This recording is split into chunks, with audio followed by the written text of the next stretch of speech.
And here it is, ding dong, roll up, ladies and gentlemen. One man went to more. Here it is, ding dong. Here I am. Hope you're there. The session starts. Your company required. That thing that happens every single day. That thing that happens every single day. In some instances, twice a day. Happening once today, but nevertheless still happening. Are you happening with me? One man went to more. The eagle has landed. Another Savior. Holy, holy, holy, holy, Adimebujuku. Another Savior. Another Savior. Holy, holy, holy, holy, Adimebujuku. Another Savior. Well, this is Mobien. This is dedicated to the gallant heroes of the Nigerian Biafra War and IPO families all over the world. I remember the Nigerian Biafran war, in the thickness of the Biafra genocide. Hey, one man revived the vanishing hope to life. Let the great Biafran army to fight, and they were singing out, holy, holy, holy, holy, is another Savior. They were singing out, holy, holy, holy, holy.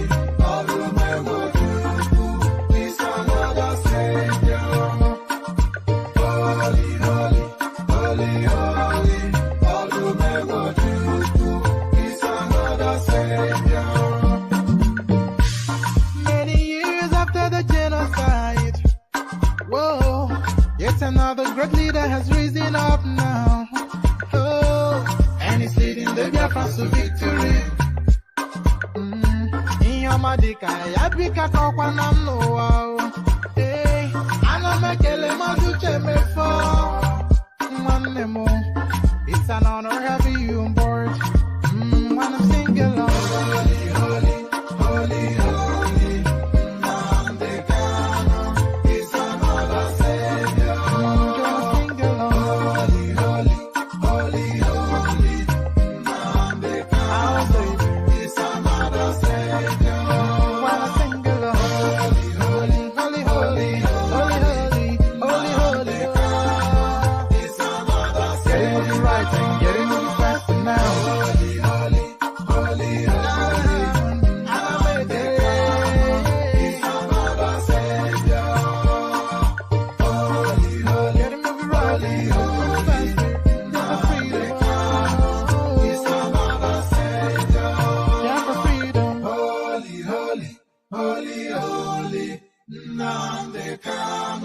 Is another Savior.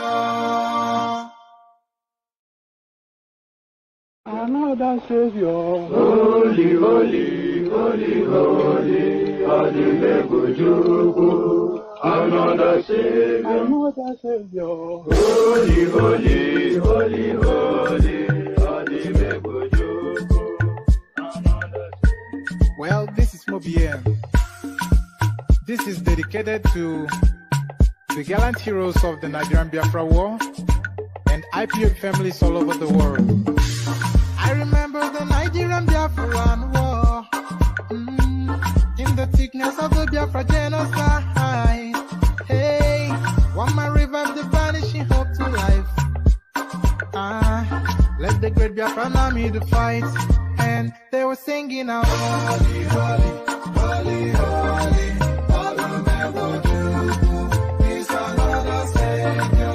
They were singing out, holy, holy, holy, holy, is another Savior. Holy, holy, holy, holy, is another Savior. Many years after the genocide, whoa, yet another great leader has risen up now. Oh, and he's leading the Biafrans to victory. In your madika, yabika kokwanam no wow. Hey, anamekele mazuche mefo. And there it is right there. The pardon me. So there it is right there, the holy, holy song from our cousins from the East. Sorry, I'm just tidying up. Una momento, una momento. So una momento. Oh my goodness me.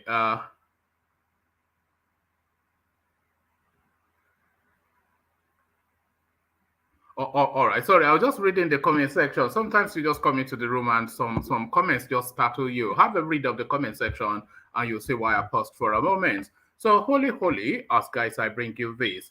PSC chairman Musiliu Smith resigns amidst police recruitment tussle. So, Musiliu Smith, of course, and for the benefit of the uninitiated, the PSC stands for the Police Service Commission. So these are the people that are meant to have oversight of the Nigerian police to make sure that they're fit for purpose. But the chairman of that space, a Yoruba man, seems to have left this position. But why? PSC chairman Musliu Smith resigns amidst police recruitment tussle. So quite what is in play there, we find out shortly. So October 2020 indelibly imprinted on our minds. Or NSAS, of course, indelibly imprinted on our minds, and we would not rest until that until some memorial is placed for the departed, and that day is declared a day of national mourning. But to the NSAS space we go. Hashtag NSAS panel awards 289 million naira to 74 victims of brutality by Nigeria police. Laments some victims died before compensation.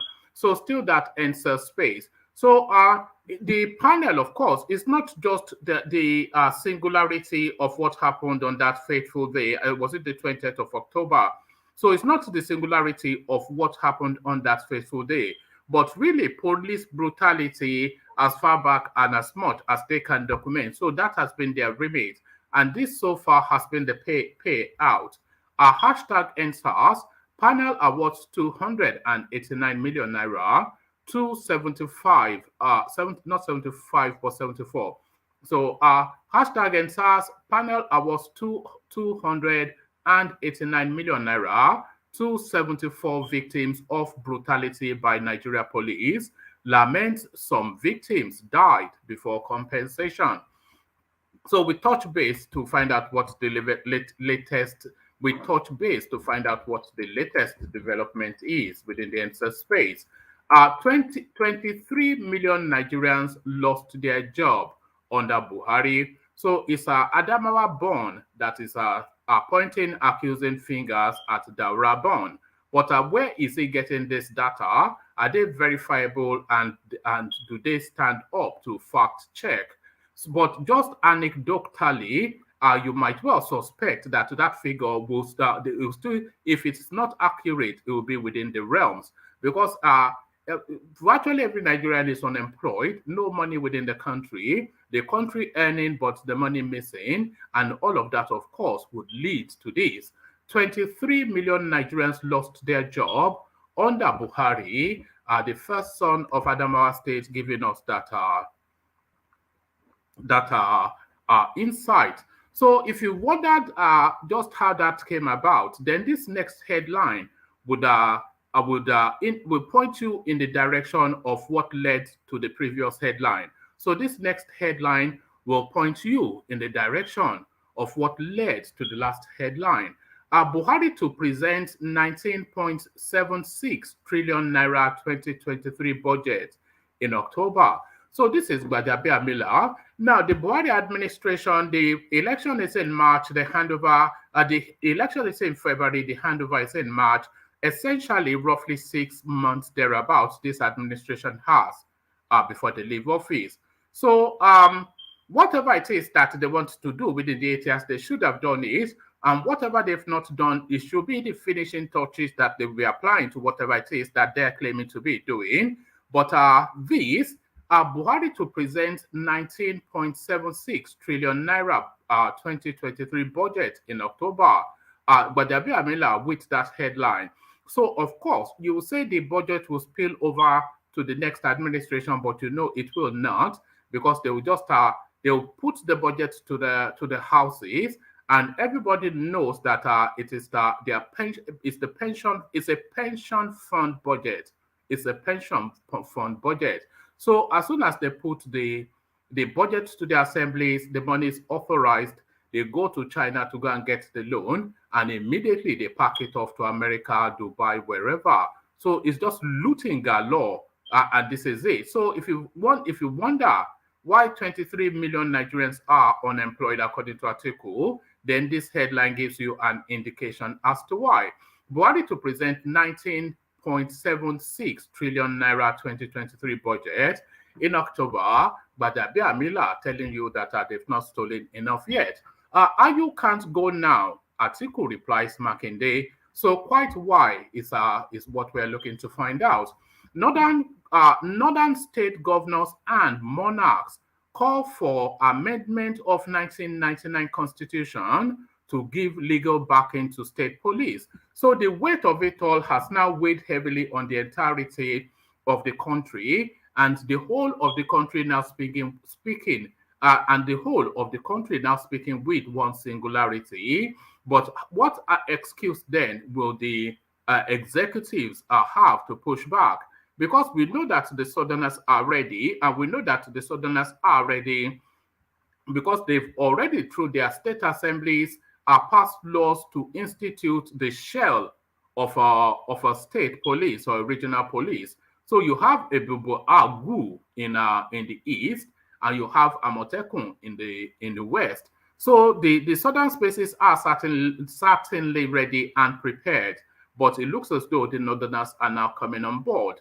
Northern state governors and monarchs call for amendment of 1999 constitution to give legal backing to state police. So there it is right there. So the totality of the country now wants it. So what now quite prevents it is the next question.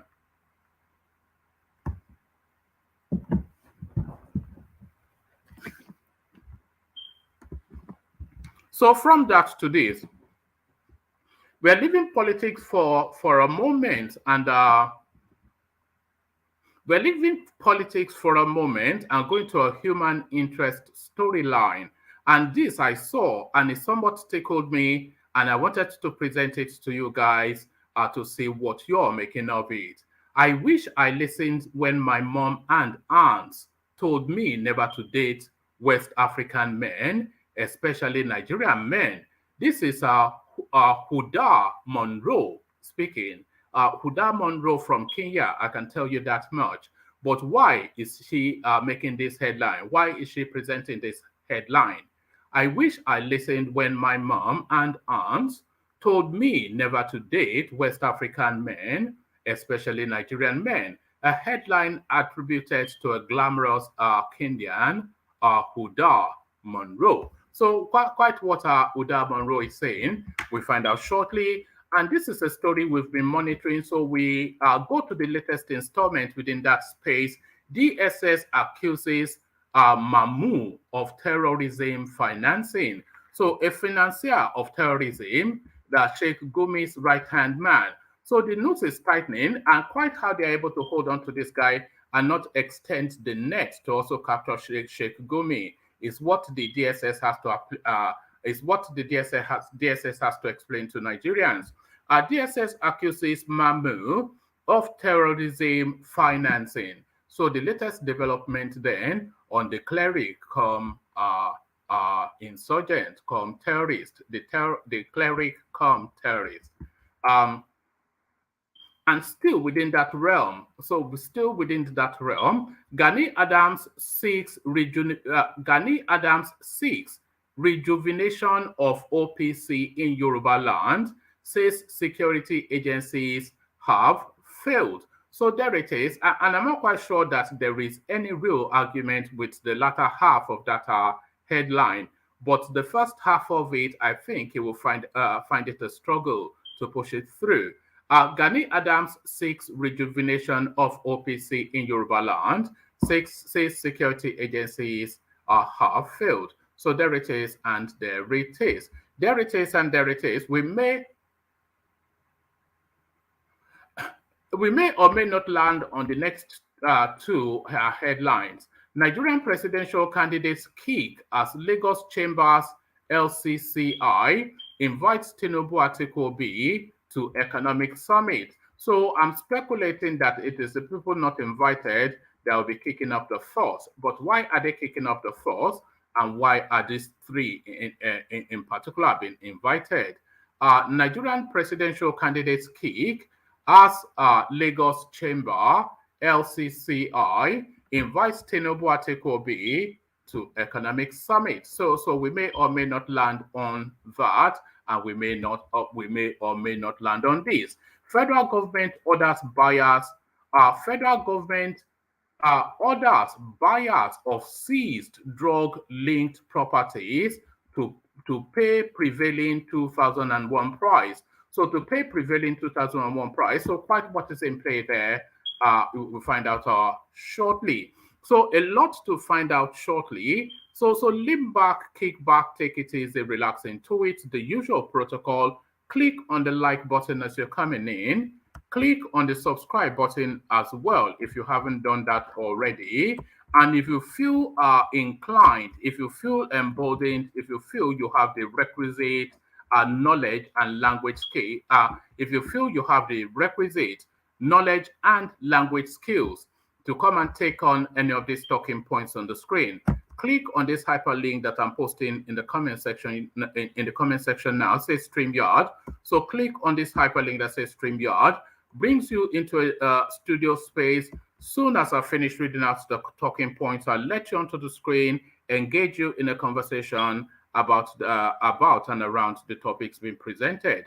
An open microphone session, the open microphone being the hyperlink that says StreamYard. So 3 clicks. If you're not already subscribed, that would mean if the subscribe button is showing red on your screen, click on it immediately to correct that. And click on the like button as well in the same motion. So in a swift double click motion, click on the red subscribe button, then click on the hyperlink that says on the like button as well. And then at your discretion, if you feel you want to take it on, click on the hyperlink that says StreamYard, brings you into a studio space, and you know what happens next. So there it is right there. So let me provide you with a little bit of a musical backdrop as you set about those clickings. So here it is, the guides. Only water, where they see ma.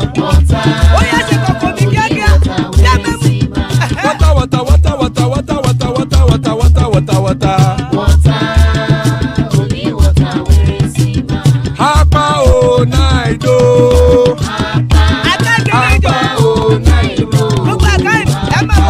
Hapa you don't come o.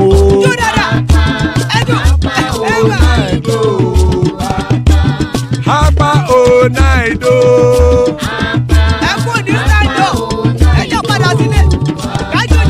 Oro kẹ̀kẹ́ ẹlẹ́mù yé o. Ibe sodi akẹ̀kẹ́ ẹlẹ́mù rẹ o. Bobby master kẹ̀kẹ́ ẹlẹ́mù rẹ o. Chifu Waila ti kẹ̀kẹ́ ẹlẹ́mù rẹ o. Eruku lẹ̀lẹ̀ ẹlẹ́mù dé. Eruku lẹ̀lẹ̀ ẹgbẹ́ ẹlẹ́mù dòde ojàre o. Eruku lẹ̀lẹ̀ Ghana ti dé ẹgbẹ́ bọ́dì o. Ọmọ ẹlẹ́yẹ ẹyẹ o ó dìlé o. Odúyẹ̀lá ẹyẹ o ó dìlé o. Petrosonana ẹyẹ o ó dìlé o. Petrosodúnkẹ́ ẹyẹ rẹ̀ ó dìlé o. Ẹlẹ́kọ̀ ọ̀run mú ìní o.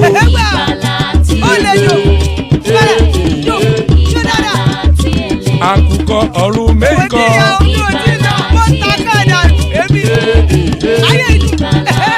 Ikú kò ní ríwà gbéṣe o.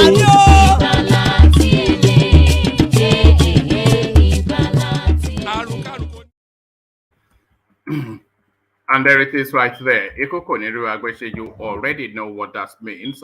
May death have nothing to do with us. It's let me say, I feel a bit funny somewhat. may that have nothing to do with us is what that means. So Ikukuniru Agbeshe, as guys, I bring you this. PSC chairman Musiliu Smith resigns amidst police recruitment tussle.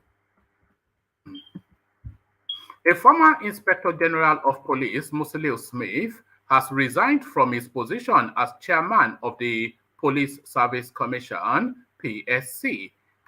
Pardon me. His resignation may have been in connection with the recent scuffle between the police force and the commission over the recruitment exercise. It was gathered that the chairman, let's do that all over again. A former Inspector General of Police, Musiliu Smith, has resigned from his position as chairman of the Police Service Commission, PSC. His resignation may have been in connection with the recent scuffle between the police force and the commission over the recruitment exercise. It was gathered that the chairman tendered his resignation to President Muhammad Buhari last week, but got approval on Tuesday. Mr. Smith later tendered his resignation before the members of the board on Wednesday. Confirming the chairman's resignation, spokesman for the board and South-South Commissioner Austin Bramore explained that Mr. Smith tendered his resignation to the president on health grounds. He added that President Buhari was the sole person that can appoint another chairman, although members of the board have tentatively appointed retired Justice Lara Ogunbiyi as the acting chairman of the commission. The commission and the Office of the Inspector General of Police had been at loggerheads over which body has the right to conduct the recruitment into the force. Recently, the PSC advertised recruitment for constables and urged interested applicants to visit its website to appeal. But the police, in a statement, urged members of the public to discard the notice, insisting that the recruitment process was the sole responsibility of the force. President Buhari appointed the former IGP Smith as chairman of the Police Service Commission in May 2018. So there it is right there, and there it is right there. So if you are reading between the lines, and if you want to speculate, maybe I am speculating with prejudice, but it will suggest that this guy was essentially trying to prevent them from padding out the police force with Northern Fulanis and elements like that. And he lost out in that battle, of course, and he decided to resign. That's just my reading of it, knowing the landscape as we do. Hashtag #EndSARS. Panel awards 289 million naira to 74 victims of brutality by Nigeria police. Laments some victims died before compensation.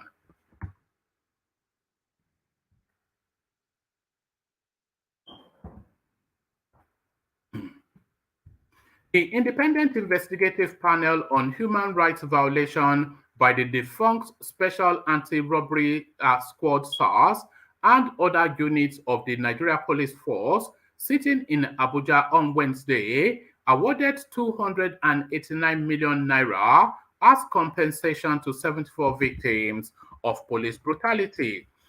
Led by a retired justice of the Supreme Court, Suleiman Galadima, the panel awarded compensations after it considered a total of 297 petitions that were brought before it by either victims or their family members.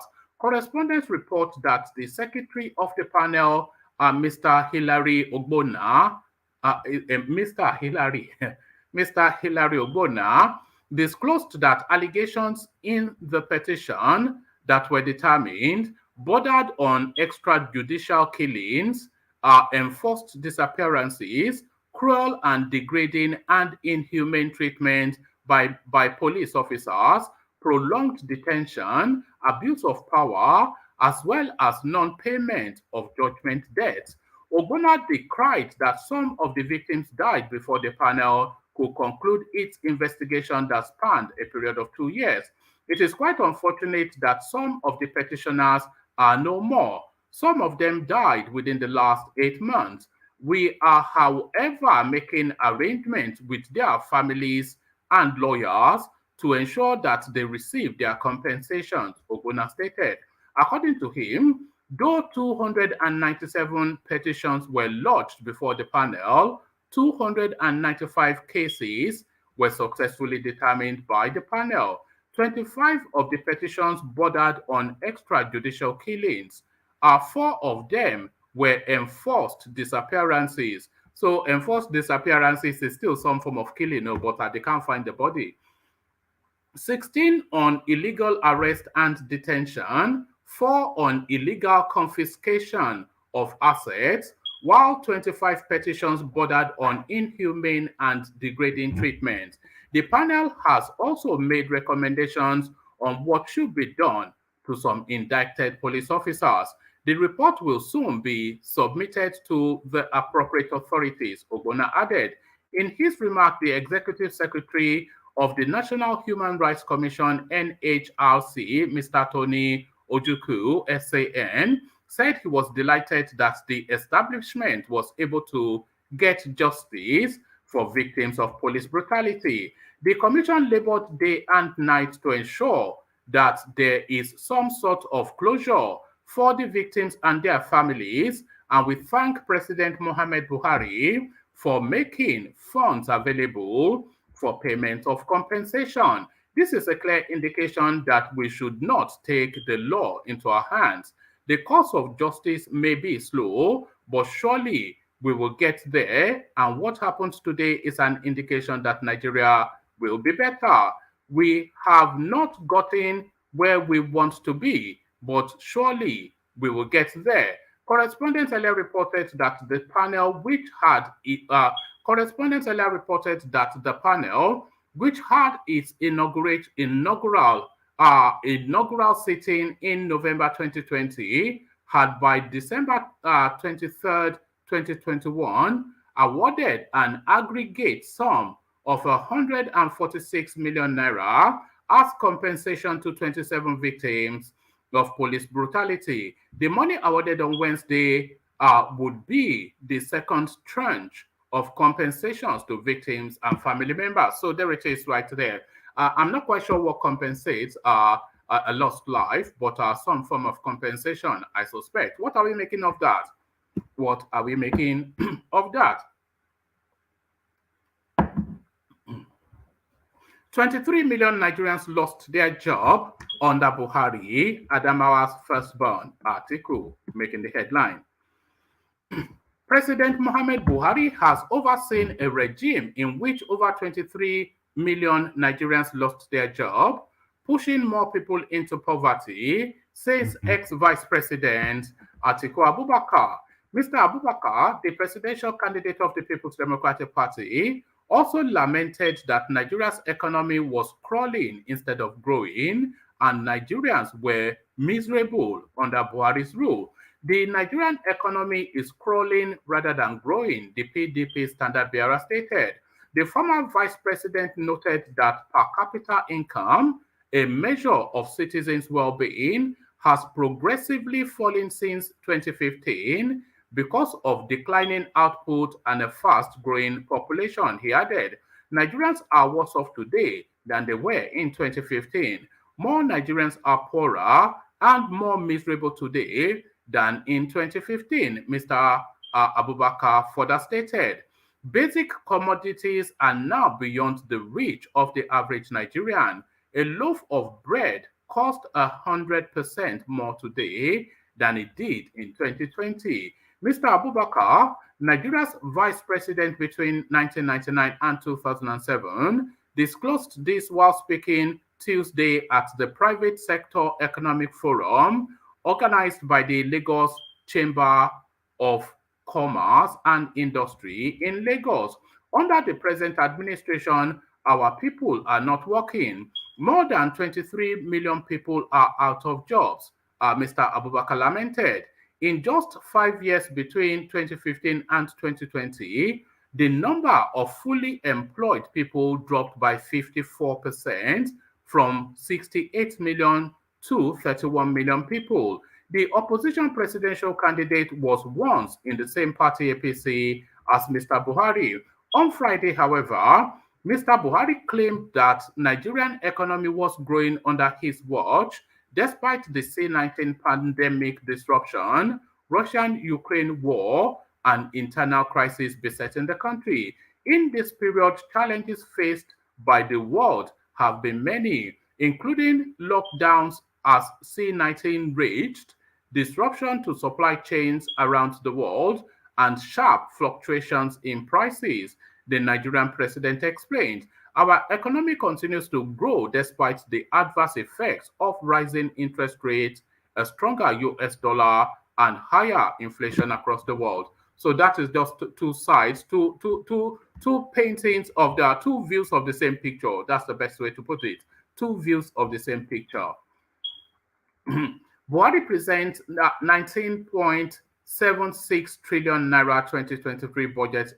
Buhari 2 presents 19.76 trillion naira 2023 budget in October by Jabi Amila. Speaker of the House of Representatives Femi Gbadabiamila has announced that President Muhammad Buhari will, in the first week of October, present the proposed 19.76 trillion naira for the 2023 fiscal year before the National Assembly. Gbadabiamila disclosed this whilst inspecting the ongoing renovation of the National Assembly complex ahead of the delivery deadline of August 2023. The Speaker also called for speedy delivery of the job, adding that quality of work must not be compromised. He added, the work started in August, a few weeks behind schedule, but for good reason. So far, between August and now, giant strides have been made. You can see the whole chambers has been ripped apart, and the renovations is going to be state of the art. We will be proud to have a chamber that matches the best standards all over the world. So I am quite impressed with the work so far. I would encourage them to double the pace because, as it is, this is not for the benefit of the 9th Assembly, but for the benefit of the 10th Assembly. The whole chamber isn't going to be ready until sometime in August next year. So we are talking close to a year, and that tells you the level of work that is going on. So far, so good. We are happy, and this temporary site where we are sitting for the next and this temporary site where we will be sitting for the next 9 to 10 months is obviously a far cry from where we used to be. So there it is right there. But who did they award the contract to?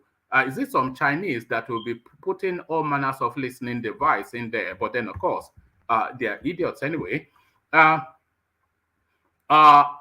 can't go now. Article replies Makinde.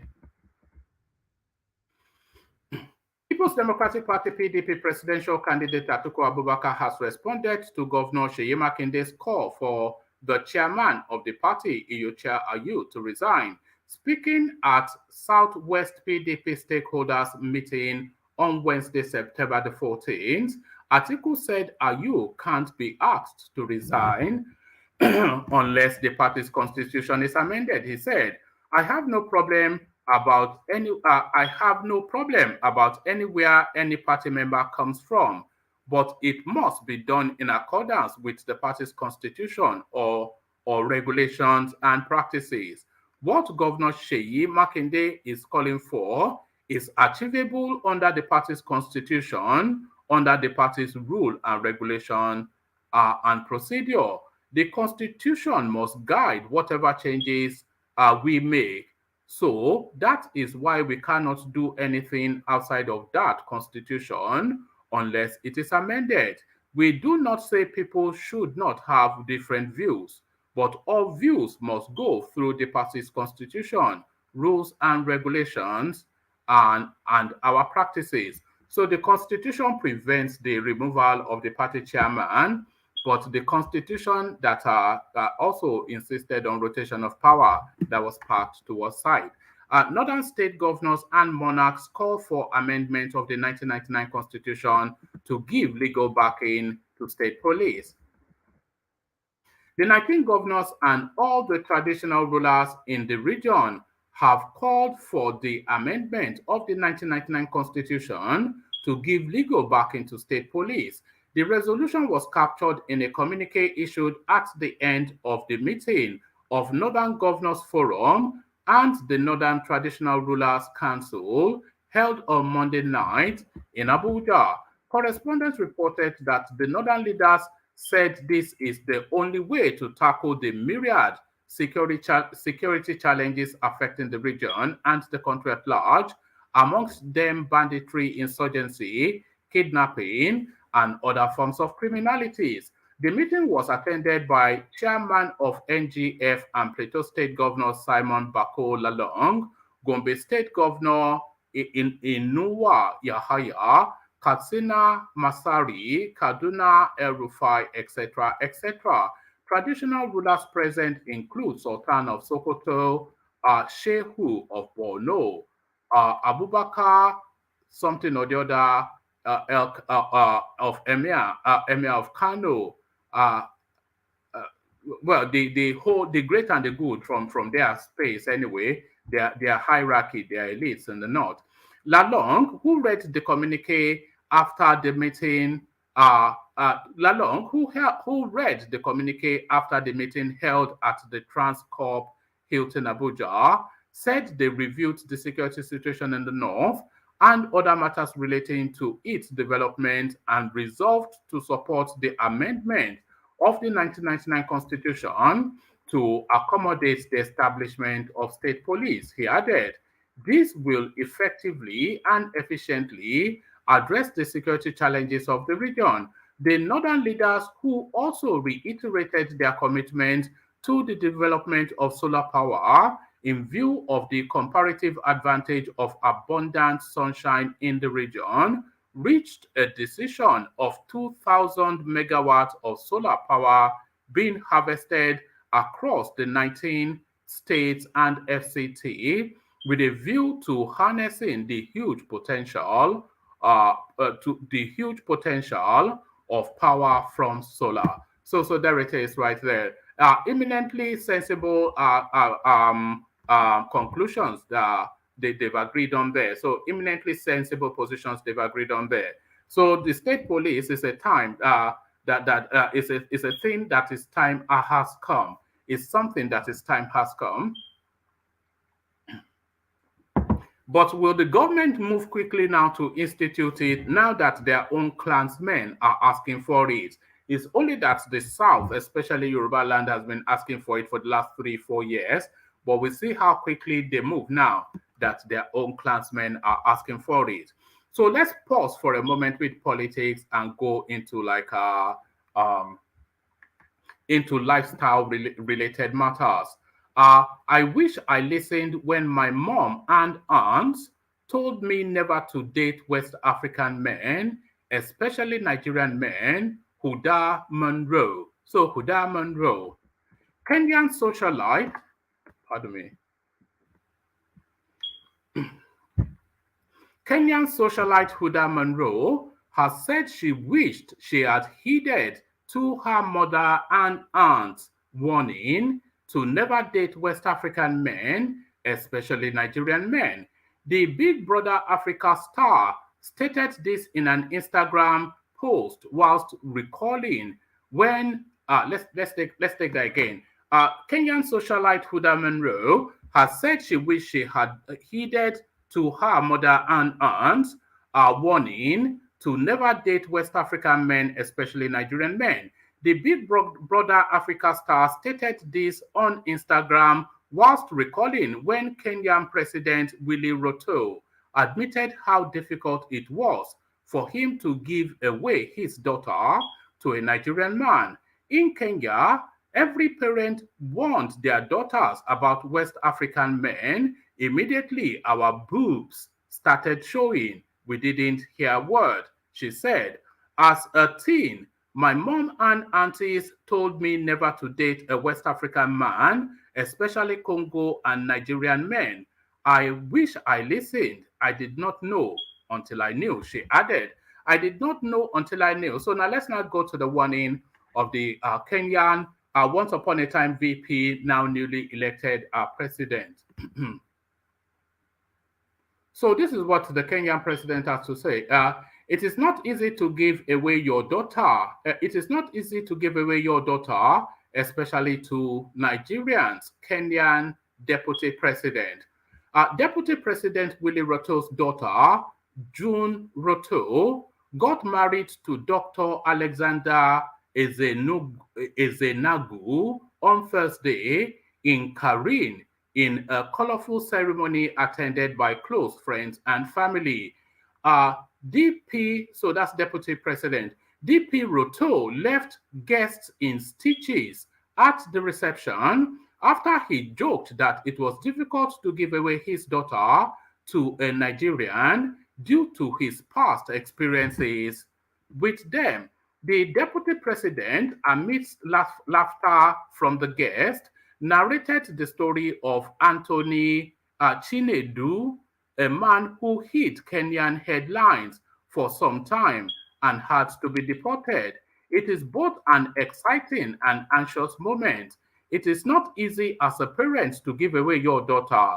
It is much more difficult if you are giving away your daughter to a Nigerian. It is much more difficult. Let me take that again.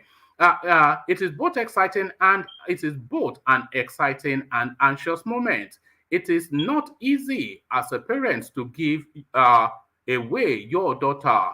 It is much more difficult if you are giving away your daughter to Nigerians.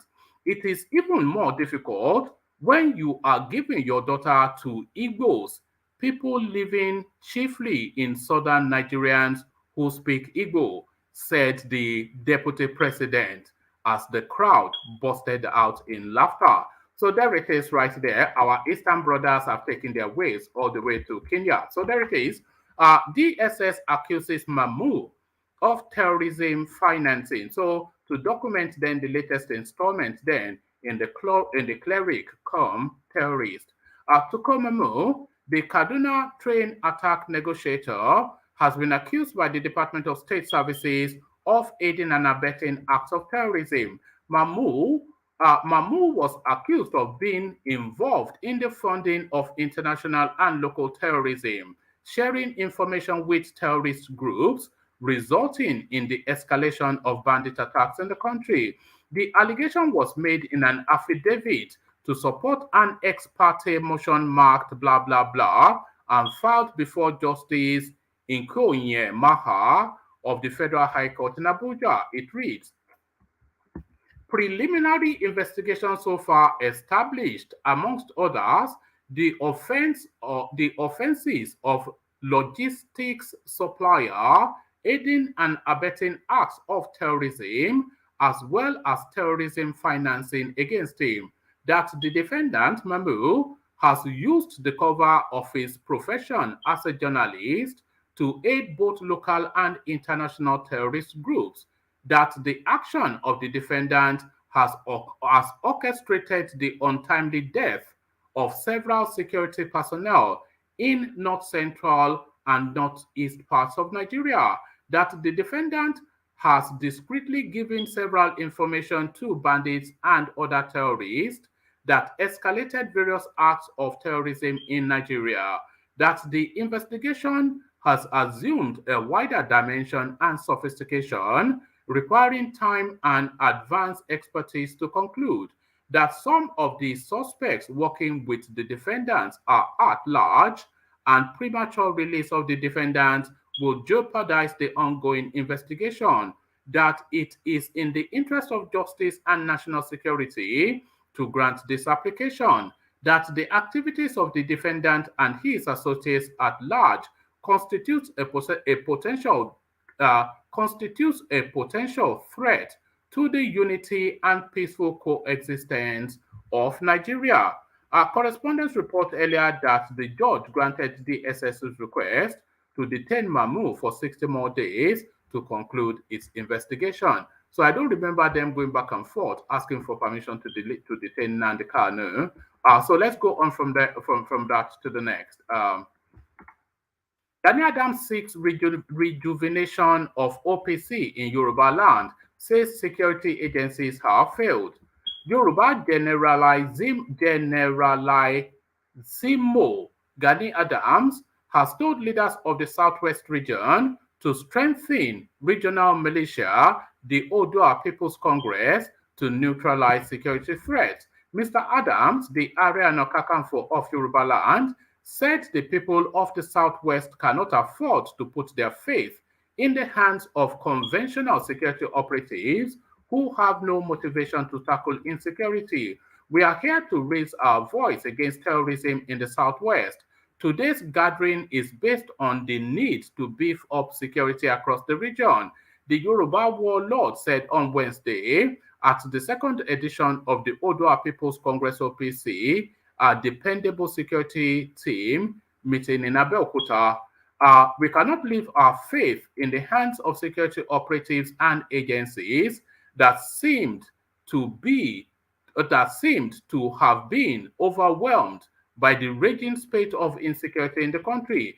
Mr. Adams explained that the existing security architecture put in place by the federal government can no longer guarantee the safety of lives and property of the people. However, he observed that it is the traditional role of his office, Ariana Kakamfo, to protect and secure the Southwest region by complementing the efforts of the government to curb security challenges in the region.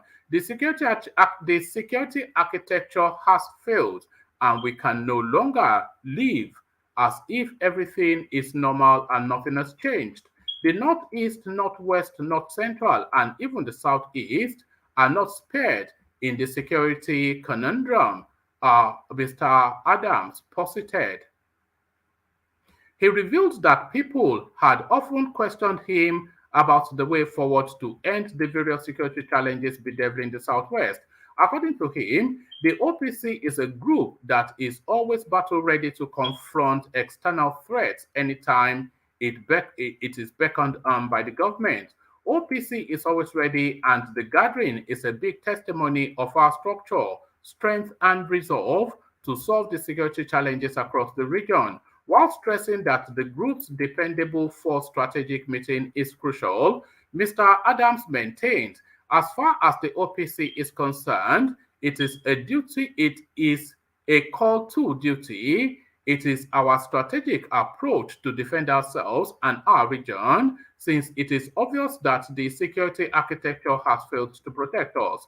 The Southwest region has since 2015 experienced an escalation of insecurity, most especially armed robbery, banditry with farmers, header clashes, and kidnappings. In response to worsening security challenges in the region, the 6 governors of the Southwest states established a Amotekun Corps in 2020 to address the menace. So would you like to see OPC back is the question. So quickly, swiftly on to the next. Nigerian presidential candidates kick as Lagos Chamber LCCI invites Tinubu Atekobi to economic summit. As the Lagos Chamber of Commerce and Industry organizes the 2022 edition of its Private Sector Economic Summit ahead of the 2023 presidential elections, there is a wave of discontent sweeping through political circles. To fulfill its goal of constantly providing a venue for public office candidates to showcase their proposals for private sector development in Nigeria, the LCCI chose to conduct the 2022 edition, which began in September 13th at its corporate offices in Victoria Island, Lagos. According to correspondents, what presently seems to be causing displeasure is the decision of the LCCI to invite only 3 out of the 18 presidential aspirants vying for the position of Nigeria's president in the next year's election. The LCCI's, The LCCI appeared to have irked some contestants by inviting only the trio of Abubakar Atiku (PDP), Peter Obi Labour Party, and Bola Tinubu APC to the event, where they would be given opportunities to articulate and sell their economic agenda to private sector using its platform. Chinyere Almona, the LCCI Director General, in a statement issued last Wednesday, said Atiku Abubakar, the PDP candidate, is scheduled for Tuesday, September the 13th at 9:30 a.m. Peter Obi, the Labour Party candidate, is slated for Wednesday, September the 14th at 9:30 a.m. And Bola Tinubu, the APC candidate, will come October the 28th at 9:30 a.m. Atiku was at the LCCI on Tuesday, but Obi has since rescheduled for a yet to be decided date, whilst Tinubu says it won't be available until October the 28th. Almona had in the statement said the LCCI was a non-partisan private sector operator, which was, however, interested in the economic agenda of the candidates and their plans for Nigeria and their plans to make Nigeria better. The lack of other presidential candidates aside Atiku, Obi, and Tinubu has placed doubt on the LCCI's non-partisanship surrounding the event, which will be webcast on all LCCI social media platforms and would allow people to ask presidential candidates questions on their manifesto. As a result, the other 15 candidates from Accord, AA, blah, blah, blah, and blah, blah, blah, have expressed concern about the neglect, claiming that it portends grave danger for Nigeria's political future because the LCCI has demonstrated its partisanship despite claims to the contrary. Other parties' spokespersons are outraged that a forum of such importance, which has successfully hosted the series for the past 16 years, spanning 4 political transitions in the country, could succumb to the temptation of handpicking only 3 of the 18 contestants for the Nigerian presidency to present papers at the event. We have always considered the Lagos Chamber of Commerce and Industry as an apolitical or apolitical organization that is just interested in boosting Nigeria's general economic objectives through its policies, one of the party's spokesperson said. So there it is right there, and there it is right there. So there is a field of 18, and really we're foolhardy to imagine that all 18 will be invited to the summit. So they've invited necessarily the people that they feel have the realistic chance of becoming the Nigerian president. So, and these people would know these are money people, and money people rarely get it right. Rarely get it, and that wasn't even a Freudian slip. Money people rarely get it wrong. So, if the money people are telling you that we're only looking at these 3 to find the next Nigerian president, that should tell you then that it is from those 3 that the next Nigerian president will come from. So apologies, Showore, apologies, Kwakwanso, and apologies, every other yam head in between. But the money men have made a decision, and that's pretty much is usually how it tends to pan out. So this next storyline, I'm bringing you it just from the curiosity of it to see what you're making of it. It's a short read. Our federal government orders buyers of seized drug-linked properties to pay prevailing 2001 price. The federal government has ordered the buyers of 2 drug-linked properties in Lagos to pay government the prevailing price of 2001 when they were purchased. This was sequel to the approval of a memo presented on Wednesday to the Federal Executive Council FEC by the Minister of Works and Housing Babatunde Fashola, which explained that government was short paid in the transaction.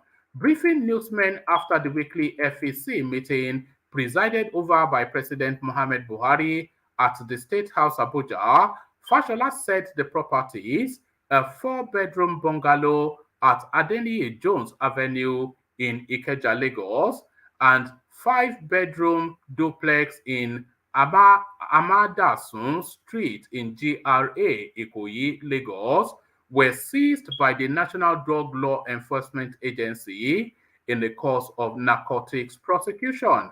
According to him, the properties were sold for 2 million and 5 million respectively. The minister said government now wants the buyers to pay the sum of 18 million for the bungalow and 21 million for the 5-bedroom duplex, being the cost at which they were valued in 2001. So I'm only bringing you this story because it's a curiosity one, and it's a Fashola storyline too. So round about that period, Fashola would have been a functionary of that of Lagos State round about that time. So that was round about 2001. So Fashola would have been a functionary of Lagos State, and it seems to have irked him all the way through that those houses were seized from drug dealers, etc., and then given away virtually for cheap, for 1 million thereabout. A house in Ikoyi or a house in Victoria Land given away for 1 million. So this seems to have irked him all the way through to the final moment when he's about to leave office. He now takes that pound of flesh back by saying, no, you have to pay the proper price. So that's how I've chosen to interpret that. And that's why I'm bringing it to you. But what are you making of it? The final readout now, and then we'll see who is available to take it on. Atiku Okowa hold closed door meeting with Makinde in Ibadan. So this is, I'm bringing you this really because the bind that binds the wicked group together is not as tight as we might first imagine. And we thought it was a Tom that might break the rank, but is it the Oyo man that is going to be the Judas? So Etu Brute, Atiku Okowa hold closed door meeting with Makinde in Ibadan. Presidential candidate of the People's Democratic Party (PDP), Atiku Abubakar, and his running mate Ifeanyi Okowa on Wednesday held a private meeting with the governor of Oyo State, Seyi Makinde, at the government house in Agodi, Ibadan. The meeting had members of the PDP National Working Committee in attendance. Although the details of the meeting have not been disclosed, it is believed that the flag bearer of the party is making attempts to reconcile the disagreement within the party. Last Saturday, Mr. Makinde voiced his displeasure over the emergence of the party's chairman and presidential candidate from the same region. According to him, the PDP cannot restructure Nigeria if it fails to observe inclusivity in its own internal affairs. The internal rift has lasted for months since Mr. Makinde's ally, Governor Yemsin Wike of Rivers State, lost the presidential primary election and was edged out of the scheme in the selection of the vice presidential candidate. Mr. Wike has since publicly withdrawn his absolute loyalty to the party. Rivers State will only vote candidates who have their interest at heart, he said. So this meeting now, there's just so many ways to look at that. One, is this treachery on the side of Makinde? Are we in anticipation of treachery from Makinde?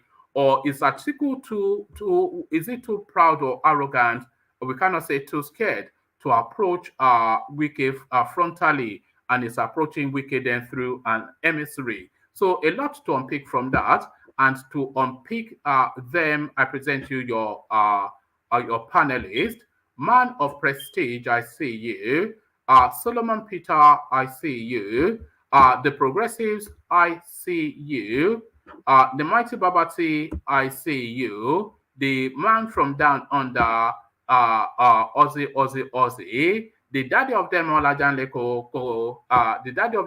Ajanle Koko, is here.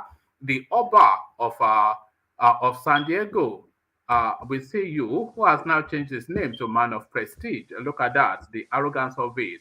And Vin Maxwell, we see you. So good to have you all, gentlemen. Good to have you all. So, pardon me. So good to have you all. So let's go straight to it. And let me kick it off with Babati. Let me kick it off with Babati. So Babati, are you ready to go? I am ready. So sorry about yesterday, guys. Sorry about yesterday. What happened yesterday?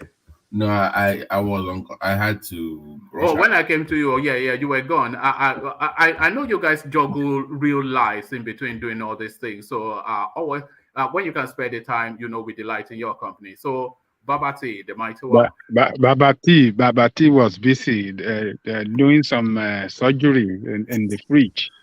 Look at that. Yes, yeah. He was holding a scalpel to a chicken. He was doing a heart surgery on a roasted chicken. One man.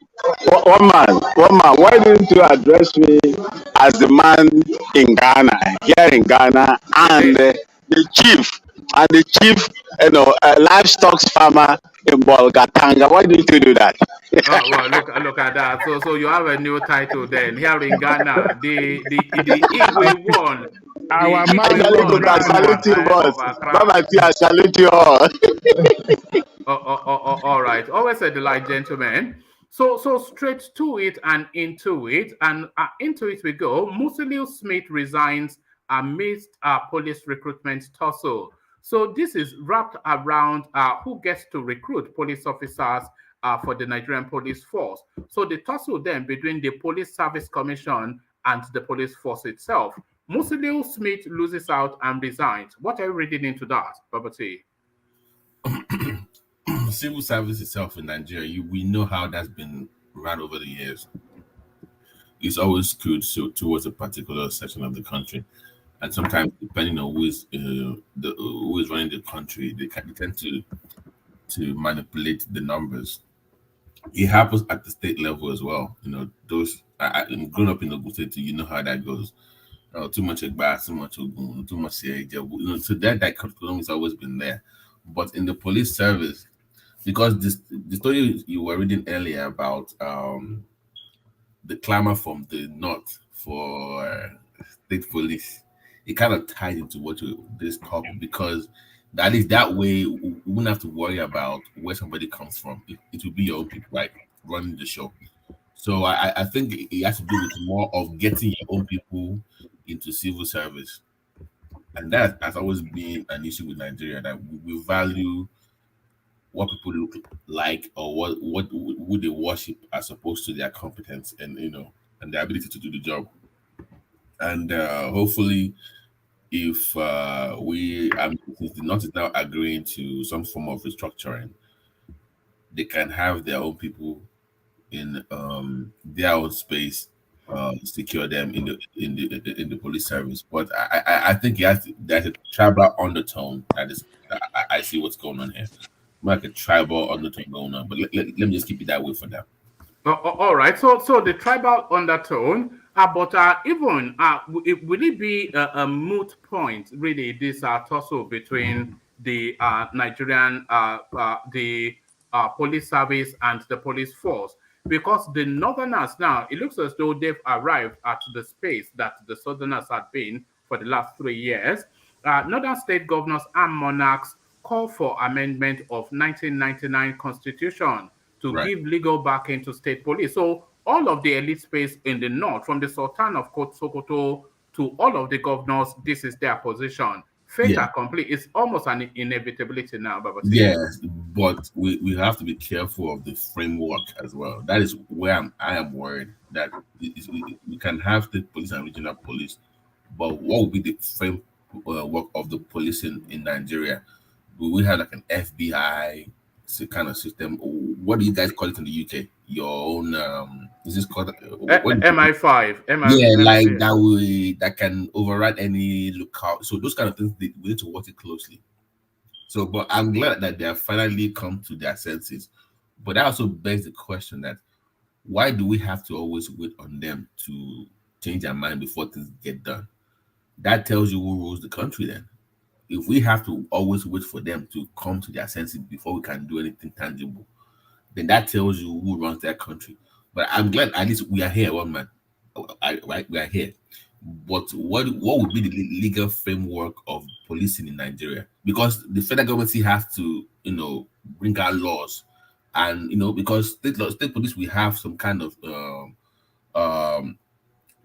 crimes they can address, right? That they'll have some limits at what they can address. So I want to know what the legal framework of policing. I think what they would do is to embed the enacting law for state police within the existing policing framework.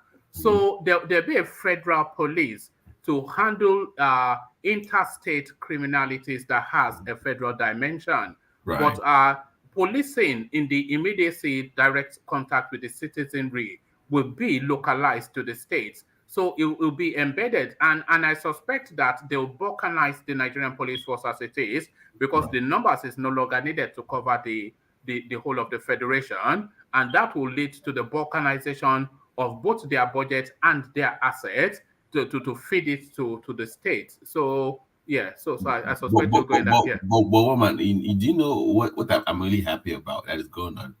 Because if the North can agree to this, maybe unknown to them, they are opening themselves up for more structuring. Because once this passes, just think about it this way: we pass this law and we have state police and local police, right? And it's regional or states.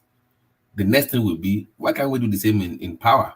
It just goes down the line.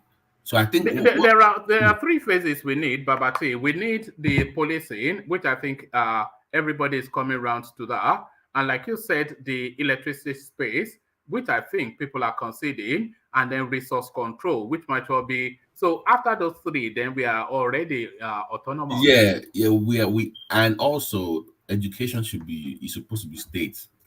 It's supposed to be state controlled, not federal. That way, if you want to have your Sharia, just make some modification in North. You can have that as well. So I think that them doing this opens them up to that. It may not be through a conference, one man, but it will be like a slow process where we just go one after each other.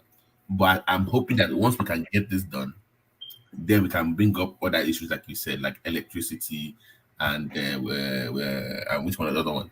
Resource control. That would be a tough one. That's the big elephant, isn't it?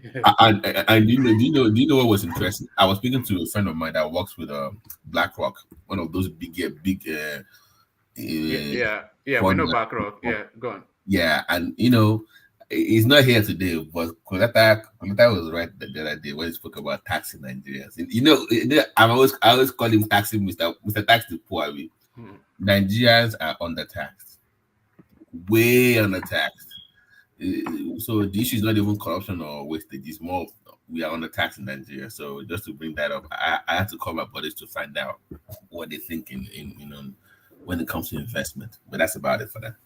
All right, brilliant. Now, let me take you to this space. The Lagos Chamber of Commerce. So they have a tradition of inviting presidential candidates to come and give speeches. And it's not like a debate session where they line them up on a rostrum and then throw questions. So everybody gets their slot to come and make a presentation and interact with the business space in Lagos, which is essentially the business space in Nigeria.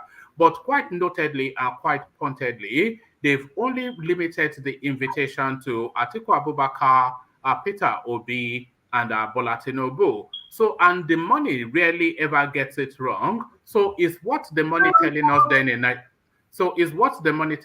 Nigeria then is that don't look beyond these three for your president? I mean, that is just, you know who I'm supporting, my position. But I know it's a long shot, okay? But Nigeria, they might have done their own polling too as well. Those supporters, they've done their own polling, and they will go with the top three. So political relevance as of now is still be Atiku and Tinubu. So of course, is that likely to vary anytime soon? Can you really see beyond these three for the president? What I think will happen, I might not be able to say it on, maybe it's not conducive for. Okay, let me go ahead and say it. somebody might not be alive by the time we get to election. Some kind of sickness might happen to where we have a reshuffle. So that would be the only way you have your SDP people coming that will become relevant. But I think I don't think even with that the SDP or anybody will be relevant. I think it will only narrow the field to the remaining two. To Tinubu and to Atiku and but I question Tinubu's health. It bothers me. I know we know that's where you're going. I look at him. He looks heavily drugged, like on a heavy dose of medication. Like you can tell that he's on a very high dose of meds. So, and with the start of the campaign as we move towards the May, I don't see him surviving the rigor of campaigning across Nigeria. It just maybe just me. Or no, I suspect that it will. It'll probably outlive you if you're not careful. But man, God forbid though. But that's just the only way you can have openings for other people. But there's nothing wrong in them inviting the top three. They want ratings as well, right? So you just bring the relevant party. You don't just bring anybody. You don't bring all the 18 people running now. You bring the relevant one that people want to talk about. And on Twitter, on anywhere, it's Tinubu, Atiku, and Obi. Nobody is really discussing anybody else at this point. So Warrior has really been disappointing. To be honest with you, it's been disappointing. I watched one of his videos today, and he went back to his. I was praising him for growing up a little bit with his Aluta. The man went back to his old reputation. I'm like, oh my god, not again! Come on, man, grow up. I thought you'd gone past this. So he's back to his old student union stuff again. So I've pretty much given up on him at this point. So it's going to be and yeah.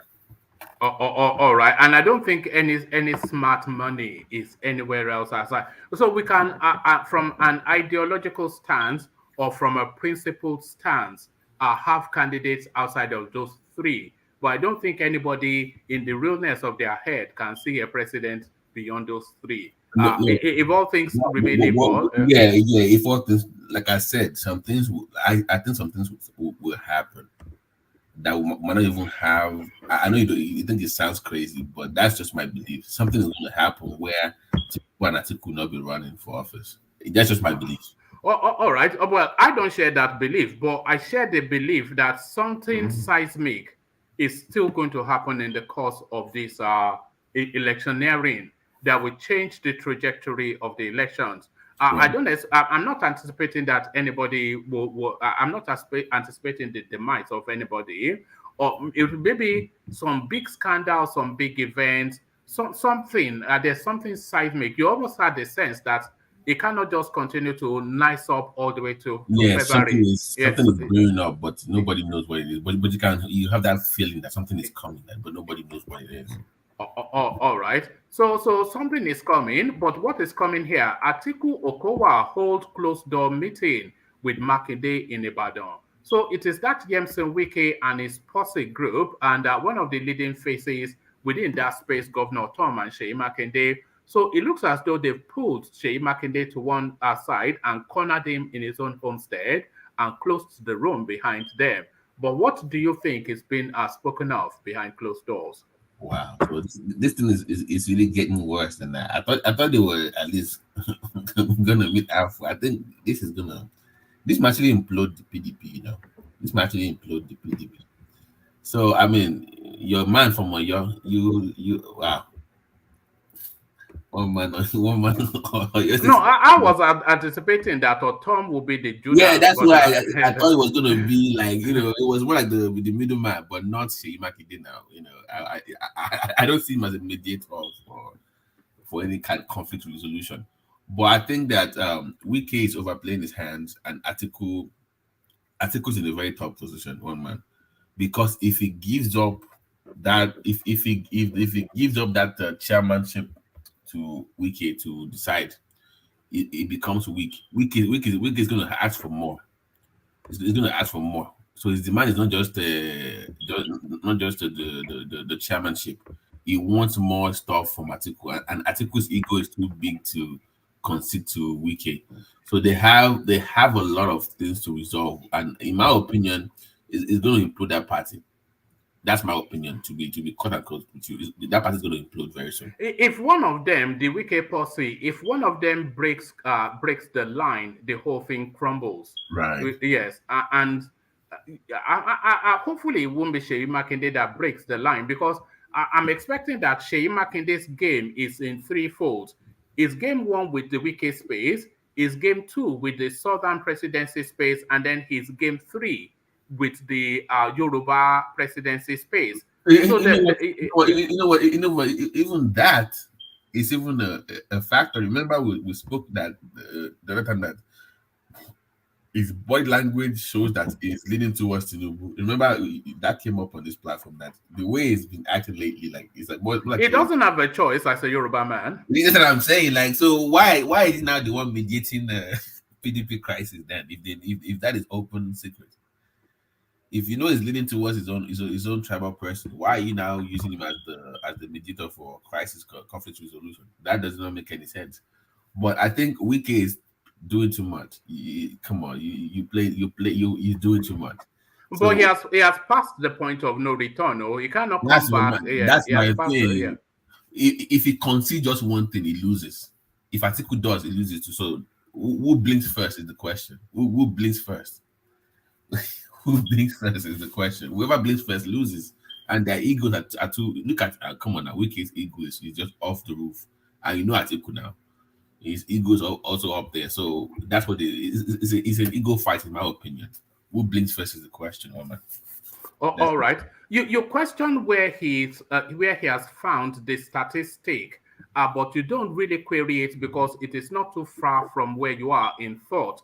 23 million Nigerians lost their job under Buhari. This is article speaking at that Lagos Chamber of Commerce event that they organized. He being the first person to take the rostrum. So this is what he spoke to the gathering, that 23 million Nigerians lost their job under Buhari. So article asserts, but do you concur? Is that roughly where you are in thought as well? That actually, I think is under more like 50 million people, because that guy. I mean, man, I would want to be Nigeria's next president with the level of damage Buhari has caused that country. I won't want to be because the person coming in to after him, we have to do a lot of cleanup. That man has literally destroyed Nigeria's economy. I mean, so that number is maybe official, but look at the non-financial sector as well. Those small scale businesses too. Remember, he closed the border now. I mean, I grew up in that area, so I know the level of damage that is to that economy in that Songo water area, closing that border for over a year or 2 years plus. So this guy, maybe it's deliberate or not, I don't know, but he's done so much damage to that country. Whoever is coming to run that off, on Nigeria, he has to do a lot of cleanup. So that will just be a mop up for the first 4 years of their. Unfortunately for that person, the crescendo of all of the damages that Buhari has done will come to a head when they take power. So Right. The economy would have been ruined. So they take the blame. The food prices would even ratchet even more up because there's no money. They take the blame. The subsidy has to go there. So all of the things that Buhari has done, the outpouring of it will come upon whoever takes office 2023. Right, and even the basic thing that we thought. I mean, I'll say that the very reason people voted for Buhari was because of Buhari, and that security stuff is failed woefully. Tell me one sector Buhari has actually done well in. That you can't point to any. He has not done. I don't see one. You can say, okay, I have this one sector that can say I have done very well. Security, you failed. Economy, you failed. So whoever is coming is just going to be there and will take all the blame like Obama did when Bush left office. That would be what will happen to the next person. So that is just quite unfortunate. But I don't see them fixing that space for at least 5 or 6 years, one man. Just to go back to the level we are pre-Buhari would take us 5 years to fix, one man. At least 5 years to fix that problem. That was yes. If at all it is fixable, but fortunately Nigeria is still under tapped. because there's still a lot to be tapped in that country. But Buhari, unfortunately, or fortunately, we should say, he did not know really how to really access the wealth of that country. So they just concentrated on the oil space and they were just looting it. If they knew how to really open up that country for its real economic value, those guys would have killed us all. Hopefully, Tinubu will do that for us. Open up the country. But I was remember I said I talked to my friends in those hedge funds, right? Just to see where they are. And it was asking me some questions. Even I was surprised. He said, how many Nigerians work in the African Development Bank? He said pretty much few of them work in African Development Bank. Those hedge funds in Africa, they don't invest in Nigeria that much because they love stability. They love strong men. So they will go to Kenya, all those countries where they put their money. And I asked him point blank, okay, you guys with those money, who do you want to run Nigeria? They said they all want Tinubu. And I said, why? Tinubu is the only one with the anyway. Sorry, carry on. He said because he has that. Because he said, look at him, even without being in office, he has that much control over people in office, and they always look at your book. Can you finance for the next 10 years of any state governor? And it was the only one that has done it in Nigeria history. That is the reason why the money keeps pouring into that Lekki area. That's because of Tinubu's work from over 20 years ago. So if he can become the president and make those policies national, monies will flow into Nigeria in its billions. According to them, money will flow to that country in its billions because it has that strong man mentality. It can get things done. And those hedge funds, they love strong men. Obi is too. Somebody was saying that it was a functionary from the north. He was saying Tinubu. It says Nigeria has two Buharis. That they have the Mohammed Buhari from Katsina, and Tinubu is another Buhari.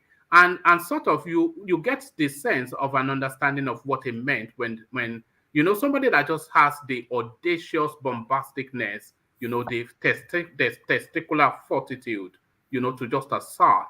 You think that OBJ will be in the newspaper questioning Tinubu's presidency like he did good luck, or he will do to Peter Obi, because Tinubu is a no-nonsense person. They might be friendly but not friends. So you need somebody that can look OBJ and say, oh yeah, Baba, go and sit down. That's what you need. You don't need all this Peter Obi that will say, yes, sorry, sir. Yeah, you don't need that in Nigeria. So for those guys with those hedge fund money, they are watching Nigeria closely. And according to how Tinubu is their best bet to is this on baby are toasting? Look at this guy. She's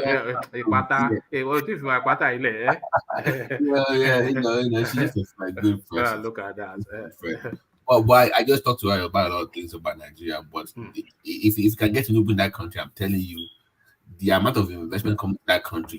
She told me in the first 18 months alone, we can get over $100 billion in Nigeria. The first 18 months, if Tinubu gets in. And she was just giving me all this analysis about what they have planned for Nigeria and all that stuff. I'm like, wow, it was mind blowing just listening to her talk about it. So.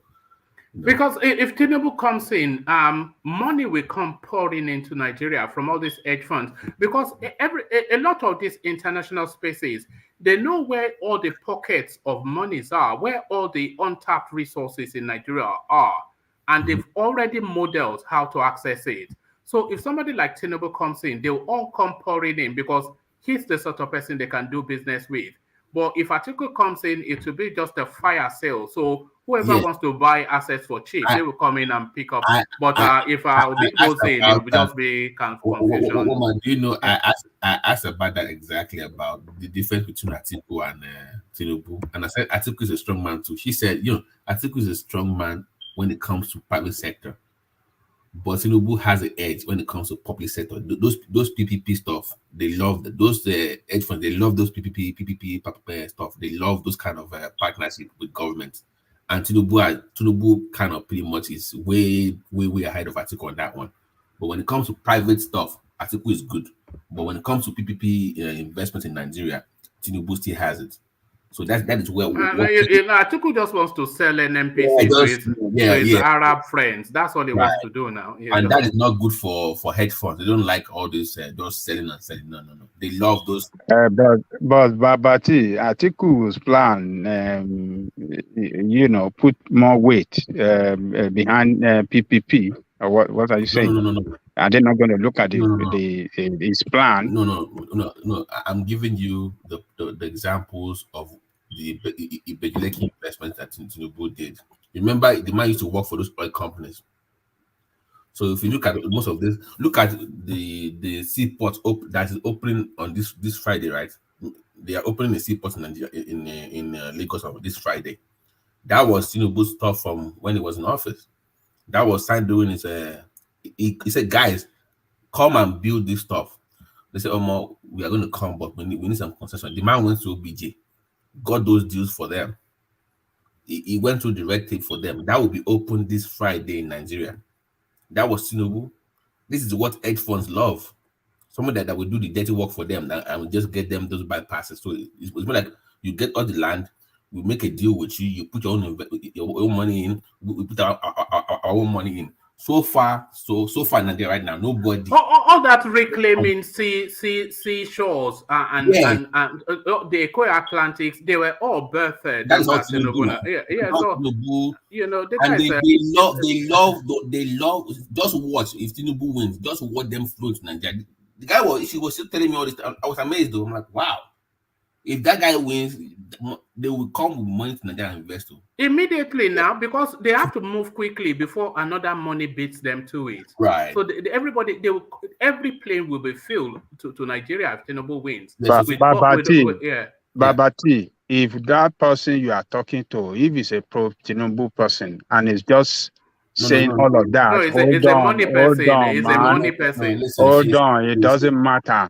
If he's a Tinubu person, if he's a person supporting Tinubu, you can say all sort of things he like to promote him. We know. So all these things they are saying, money will flow in. Is that the way money flows around? Is that the way it flows around in a country where you have the worst of the worst corruption ever? So one regime will just come in and he represents corruption too. He's a face of corruption. So money will just flow in like that.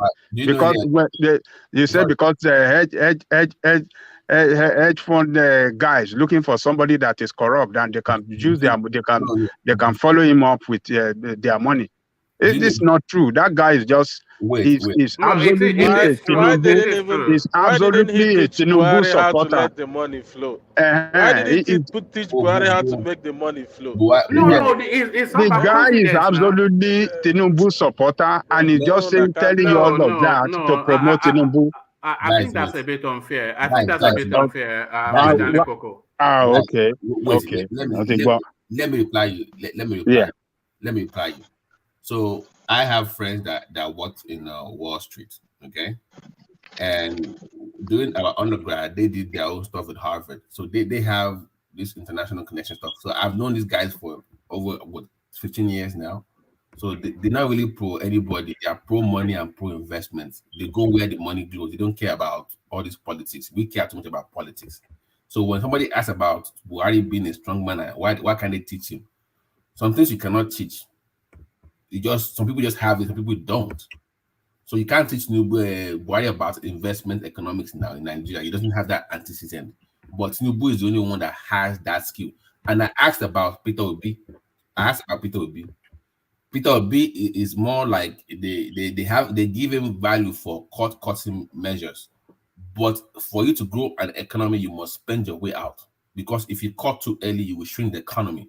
So I asked about it, and the answer was pretty much that you absorb wastages into your spending the first 3 to 4 years. So you don't cut costs, even though it's wasted. You don't cut it. You spend more. Once you start to grow, then you cut back. If you cut early, the country will shrink. Do you even have anything in reserve to spend right now? I'm saying that expand the tax. Remember I said that earlier. They said that we are undertaxed. How are you going to expand the tax when businesses are not running in your country? No, how are you going to tax businesses that's not function? How are you going to tax people that you are don't poor? have I don't even electricity. understand. I don't get it, man. How are you taxing people? Guys, wait. You know, I'm the same person that was here against Mr. K. I was saying that leave the poor people alone. But I've looked at the numbers. You must tax people more, even if it's small. They have to pay. People have to pay more taxes in Nigeria. I'm sorry, that's just the reality. All right, Babati, take a question from Vin, and then I'll move you on to another topic. So, okay. Vin, you wanted to come in, Vin? Yes, one man. Babati, you see, I am worried about what you are saying.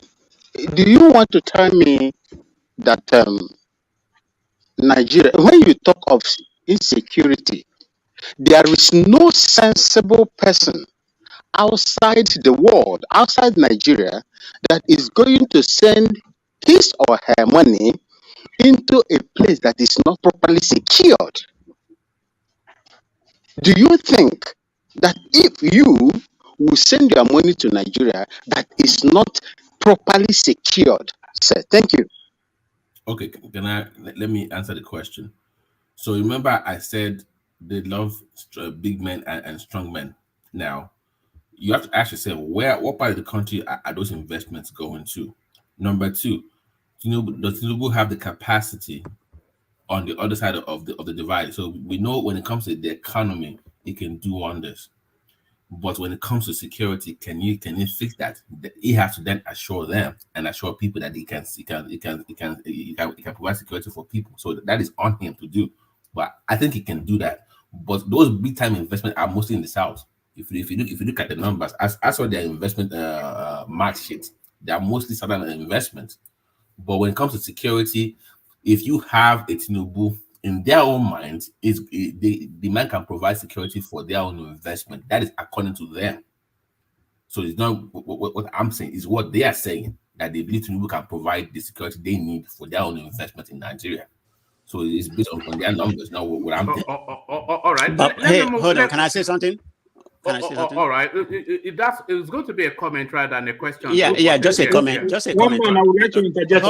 Hold on. Can I say something? This man of proceed in reference to what Babati said. When you say in terms of security, it can't just have security for the hedge fund only. I mean, the security has to be for all over the country. I'm not saying Tinubu can do it, but your premise is that it's just going to be for the hedge fund, and that would be okay. I mean, no. Hold on, Babati. Babati. Let him land. And in terms of security, it has to be the stability. That's what the hedge fund, reference to. It has to be the stability of the whole country, not just Lagos. It's going to be volatile for the whole country. So I can't see them investing unless he came in, and stabilize the security. Then investment will come in. I can't dispute your fact on that one, but security has to be paramount for everything he has to do. That's my opinion on that. Okay, can I reply now? All right, Babati, take the progressives interjection as well, and then wrap the two up. Yeah, the progressives. So if you hear what I said earlier, I said. Hold on, Babati. Sorry, take the progressives interjection as well, and then wrap the two up. Right. Yeah, thank you very much. I think what I'm kind of feeling here is that if the narrative doesn't suit your support for a specific candidate, it seems like we always have issues with it. But then we have to look at the analysis in itself. It is not a biased one; it's just an opinionated analysis. I would say that I think we still have to look at the records of these people. The records on ground shows that what Babake is saying it makes sense, because when Tinubu was governor, he was able to attract investors like Aaron, the independent power plant, to Lagos. He was able to do a lot of things through the same IPP. So I don't know why we just ignore all of those, and then we're just saying that person is a Tinubu fan. It's a Tinubu fan. No, we have to look at his record. Has he done it before? And if he has done it before, why couldn't he do it again? So that is what we have to take into consideration as well. Thank you. Okay, so can he actually tell us what exactly and all the Let me stuff that reply. Tinubu did. I want to Let me know like no. Let everything me. that Tinubu did. Okay, so let me reply the security there and just briefly. Yes, and I can send you a 40-minute video if you want Yeah, to go and see Tinubu's achievements. It's quite detailed and plentiful. but let me just Yeah. refer to the foreign interest in his governorship. But because like most people, they believe that the security problem in Nigeria is more tribal than just like a regional stuff. That if you get that Buhari has this way of just preventing security people from going to the right place to do the right job. So they believe that if you can remove Buhari from office and put the right person there, that person will look beyond the Fulani, stuff and just do the right thing. So that's what they're banking on, that it will go there because they also have their own security report as well, mind you, that this guy is shielding people from being persecuted. But if you have a Tinubu there, he would do the right thing regardless of who is Fulani or who is Igbo and will just go for the job. So that's what they're banking on. So when it comes to the investment, those investments prefer closer to ocean lines. The kind of stuff I saw, they are mostly closer to those petrochemicals, those industries, manufacturing. They prefer closer shore. So if you're a coastal city or coastal state like the Ogun, those delta areas, you will enjoy a lot of investment on that Tinubu, because what I saw was mostly the coastal states will enjoy most of multinational lateral. Just to add, Babati, really the South is geared and Yeah. is prepared more for international investment and business. If you look at the largest U.S. consulate being built outside of it's been built in Lagos. If you look at all the Dangote investments, if you look at Google building one of its largest spaces in Lagos, so all the space is ready. Yeah, The space is ready. because it's geared towards export. So it has to be clear that it's geared towards exporting of goods and services.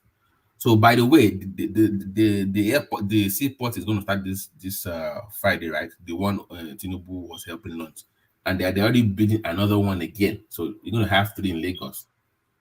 So and that will corner the whole West African market. Right, and you have the airport in Ogun State coming up, the agro cargo airport coming up in Ogun State.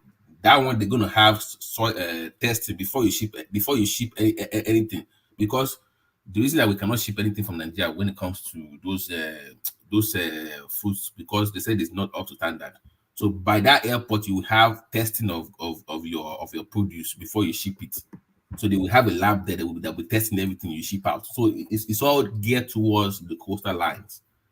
And Tinubu is pretty much just close to these guys. They prefer who they know compared to somebody else. But when it comes to he speaks their language more than anybody else. Out of everybody in play, he speaks the language of business and finance more than anybody else in the presidential race. Yeah, but Peter Obi, they love Peter Obi, but his cost-cutting measure does not work. You must spend your way out of poverty, not how does he speak business language of business? One man, when this man has not spoken for. Hold on, one man now.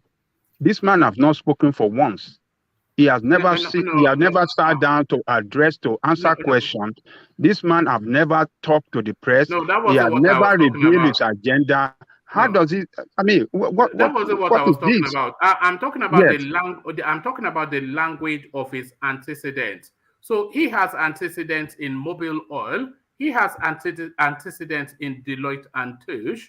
He has antecedents in international audit and accounting. So this is the language of finance. That is the language that finance speaks, and that is the language that he speaks. So when let me say this, Babati, please. I will let you speak, please.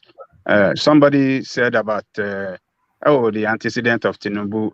Enron, look at what he did in Enron. Enron was one of the worst organizations in this world then that he cut a deal with. It was a company that was manipulating figures, accounting figures, to show that they are a profitable company before. I mean, and they did it for so many years, but they couldn't sustain it. Where is Enron today? Tinubu knew that the constitution did not allow him to do what he was trying to do. But he brought it in. They spent a lot of money. They wasted the resources. They stashed away this the money. power plants are there. The power plants are there. So what do you mean wasted? What did he do with the money? I mean, he built power plants all over Lagos.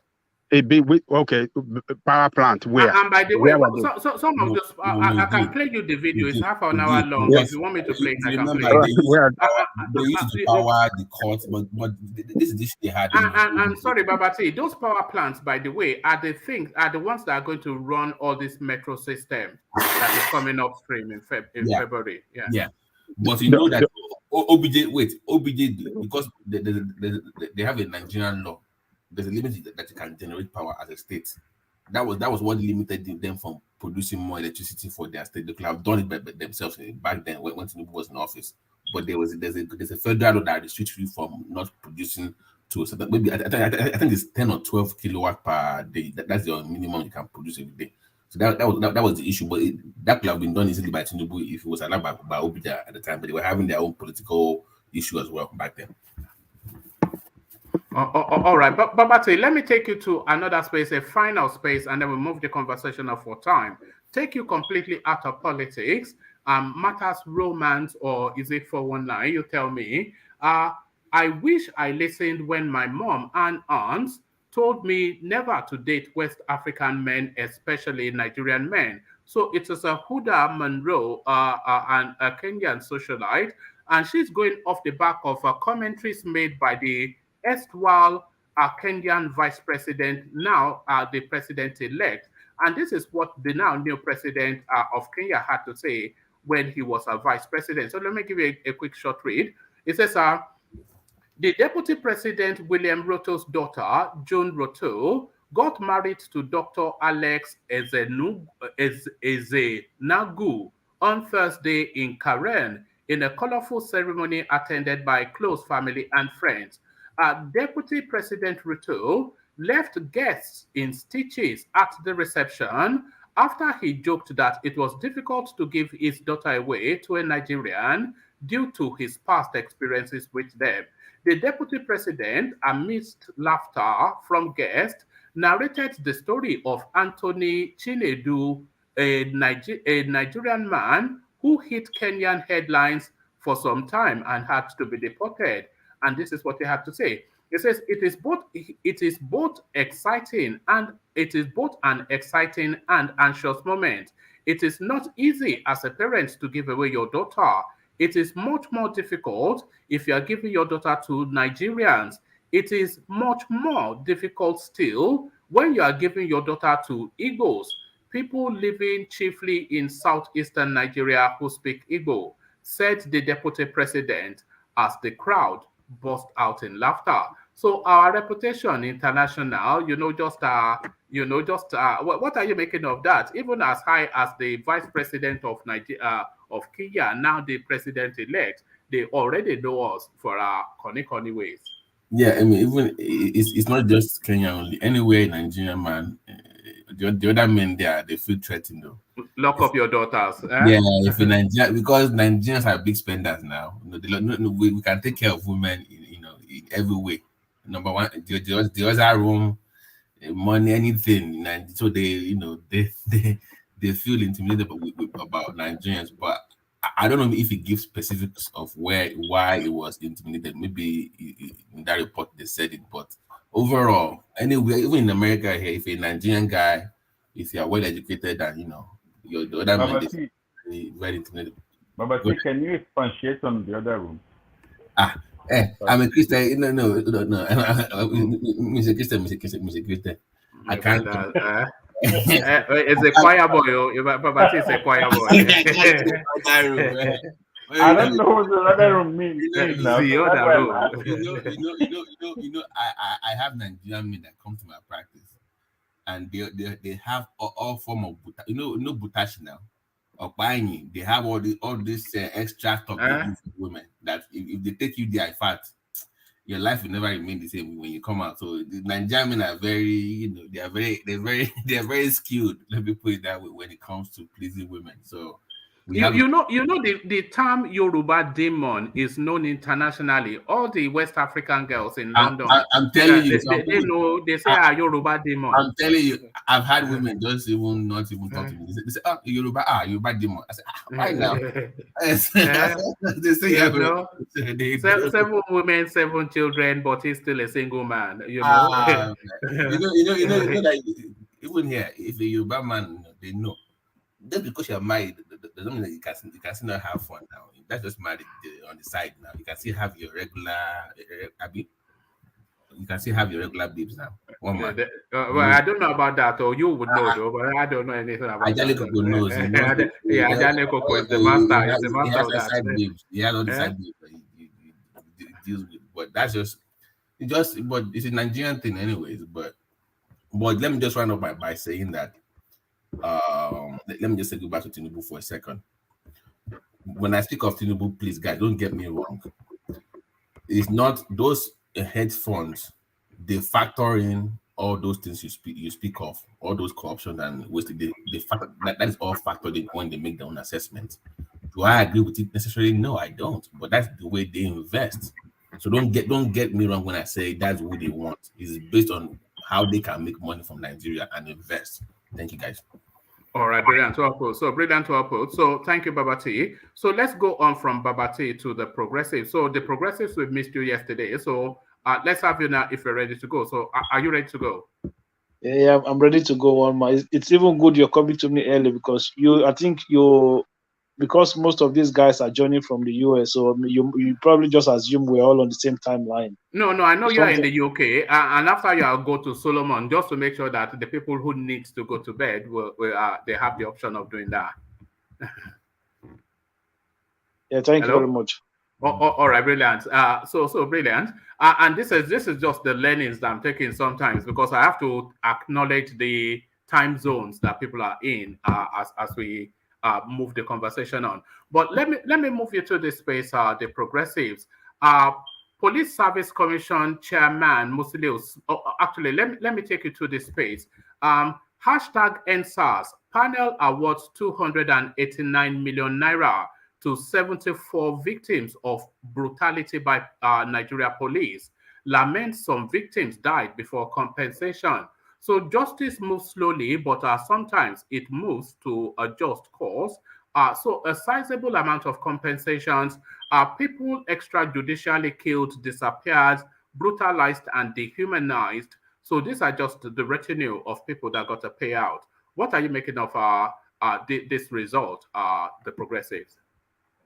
Yeah, the result is a good one, but they will never get the money. Government in Nigeria, they never pay any compensation when it's awarded against them, whether even if it's awarded from the court of law, let alone the panel.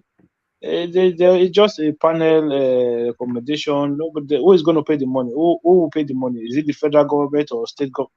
They won't pay anything. Or the Nigerian police that they could not afford work shoes for their for officers. That country is becoming some comedy of a thing, at the end of the day, it is not about awarding people for what they've done, for what they did. There should have been some form of prosecutions. You can't tell me that they don't know those people who carry out those assassinations of innocent Nigerians that were protesting for the right cause. They were not violent. There were no harm. And then you just have military men drive into them in a pitch of a dark, and then open fire at them. There have to be some form of justice. To say a panel has recommended or awarded financial package, for me that is nonsense. That doesn't make sense. It doesn't wash. It looks as though Buhari has ring-fenced some money for that. So the money is there to be paid out as soon as they reach out. One man, they will never give it to them. Listen, you yourself, you act as if you're not Nigerian sometimes. When they ring-fence that money, they will give it to the other people. The other people will give it to the other people. The other people will give it to the other people. At the end of the day, we will not get to the place that the money is supposed to go to. That's how they share money back home. Don't be surprised. It's those politicians that will go to those panels and say, just put so and so money inside. Okay, make sure there's some compensation so that we can get some money out of it. That is what happens. They're not going to give them anything. I'm not sure that is what is happening in this instance. Let me give you this paragraph, the progressives. It says, the commission labored day and night to ensure that there is some sort of closure for the victims and their families. And we thank President Mohamed Buhari for making funds available for the payment of compensation. So it looks as though they may well have ring-fenced some money for that. Well, listen, if they give it to the family, it's good. But for me, I don't think they will get it. That is my own opinion. I don't think they will get it. All right. Let me take you to this space. Let me take you to this space.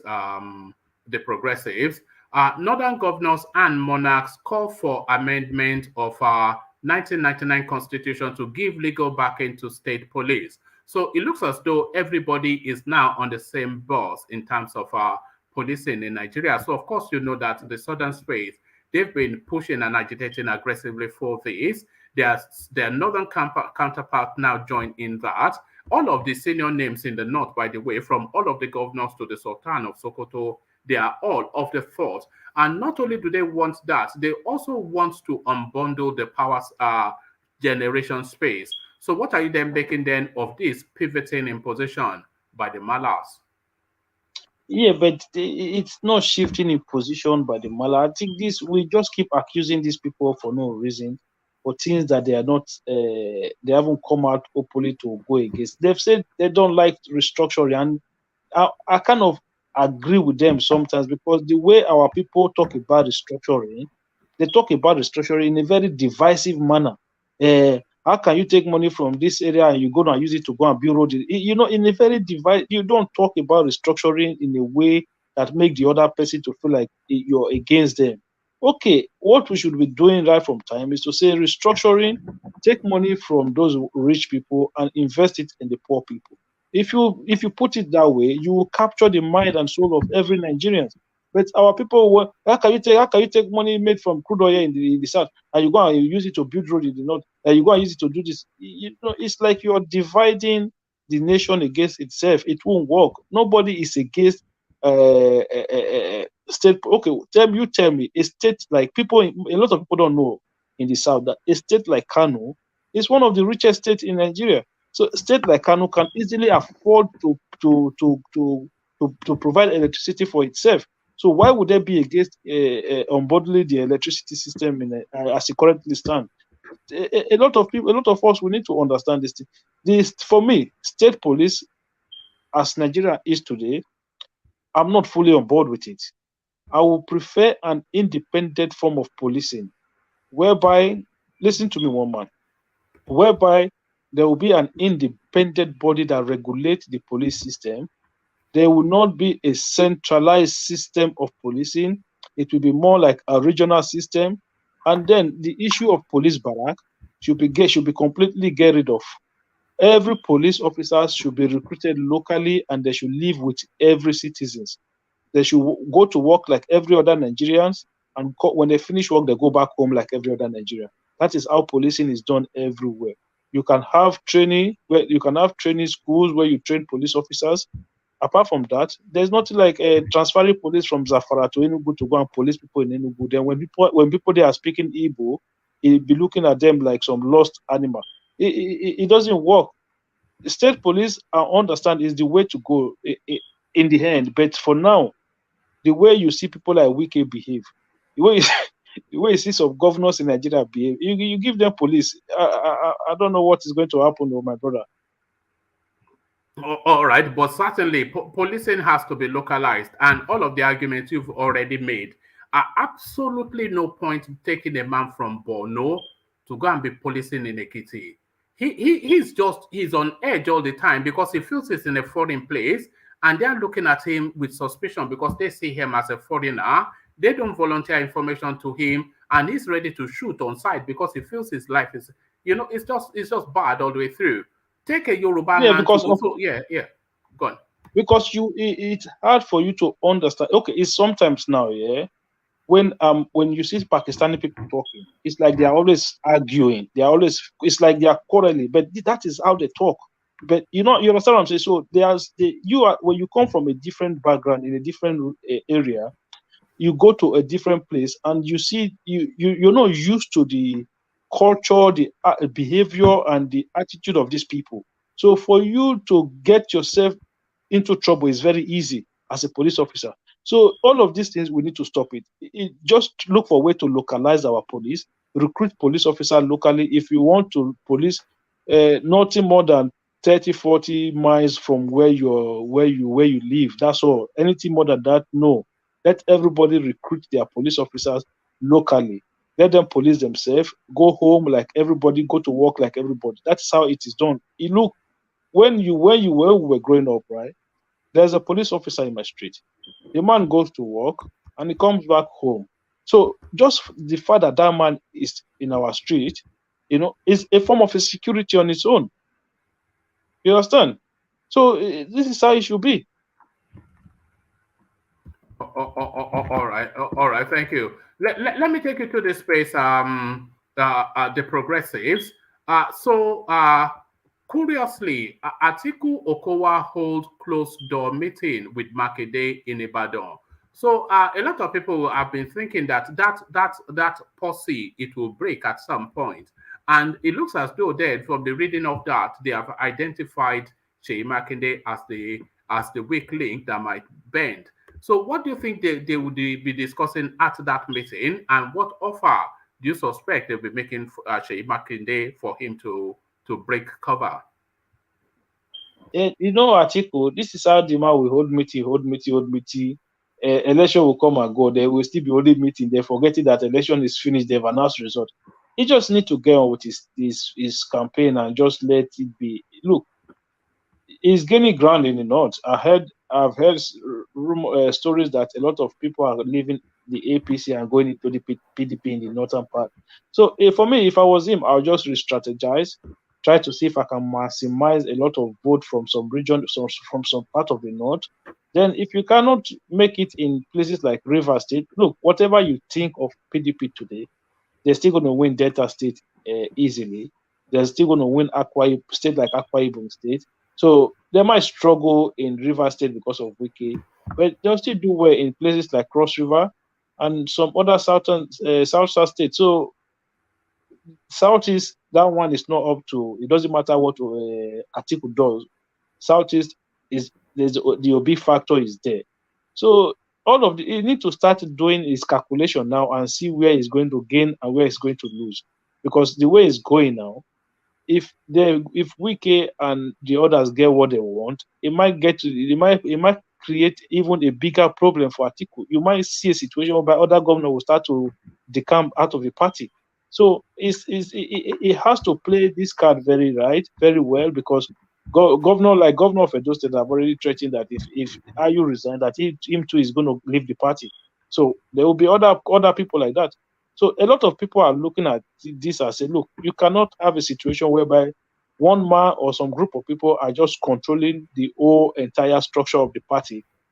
They cannot be telling us what to do all the time. So Atiku as a person now have to consider what is best for his campaign. Is he going to spend all his time trying to appease Wike, or is he just going to carry on and just continue to campaign towards the election? If not, he will spend all his time trying to sort out infighting within the party, and then he will not have any time to campaign for his election. All right, brilliant. So to this space, the thing is, the progressives, money rarely gets it wrong, and it is very rare for big money to get it wrong. So go with where the money goes is what people usually advise. Go with where the money goes. Nigerian presidential candidates kick as Lagos Chambers LCCI invites Tinubu Atiku Obi to economic summit.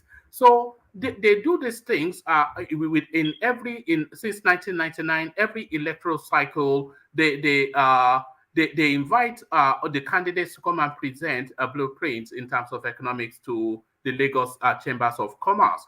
But quite notably and quite pointedly, they've just selected this trio of Tinubu Atiku Obi to that summit. So a lot of outcries from the usual suspects, Showore, Kwakwanso, the Adewale, and all those kind of people. But money rarely gets it wrong. So by this invitation, then, can we conclude that big money in Nigeria has already concluded that the presidency is not coming out of those trilogy, the progressives?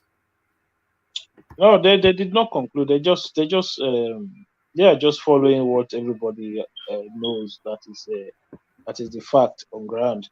So, but do I agree with that? No, I don't, because I listened to the Prince Adewale on Adeola show, and the guy was that guy was very, very good, man. The guy, like, he impressed me. Look, I was that guy even did a million times better than Obi on that show.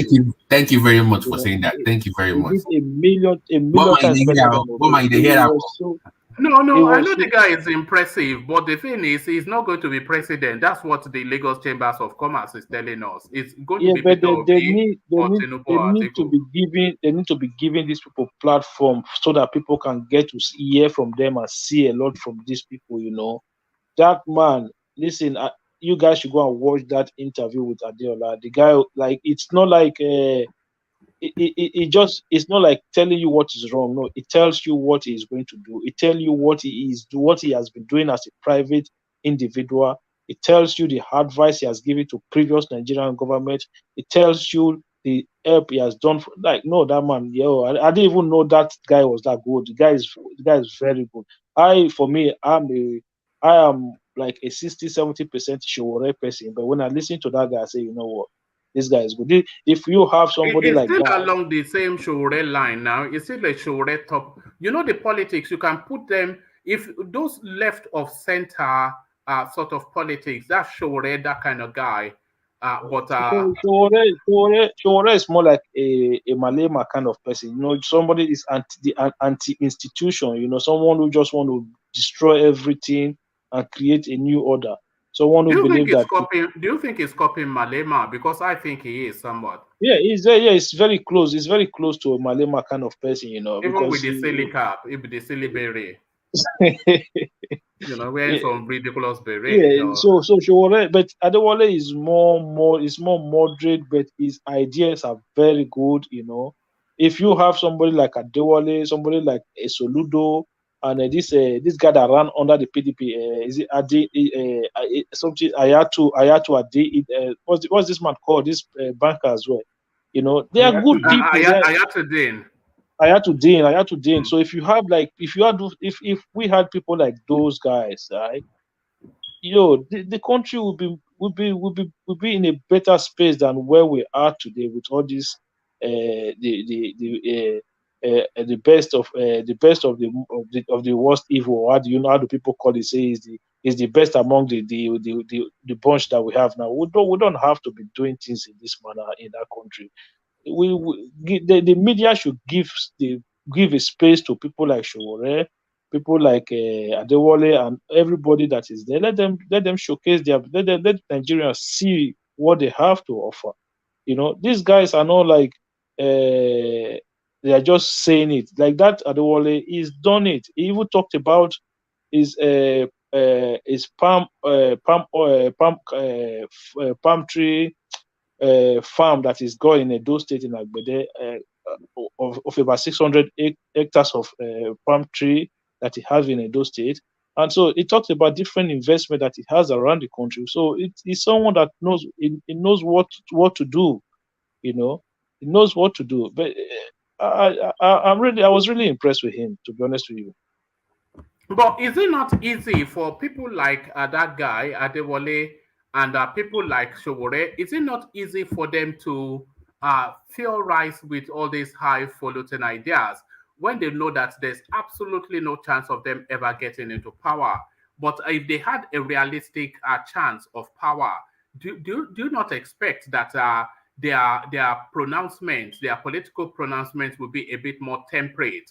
You know, because you can't. It's very easy to make all these grand, lofty, populist, you know, to the cheering of the crowd sort of things that people like Showore and this Adewale, they say. They can say anything. They are never, ever, ever going to be president. But if they were going to be president, then the language would be a bit more tempered, like the people with a real chance. Okay, one more. Let me let me take you back to 2014, 2015, okay, right? Great. When Buhari and APC was running for office, they had the chance. Like everybody know that there was a very good chance that APC could win that election, right? But what was the promise of APC? $1 to $1 to $1. Did anyone actually think that was possible? No, that was sloganism though, but their promises was temperate in that space. It's just saying, I will fix security, I will fight corruption. So those are abstract things, and not all these ideas that will be coming up with. They promised $1 to €1. They promised petrol to come to about, was it 40-something naira a liter? At the time, a lot of us know that those things were not feasible. They were never going to achieve those things, you know. But this is what politics is all about. A lot of times, these people say things, but when they get into office, it's different thing entirely. But that guy, his ideas were nothing like that. It's not saying things that are out of the ordinary. It's just common sense stuff like investing in agriculture, area which he is already investing as a private individual. And he talked about how you can bring the youth into it. He talked about the cryptocurrency environment and the companies that he have worked with, and how he can bring the youth into it, investment banking and stuff like that. So it's not like he's just saying these things, and it's not like he's promising something out of the ordinary. It's just something that you and I will just look and say, okay, you know what, that makes sense. Those are the things that he was saying, and he did really well, and I was really impressed with him. I won't lie to you. When I listen to Showore, one thing I so like I look at Showore sometimes. I say, guy, why do you bother yourself with all of these things that you are doing? Because Nigerians, we are ingrates, man. Nigerians don't fight for those who fight for them, you know. You fight for them and they leave you to dry out there. That Showore is a lot of the things that he's doing are things that he genuinely meant from the bottom of his heart. But when you listen to some people now, they'll say, no, he's selfish because he doesn't want to go and join OB. He's selfish. He's just doing it for his own good. He's doing it for himself. He's a very selfish person.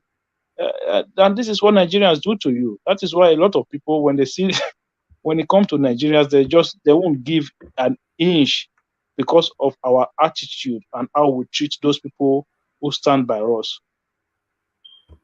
All right, brilliant. So let me take you to this space, the progressives. Buhari to present 19.76 trillion 2023 budget in October. So it is Bajabia Miller sensitizing us to what is to come. So you would say that the budget has to be presented for a budgetary cycle. But if they present that budget and they go and take the loan, do you think they would leave a penny for the incoming administration?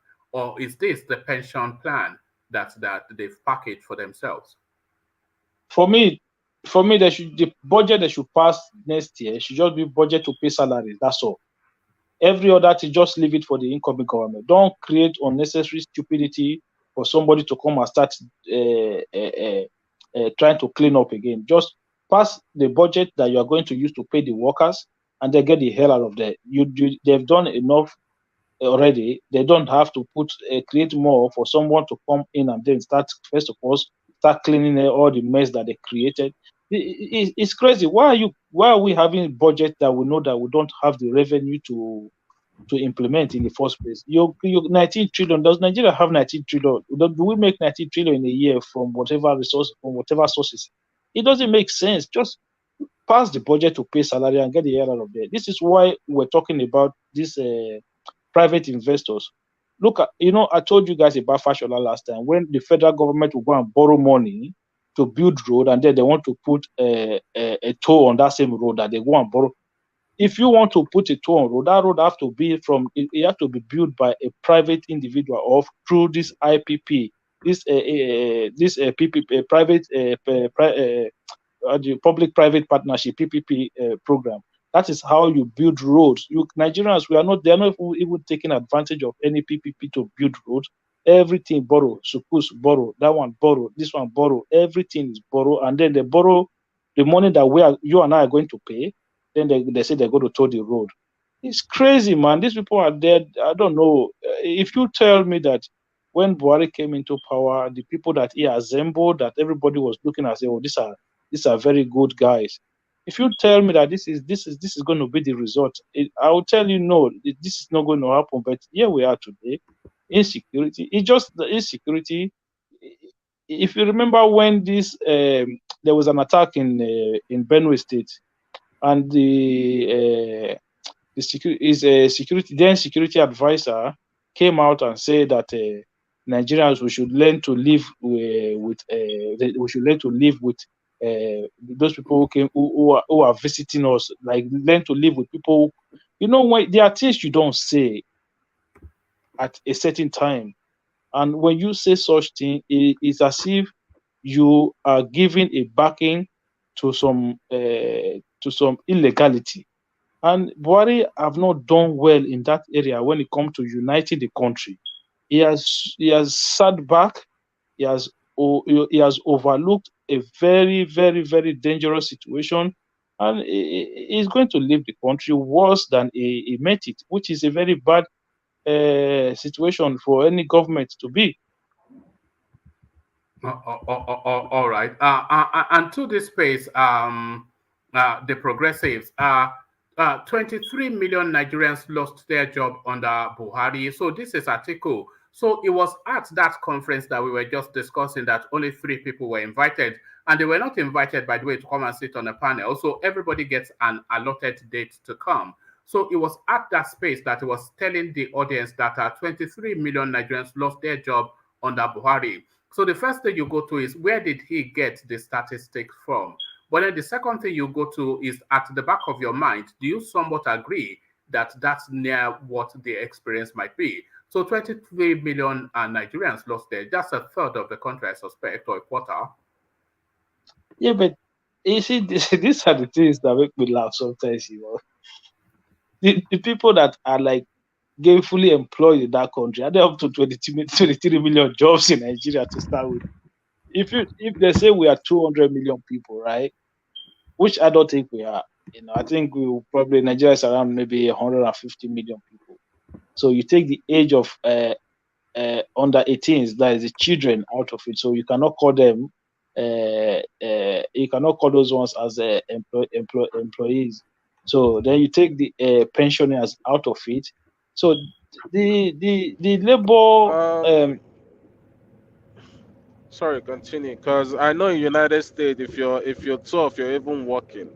So I don't know why you're removing a whole age gap from workable people. I don't know why from you're the doing labor that. from the labor force. Yeah, why are you removing it? United States, from 12 you're working, McDonald's or whatever. From 12 years old. Yeah, I'm telling you the fact. 12 years Okay. old, you're working. Okay. Is that not against the law? It's not against the law. One man, please. Let me just It's continue, not against please. the law. 12 years old. No. 12 years cannot 12 work. years old. You can work. 12, You can 13, work from 14, 16. 15, you're working. No, it's from 16 Where did you get that record from? You can't do Call that in the US. No, I'm telling you the fact. Call it Hold on, McDonald's, from you're working 16. in McDonald's. No, you can't say 12 years. Not 12.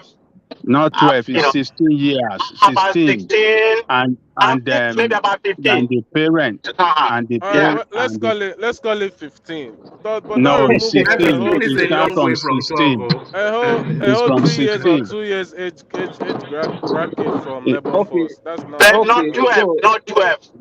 Not 12, it's 16. And the parent, as the guardian, will stand for him,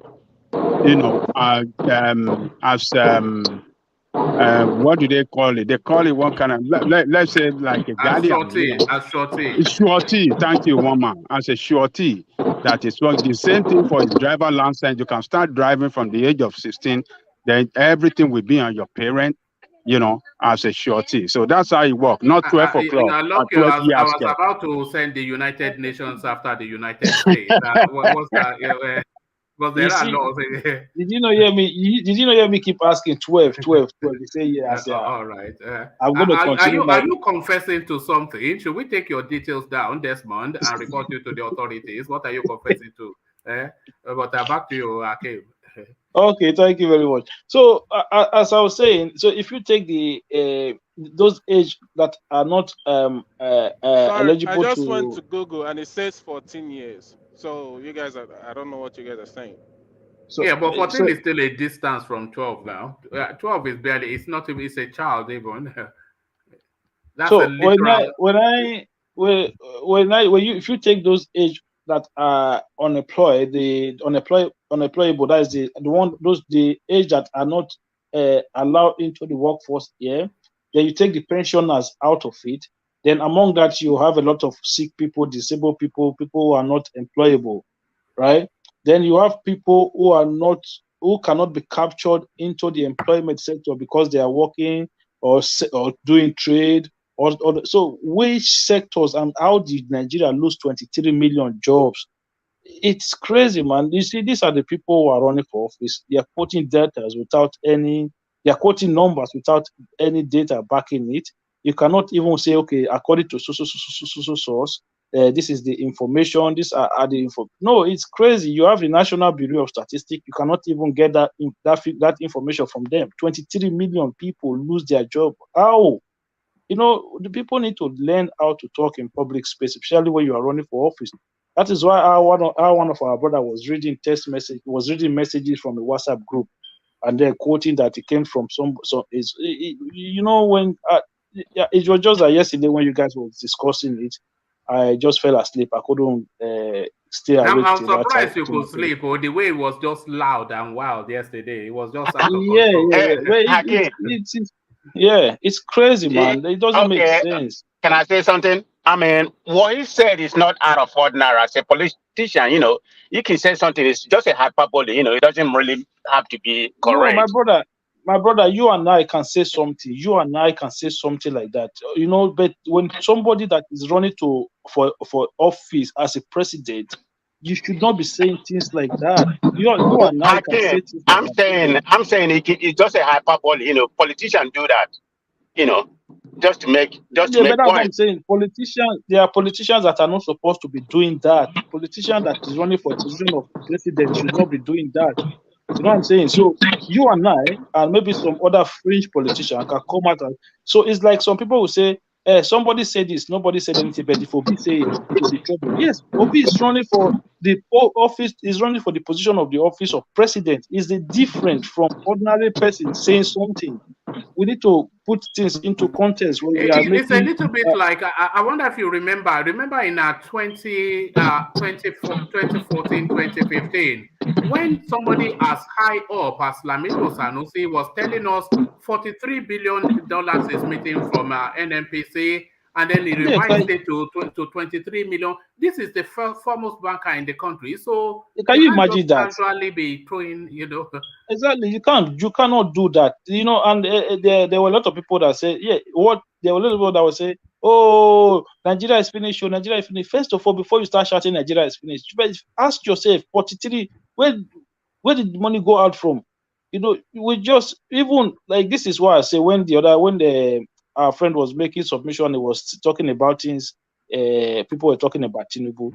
Look, even if you are not a Tinubu supporter, it doesn't necessarily mean that you just attack the person because of their opinion. It's just saying what is being told by other fellows. So the idea that you just want to castigate him for then quoting the information he got from outside just because we don't support Tinubu. It doesn't work like that. We must have it in us to have a balanced opinion on all matters, regardless of who the candidate or who the person will support. All right. Finally, Akim, the verdict from Kenya: don't give your daughter to a Nigerian man. They are all useless. Do you see why they would have reached this conclusion as a nation?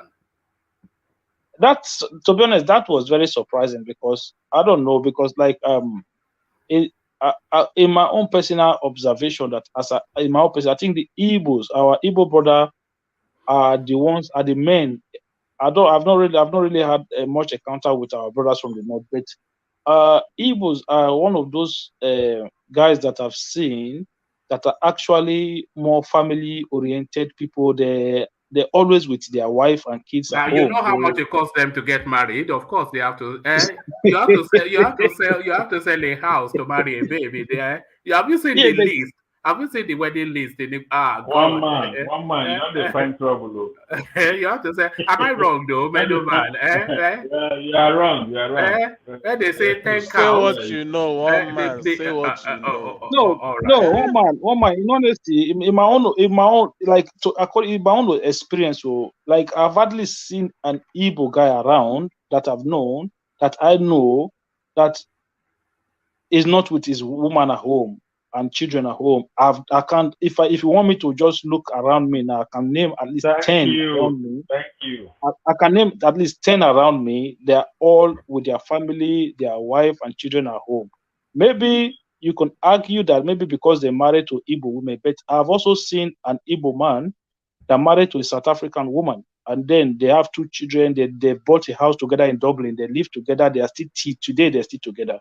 I've seen another one that married to I think it was a white woman or so, and they still so. Yeah, there's one that married to an Eastern European woman. So they have children. Their children are even in the university. So they are more like, they are very faithful to their wives. To be honest with you, they are one of those men in Nigeria that I have seen that are very faithful to their family and to their wives. You know, unlike us and the brothers from the Southwest. I've seen a lot of them, you know, whereby a 50-something years old man is living in a one-room shared house with others. His wife and children, they are living in a different place. The Igbos hardly live like that. So for me, that was why that comment was very surprising to me, to be honest with you. All right, I sort of broadly agree with you, because from just my understanding of the Southeast, they are serious-minded and family-oriented. I jokingly say it's the cost of getting married, but maybe that's just. But in the Southwest, they are known philanderers and just, you know. Yeah, they cannot say a woman, you know, the Yorubas, they cannot say a woman. They peace everywhere, man. I'm telling you, man. They just peace everywhere. Wow. All right, that's quite an allegation, but there it is. Yami Biojo. Look at that. Yami Biojo. Akim is wrong for that. All right, thank you, Akim. So thank you, Akim. Let me go on from your Akim for reasons of time, and let me go to Solomon, because he's waiting patiently in Abuja. But on the way to Solomon, let me acknowledge Kulata's super chart, which is the first one came in. It says tax Ajanle Koko and Babati bet on Black Rock. So bet on Black Rock. That was the narrative of Babati reporting his encounter with his financier friends.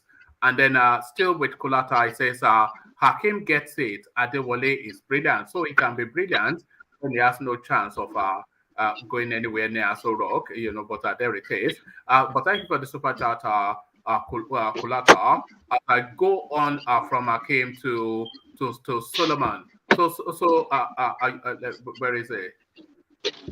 Yeah, so there you are. Yeah, so Solomon, so you're up next. So to it and to the conversation, Solomon, and let me take you to the space then. The Nigerian presidential candidates kick as Lagos Chambers LCCI invites Tinubu, Atiku, and Peter Obi. So they've narrowed the field at the finance phase to say that look no further. Your president is coming from these three. So are the money men right in the conclusions that they've reached, Solomon?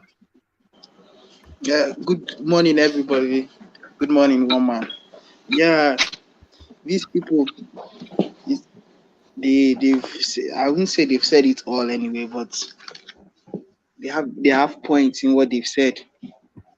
Atiku Atiku, Tinubu, and I have to just copy to it because of the because level. you don't want the detail in the comment. You don't No, want the no. detail in the comment Let me laugh section. because because of how the strong, the way he has held the Southeast votes, or the way he's going to hold the Southeast votes. So I have to just call him. It's not easy to hold a full region, to hold the whole votes like 100% or 90%. It's not easy at all.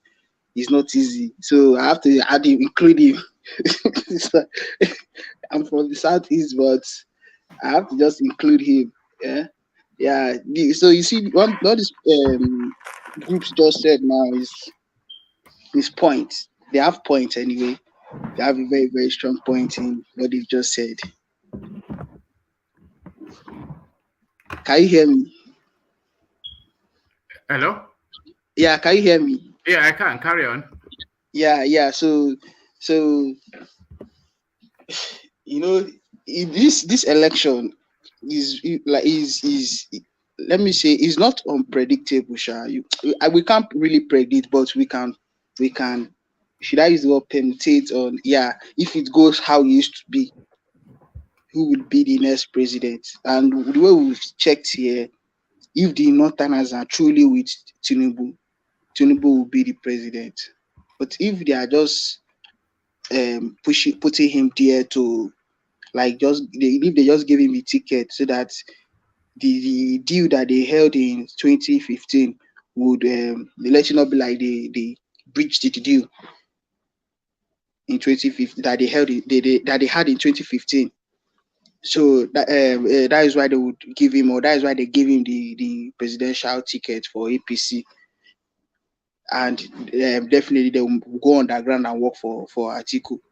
But if they are truly with him, he will get there. Yes, that is for Tinubu. Then for Atiku, if his people, if the northern people are truly with him, and the kind of people he like, look at what happened yesterday in Ibadan. He's going to have votes, He's going to really have votes from that state, even from Oshu State. He's going to have votes from Oshu State. That one is no cap about that. In Oshu State, he's going to have votes. Therefore, P2B is going to have votes from Southeast. That one, nobody is going to track there with him. And other parts of the country is going to have his, like, for only Edo people, they are not just one region. They are under South. So in South, he is going to have votes like in Edo State. I'm sure of Edo State. I cannot even talk about any other state in South, but Edo State is a must. It's a must that he must have a vote. Then in River State, the way River State is now, Wike still has he still have the people, and like the people still have, as in they are still for Wike, but it will not be like the way it used to be. It will not be like the way it used to be, like them delivering 1 million votes from Rivers. I don't think PDP will get up to 1 million votes in Rivers. They might just get like maybe, let me say, 700 or 600. But P2B is going to have votes from Rivers State. Not that he's going to take there, but he's going to have votes from there. So those people, that group that said what they said, they know they are really, they really understand the Nigerian political space, or they are really looking into the Nigerian political space to come out and say whatever they said. All right, thank you. So warning from Kenya to their daughters that as soon as you see a Nigerian man, run for the hills and keep on running. So this is what every Kenyan parent is saying to their daughters. So why do you think then that reputation of this caution internationally about Nigerian men? So every country, especially the black countries, especially every African country, they have this sort of impression of Nigerian men, and nobody, no parent would as first choice pick a Nigerian to be the husband to their daughter. So why do you think then we have this reputation, Solomon? Is Kenyan parents cautioning their daughters about Nigerian men, right? Yes, it's because of people like you now. If like you're my over here, Shade over there, I'm in the next place, all this behavior. you will not blame people like me too, because when you come and look each tribes, you see Nigeria that we have various tribes in Nigeria, different tribes in Nigeria. You see girls from different places. You want to try all of them. You understand? It's not like it's not like I'm encouraging that act, but it's Yeah, tempting. try everything before you make a decision. It's very, very tempting. Like for instance, now coming down to this Abuja, and I got to see some girls from Nasarawa State, man. That state, I at times I just be like, wow. So if you just stay where you are, there is something Ren or Mokri posted one day, like you have to travel before you choose a wife. It's not just staying where you are and you say, you've seen it all. My brother, you've not seen it all. You've not seen it all. Try and travel. Who When you have travel, the finest babes in Nigeria? As it stands like this now, we don't need to talk, like we don't need to give it to anybody, man. All the tribes have beautiful girls, beautiful ladies in Nigeria. All the tribes. Ondo girls are the most beautiful, man. Ondo girls, man. No, and Ondo girls no follow. They are not the most beautiful. They are beautiful, but no. The only thing I like Ondo girls. Did you say Ondo or Edo? They don't want to. There's a room. Did you say Edo or Ondo? Sorry. Ondo is Ondo.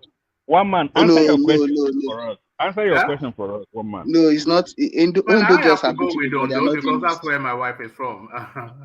No, Ondo girls, they are not the most beautiful, but they have good girls. Like their girls are people like they are well cultured, like well mannered. These Ondo girls, when they are the beautiful. When you meet an Ondo girl, you would really want to have something to do with her, something serious, because they can cook. Most Ondo girls I've met, they know how to cook. They know how to. You go plant seed for Ondo too, all the way from Abuja. Solomon, Solo.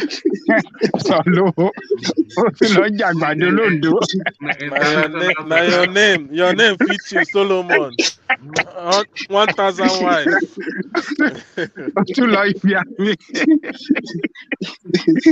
But seriously, is it possible to be a faithful man in Nigeria?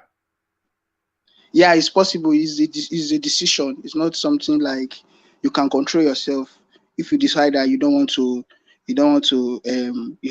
get involved with too many women, you can just control yourself and focus on one woman in Nigeria. Especially now, the way the economy is in Nigeria now, except you just want to be spending anyhow. Like you are ready to spend the money. Yeah, you jump into the womanizing space and do your thing, but you'll be spending. That is if you want to. Okay, let me rephrase that question. Is it possible to be a faithful, rich young man in Nigeria? Of course. It's possible. Yes, it's possible. It's possible. It's very, very, very possible to be a rich, young, faithful guy in Nigeria. It's very, very possible. It's a decision you take. You can stand on if you decide to take it.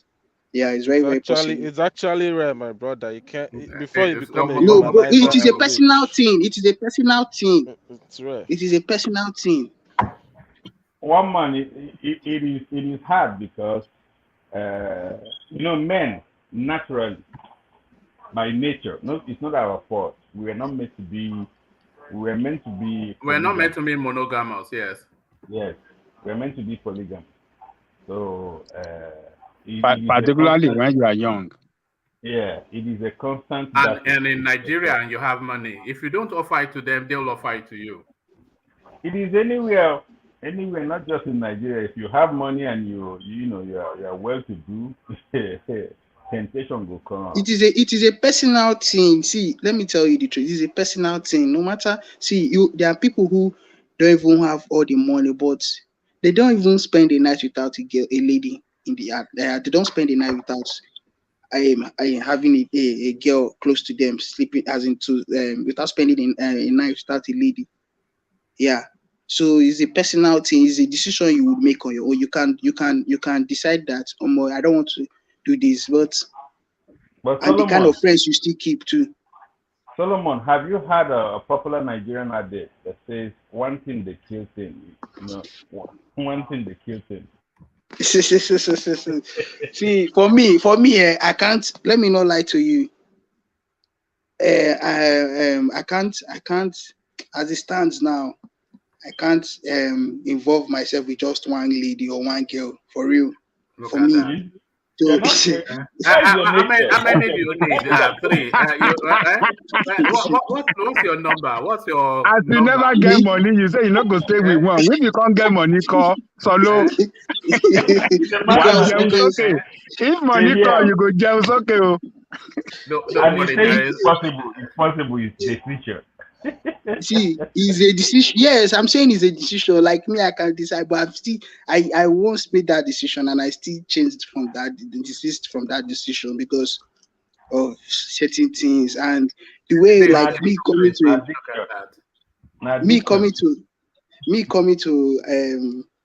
to Abuja, and at least I've traveled to some places in Nigeria. No. Before I came to Abuja, I went to school now, so I saw different girls, but we kind of thing I experienced in school. I just said no, because at this point now, if you get involved with one person now and the person does something that would hurt you emotionally, to really get to you, so you don't need to keep only one person. You need to have different girls and make sure that they are all. It's not just to follow like people. No, you have a spec and have real people around you, real girls around you, that if you lose one, you will not feel it. That is just the truth. Okay, no problem. Don't worry. Enjoy being young and good looking. It doesn't last for too long, so enjoy this space while you No, can. it's going to last forever young by the grace of God. Forever young. Don't worry. Yeah. Forever young. You get plenty extra tire. Look at that. No wonder you are not putting on weight. There's somebody that say Kogi girls are the most beautiful girls. Kogi girls are beautiful, but they are toxic. Like they like this. In fact, when they talk about this feminism, that thing is naturally in them. They are this kind of people that want to control men. I just admire them, but I don't want to have anything to do with them. I've never had anything to do with any of them, but seeing them, even at the Shagamu camp I went to, most of them were from Kogi, but the way they behave, they try to ride men, and it's not good. They are not, to me, they are not the most, even not just to me, they are not the most beautiful girls in you Nigeria. mean in terms of their character? Yeah, in terms of character. All right, brilliant. So there it is. Letting some women from Solomon age 15. So Solomon, who are most loving among them across the country? Which side of the country and which state particularly you can say their girls are very loving? You don't chop around, now. Tell me. And when Ajale Koko is talking about loving, it means the other room, I suspect. Look at that. Don't corrupt a young mind now. Don't corrupt a young mind. Although Solomon, I suspect you're already corrupted. No, I'm not corrupt. I'm mature though. I'm growing. Yeah, I'm not corrupt. In terms of girls who are loving in Nigeria now, There have to be adult girls now. Adult girls, yeah, that's what I want to say. But there are levels to this too. Adult girl will only love you if she's into you. If she's somebody like is into you, when she's into you, when adult girl says she loves you and when she tells you she loves you, she really loves you. I'm telling you the truth. I'm very dependable too, right? Loving and dependable. Yeah, they don't depend on as in you can rely on them too as a man. They are not people that will come and stress you or to come and they don't even, once they love you, those toxicity that other those toxic traits of them, they will not even bring it close. They will not want to do anything to hurt you. They will have you at heart, and they are not these kind of people that really believe in materialistic things. I've always considered dating an adult girl like some form of homosexuality because they're so masculine in their ways. One That man. is why me I cannot Let date your wife Edo get girls, you. because it is very hard to see an Edo girl that is total 100% beautiful, like in all aspects, in physique and in facial look. But Sorry, when you Solomon. want to, yeah. Solomon. So I was considering going to Abia, your state, to look for a woman. So you advise me against that. Voila.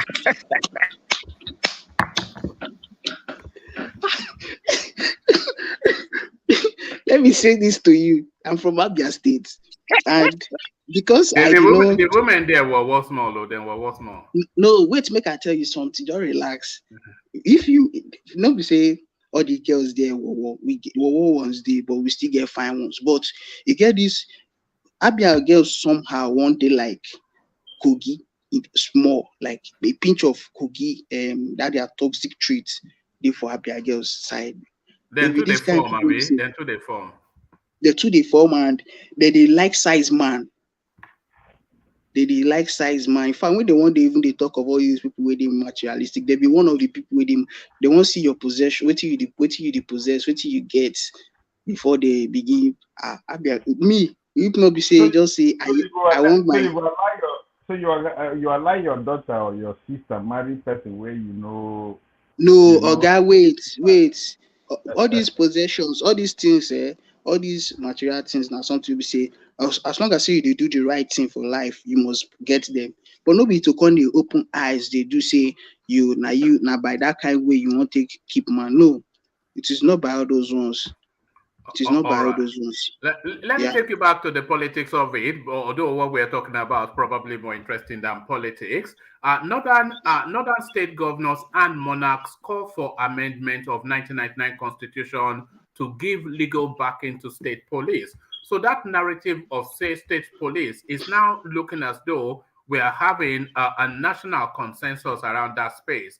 Everybody now have reached that spot that really we have no other choice. So do you anticipate then that this is something that might be signed off by Malam Buhari before he leaves? Yeah, this 1999 constitution has been, or is one of the things, is one of the major things Ninas talk about every time, that we need to vote against it so that they would start a new constitution. They will start making arrangement to bring in a new constitution, because this constitution, most of the things, if we change this constitution and make it like the whole ethnic groups, that is the leaders or the representatives, like the one they did in 2014 or so, the whole ethnic groups, because I think Nigeria it was 2014 that Nigeria, the 100 years amalgamation um, um, um, um, expired, or it completed 100 years, and they had a meeting or a conference for all the ethnic groups to come and to renegotiate or to restructure the system. That was during the time of Jonathan. So that gathering was for them to. One of the aim of that gathering was for them to be able to re organize the constitution, and they will sit down. The whole ethnic groups will sit down, because there are various nations. All these ethnic groups, most of their nations, so they will sit down and agree on the terms of the constitution. Because this 1999 constitution was not. It was imposed on Nigeria. It was not we the Nigerians that agreed to that term. It was imposed on Nigeria. So they will need to renegotiate it and talk about it. So, but the thing there is that, the constitution now is more in favor of the North. Let's just be honest and not whine ourselves. It is more in favor of the North, especially when it comes to those barrels of oil that leaves south to the north and all that. They need to renegotiate it and include the state police too. So this is part of the movement. I'm trying to say this because of Ninas. This is the part of the movement, or it's part of the movement Ninas is talking about. Like, people should vote and vote. There is a platform, or there's a portal already made to vote so that they can allow these things to they can allow the constructing of the. Are you there? Can you hear me? Yeah, you were breaking up, but carry on. We can now. Yeah, so this is part of the reason why Ninas is doing their movement or going for that movement, so that we vote against it. And we really need to have state police, because Nigeria is still same. It's just like a country like US. See, each state, each state, each state, each state.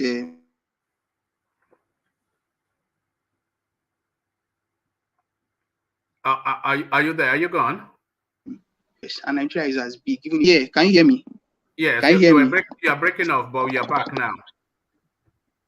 I say each state in US have their own state police, and Nigeria is as big, and our population too will still grow and will grow to their own population. So we should look at what they are doing there.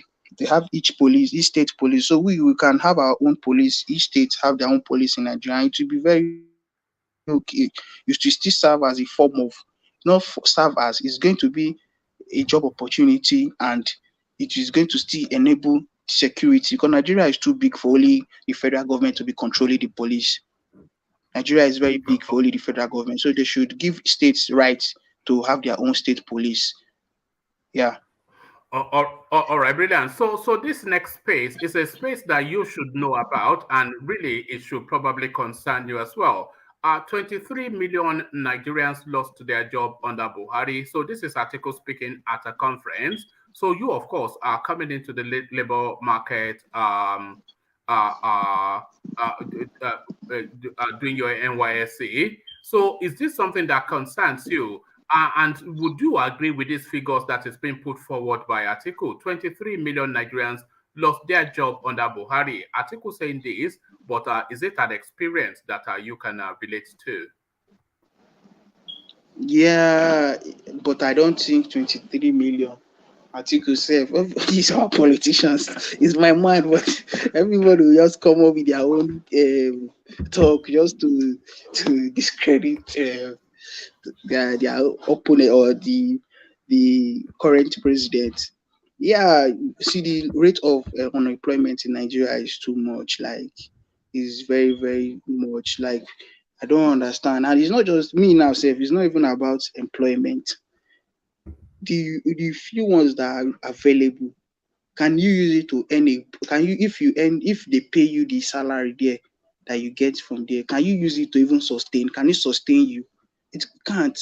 So it's not about coming to talk about provide job. Let our economy have weight. Let our currency have weight that you can, if you hold 30K, you can use it and do reasonable things. And it's not just coming to provide jobs everywhere, and the money, the people can use the current their salary to sustain themselves. That is this one is for single people. Talk more of family people. How do you think, or how do you expect them to survive with that kind of a rate at that rate the currency is? So as he's talking about coming to provide job, he should be talking of how to, and I know he's going to do it.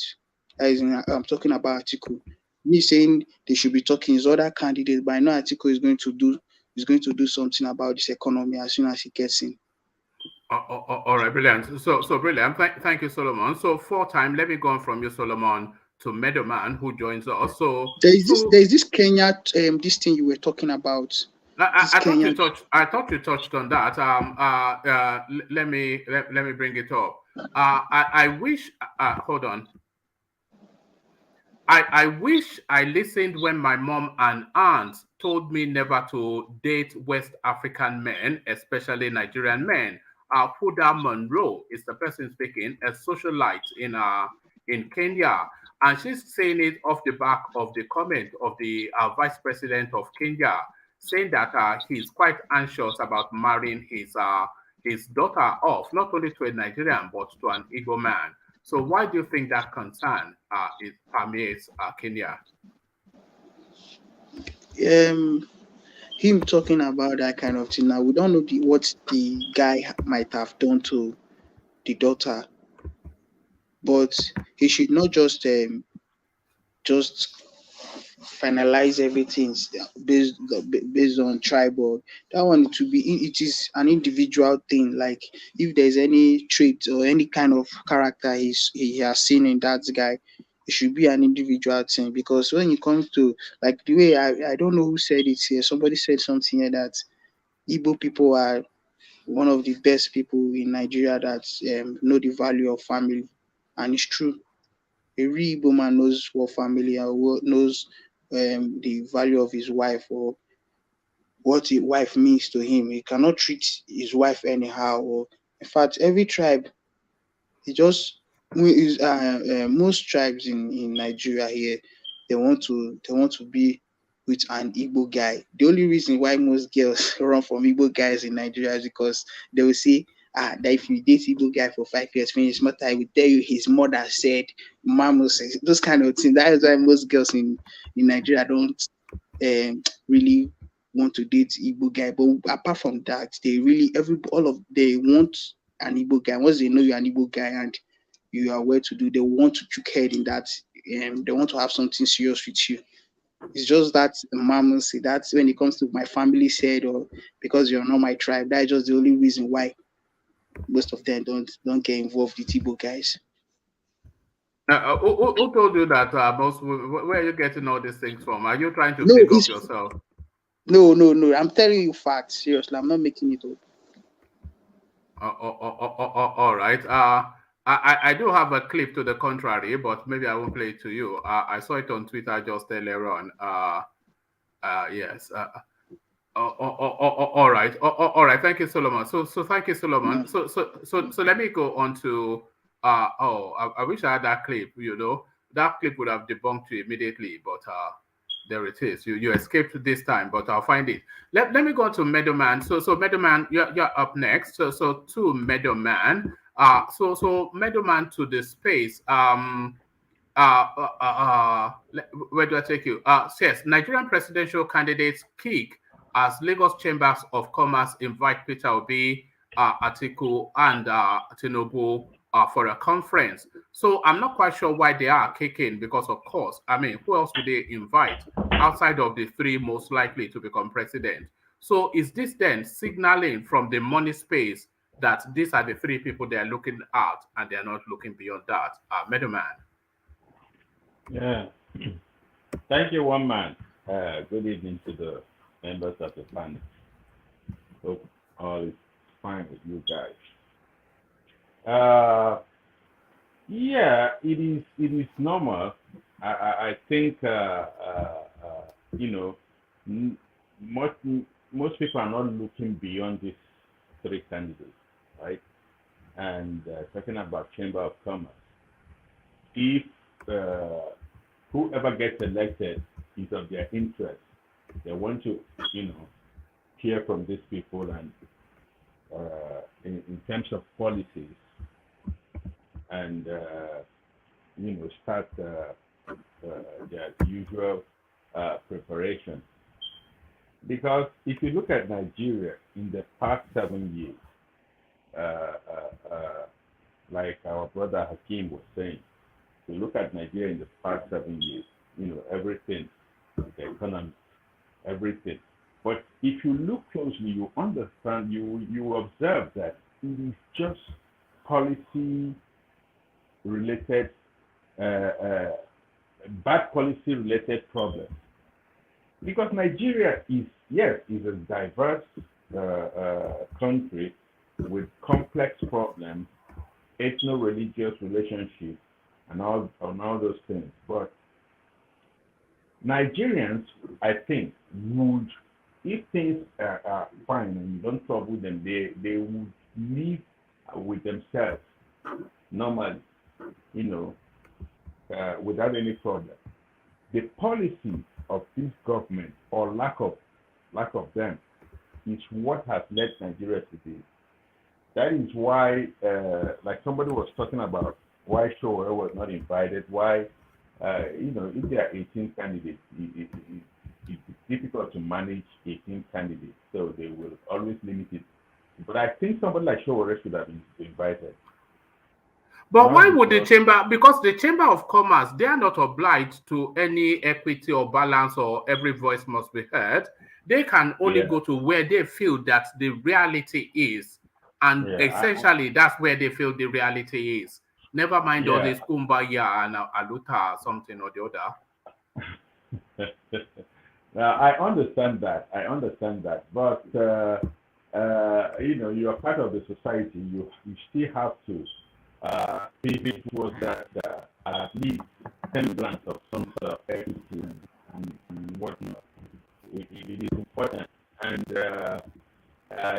these three guys are the real contestants right now. But down the road, somebody like Shower will come up, and anything you say now could be used against him in the future. So, we're losing you somewhat. Hello. Can you hear me? Yeah, there's a lot of static on the thing, but carry on. We can make you out. Let me see if I can change my target here. Hello. How about now? No, yeah, that's much better. A lot better. Okay.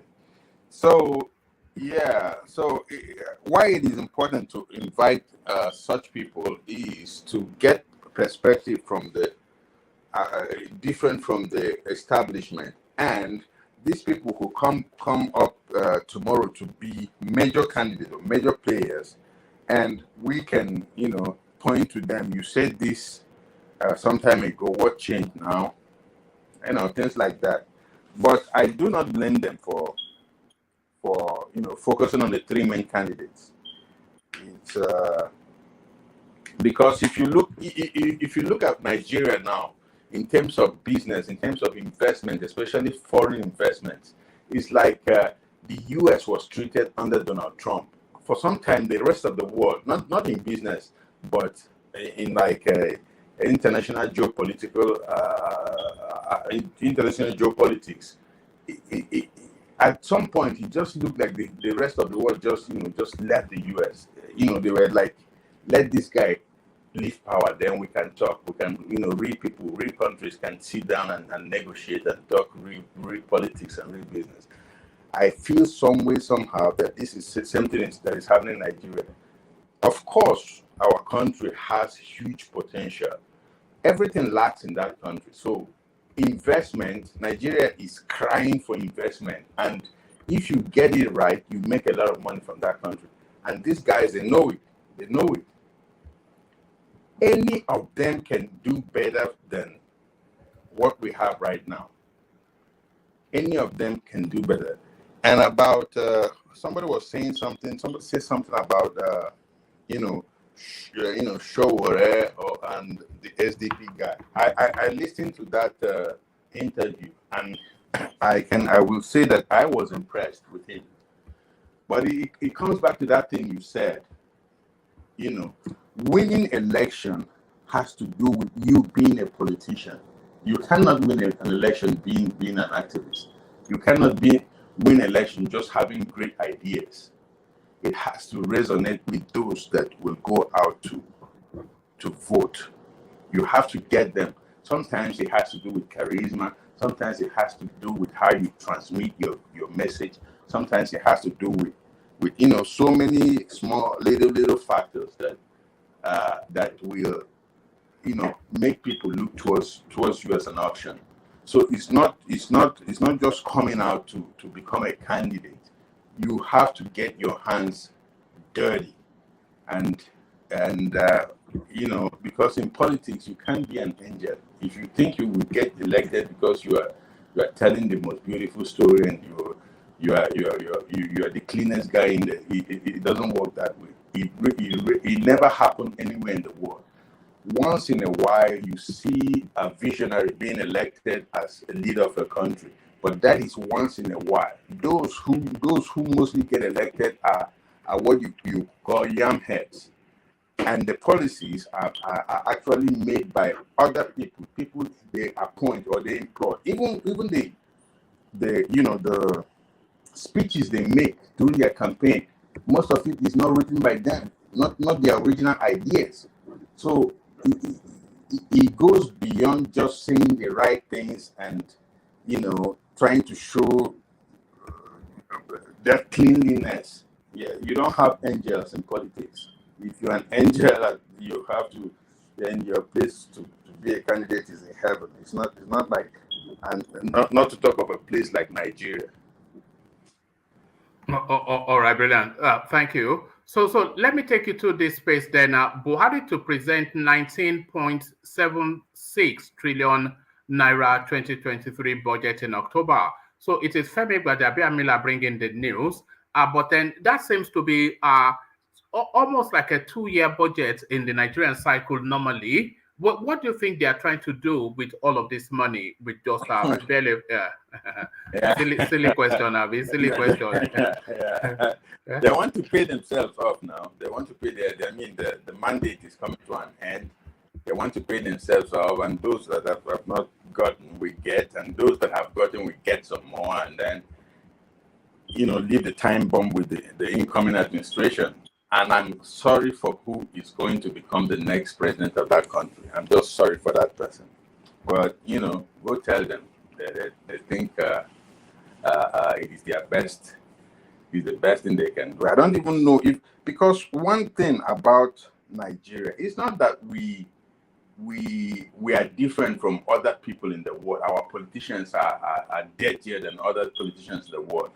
It's just that two things. One, we don't hold our politicians accountable. And it has been like that for so long that they have gotten so powerful and so confident that they do whatever they want. They know they will get elected. Once they're in there, the chances of getting re-elected is very high. But if it was a place where people hold their government accountable, they will if they mess up, they know they will get punished in the polls. So we, either because it is tribe, either because we don't care, either because of apathy, we just don't hold them accountable.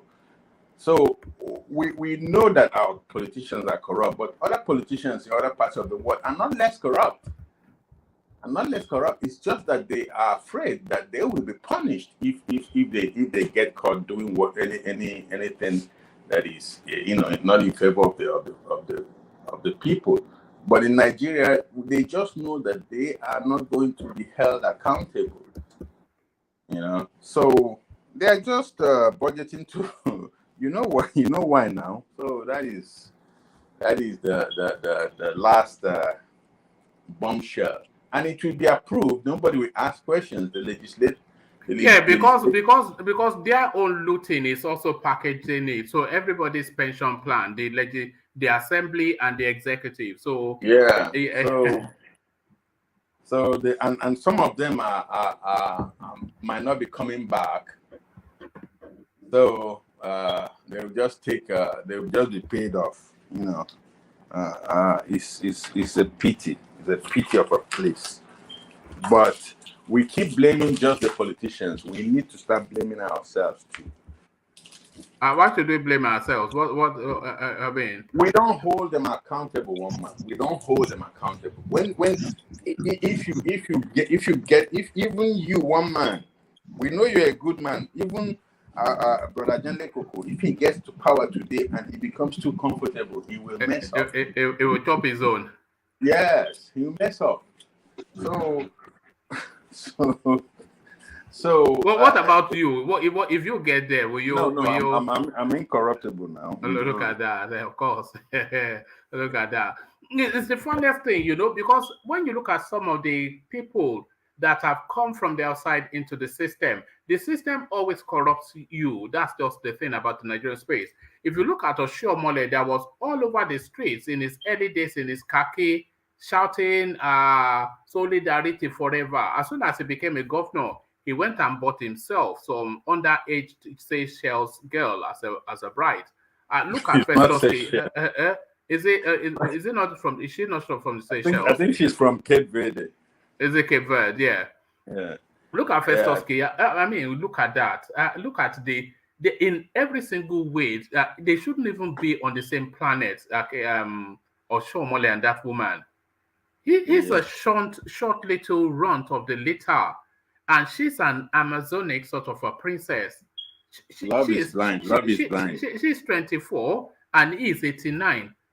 You know, look at that. You know, Man, it's love is unbelievable. blind now. Look Have you at not that. had that? Love is blind. Oh my Sometimes goodness. One man. And she's a lawyer. She's a lawyer. And she was an air hostess with prominent Emirates, you know. So it wasn't as though she's from Desperado. One man. Yes, sir. One man. Have you heard that in Igbo language you say "wokadenjo," and it means wokadenjo. It means that a man can never be ugly. So leave that for nature to decide, not us. All right. It's only his wallet that can be ugly, not him. Exactly. It's only a wallet. Yeah. If your wallet is bad, then that's it. But if your wallet is good, you can never be ugly as a man. Trust me. It's unbelievable. Sorry, hold on, Meadowman. I just need to show this. For the benefit of the audience, this is what we're talking about. It's quite striking when you look at it in Technicolor. So this is the former governor of Edo State, Adams Oshiomhole, and this is his bride. So you tell me. Arriving here is the President-elect, General Muhammadu Buhari, and his wife, Aisha. Also present is the Vice President-elect, Professor Yemi. And that's it right there. So look at that. Beautiful couple. Look at that. Unbelievable. Almost ungodly. It's some form of abuse, isn't it? It looks like some form of abuse. Look at that. It's quite a thing, you know, but there it is. Love is blind. It's beauty and the beast. Beauty and the beast. All right. So to the space, Meadowman, 23 million Nigerians lost their job under Buhari. So it is article at that conference that we were talking about earlier. Putting that data out in public, but where is it getting it from? Yeah, it's the thing. But then, does that concur with what you anticipate the space to be? One man, I don't totally disagree with it. Of course, if you take statistics, the numbers that are registered even in Nigeria, it will be much lower than that. But if you consider the millions of people that were farming in the north, you know, in the north, in the rural area, their occupation is mostly farming, that are not farming anymore, that are now even, some of them are even refugees in their own country. You have to put that into account. I mean, that is their means of livelihood. So you take it away, you're taking away their job. You have to put that into account, and they participate in the economy. And that doesn't stop in the north. It comes down south to some extent. And these people, their produce goes into the market and creates jobs for middlemen again. Some are exported from the country, some are consumed in the country. People sell it in the market. I mean, if you look at the chain, you cannot.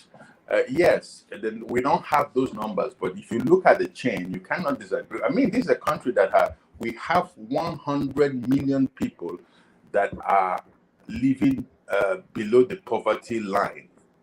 I mean, 80% of these people were never employed in the formal sector. You have these people were employed. Most of them were employed in the informal sector, and how do you call it? Like family farming and farming activities. So you have all this lot of farmlands in Taraba, in Niger, in Borno, that are in Kaduna, in Plateau, in Benue, that are now just not. You showed a video of a town in Kaduna. I think it was in Kaduna or somewhere in the north that is just deserted. I mean, those people that were living there, that left the place, they had a form of activity, economic activity they were doing before they left. You have to put those things into account. So if you add those things into the mix, it could get to that number. Yeah. So I don't find it totally outrageous. I think is closer than reality than we think. Yes, That is because I was alarmed when I first saw it, but then if you unpick it in the manner that you've just done now, it's probably even an underestimation. Yeah. So just to tell you that the situation could be worse than than what we see, because if we keep looking at numbers, pardon my brother Kulata, if we keep looking at just the number, just the official numbers, I mean, we'll get it wrong. So I don't think it's that outrageous. All right, let me take you to this space. Justice delayed, but is it denied? Hashtag NSARS. Panel awards 289 million naira to 74 victims of brutality by Nigeria police. Laments some victims died before compensation. So started about 2 years ago, the NSARS panel, which is not necessarily for just that NSARS space, but for police brutality in its totality. And they found then quite a report. So it covers extrajudicial killing, forced disappearance, inhumane treatment, and degrading. So it covers the whole gamut of it. So now the verdict's coming in, and this is the second tranche of payouts. So 289 million in compensation to 74 victims. So is that justice delayed but not denied? Yeah, it is justice delayed but not denied. But I would expect more. I would have expected more to be paid to some of those victims. I mean, nothing will compensate life that is lost. But I mean, those people, some of them, their families will never ever be the same again after that night. So, well, this is one of those things that will be left. This is one of those things Buhari is packaging for the next administration. If Tinubu wins, this will be paid. If Obi wins, I think it will be paid. If Atiku wins, I don't know. It could be paid. Do you think he will privatize the victims? Because he wants to maybe we'll privatize them too. He will outsource the victims. He'll probably outsource the victims, and so I don't know. I just see it as one of those things that part of the package is going to leave for the next administration, but the victims deserve it, and they even deserve more. All right, and finally, the acerbic remarks in that direction from the Kenyans. Lock up your daughters if you see a Nigerian coming. Are they justified to give that warning? Then the craze, who the Kenyans? They should be happy that some of our men are looking towards their daughters. I understand he said that in a joking manner, but if the reception was in Nigeria, I think many people would not find it funny. But you know, go carry a wife go home. If you say that for Lagos, you know, go carry a wife go home. So but he I think he had an experience with a Nigerian, and now a Nigerian, and he must have, how people, when he's a foreigner, when he's somebody from another place, you say all sorts of things. You judge those people by the experience, your personal experience with that one person, and then maybe he never expected that it is coming into his family. But his wife, his daughter is lucky. That's getting married to a Nigerian. And if I understood, a doctor for that matter. So it's not even any common. Yeah, but you have to be at that level to marry the daughter of the vice president of Kenya. Yeah. You cannot be a bus driver now or something. Yeah. So, but in this short story, we only heard about his joke. But I'm sure that there are many Nigerians that are married with Kenyans that are loving it, So we don't hear of those ones. I mean, we have Nigerians married in Eastern Europe. We have Nigerians married even in Japan. We even have our brother that is married in Japan, and the Japanese lady is loving it. I mean, he's having kids with her. Why she's not complaining? And our own Kenya are the people that are going to complain. And men in Africa, they have that thing with Nigerian men, against Nigerian men. I think in if you go to South Africa, the same thing. Oh, they hate us there, you know. Yeah, but their women somehow prefer Nigerian men. I don't know why. They Nigerian men is a step up for their women. I suspect Babati, captured the real thing. Babati is a rascal, isn't he? He wants to. He'll be telling you he's a quarterback or something or the other. It's probably just some. One of these days we'll get to find out. One of these days we'll get to find out what Babati looks like. I hope we don't get disappointed. But always coming here bragging. Yeah, Babati captured it, especially when he added the other room. Only that he couldn't expatiate on that. So I wanted to understand what that really meant. All right, but you were talking about South African women just now, middleman. But I'm not sure that you are qualified to talk about South African women when we have a South African woman here who can explain it to us better. So let's hear from the South African woman. Okay, right, everybody. Good afternoon, everybody. My name is Umbalo Suntolo Omolono. I'm from South Africa. I will have to tell you the reason why our South African men are killing the Nigerian men. This is because the Nigerian men are very good. They are gooder than the South African men. Our South African men, they don't take care of us more than the way the Nigerian men do. The Nigerian men give us money for hair, for food, for clothes. So, but the South African men are selfish. Nigerian men, they are not selfish. They take care of us very well. So that is why the South African men are angry, because all the beautiful ladies are now going after the Nigerian men. When you chase and date a Nigerian man, you enjoy your life. But we date the South African men and we are suffering.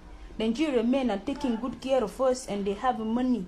And we a lot of South African women are leaving our husbands because of Nigerian men.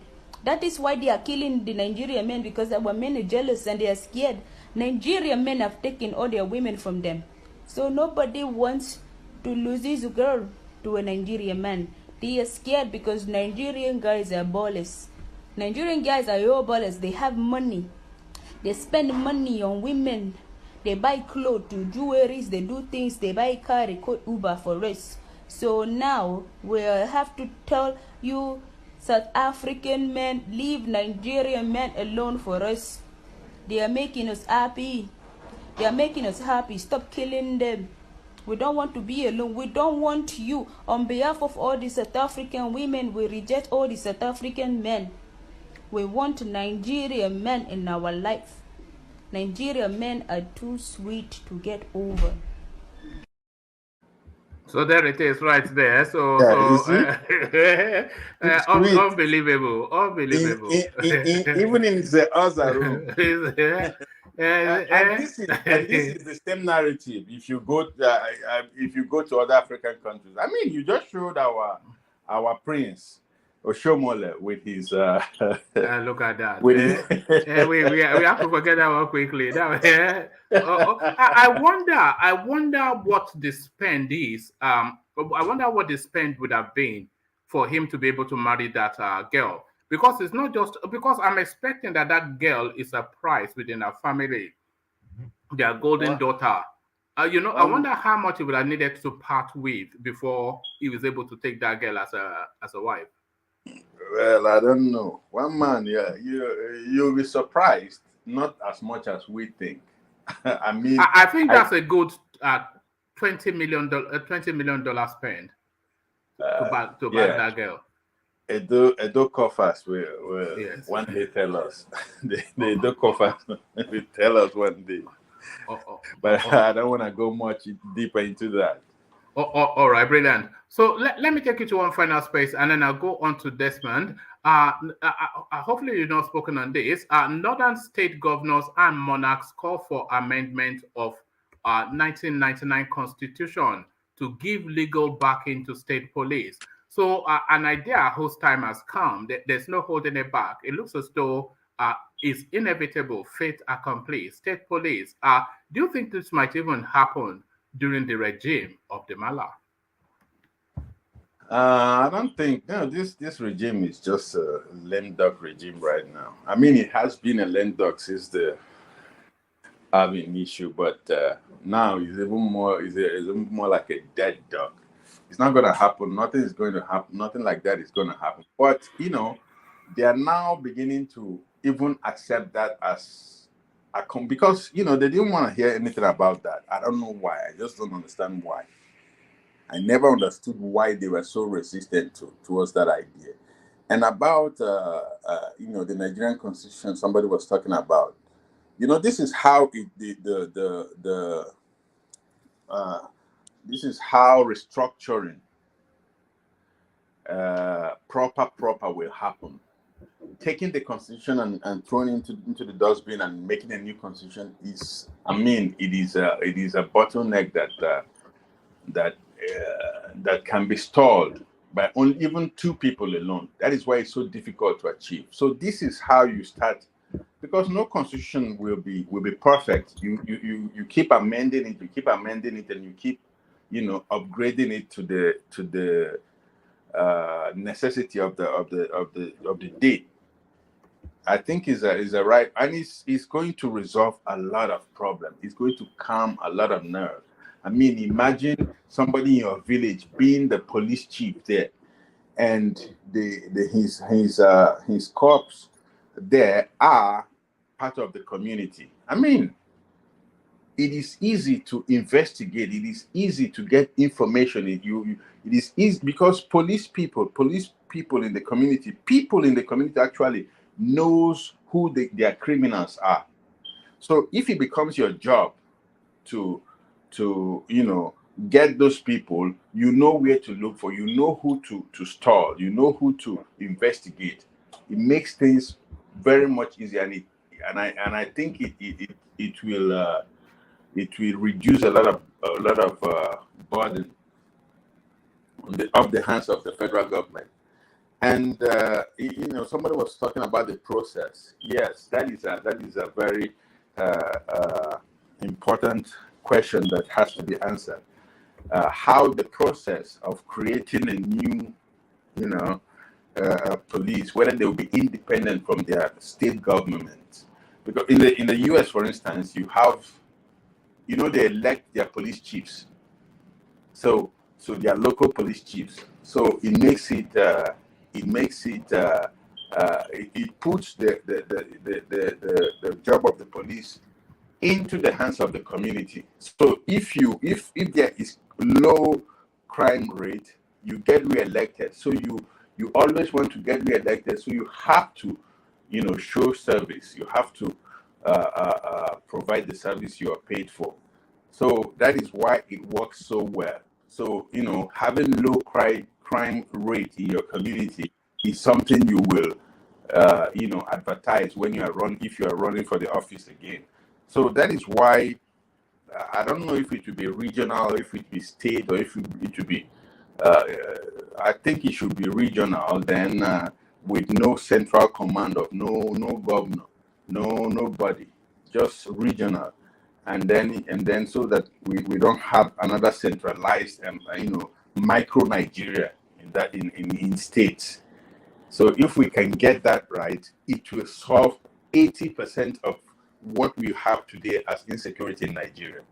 And if we resolve the insecurity issue, even you and I will start investing in that country, because you have access. You can go and spend a day or two with your investment, and it changes a lot of things. Actually, can you quantify the just guess at it, the sort of money that is being held back because of Nigeria the way it is? Because you're saying you and I, if we would put money in, I know I certainly would like to put money in, because there are certain spaces, and at least 2 or 3 ideas that I just want to explore. But for me to explore it, I'd have to go to Nigeria to explore it.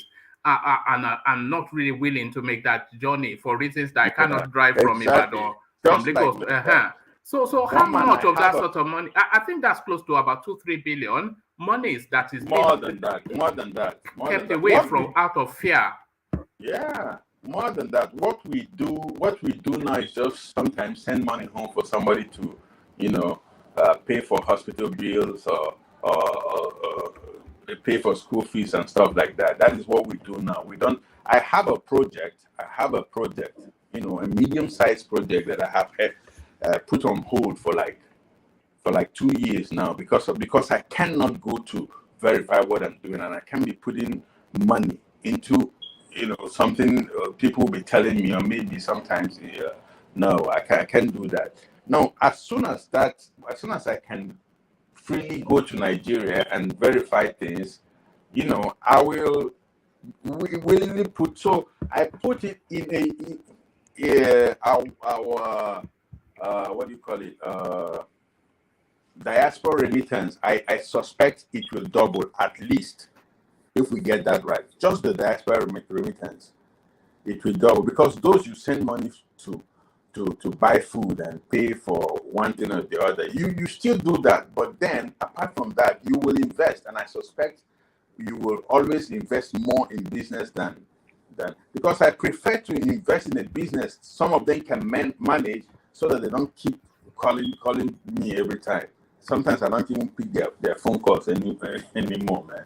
So I suspect at the minimum it will be doubled.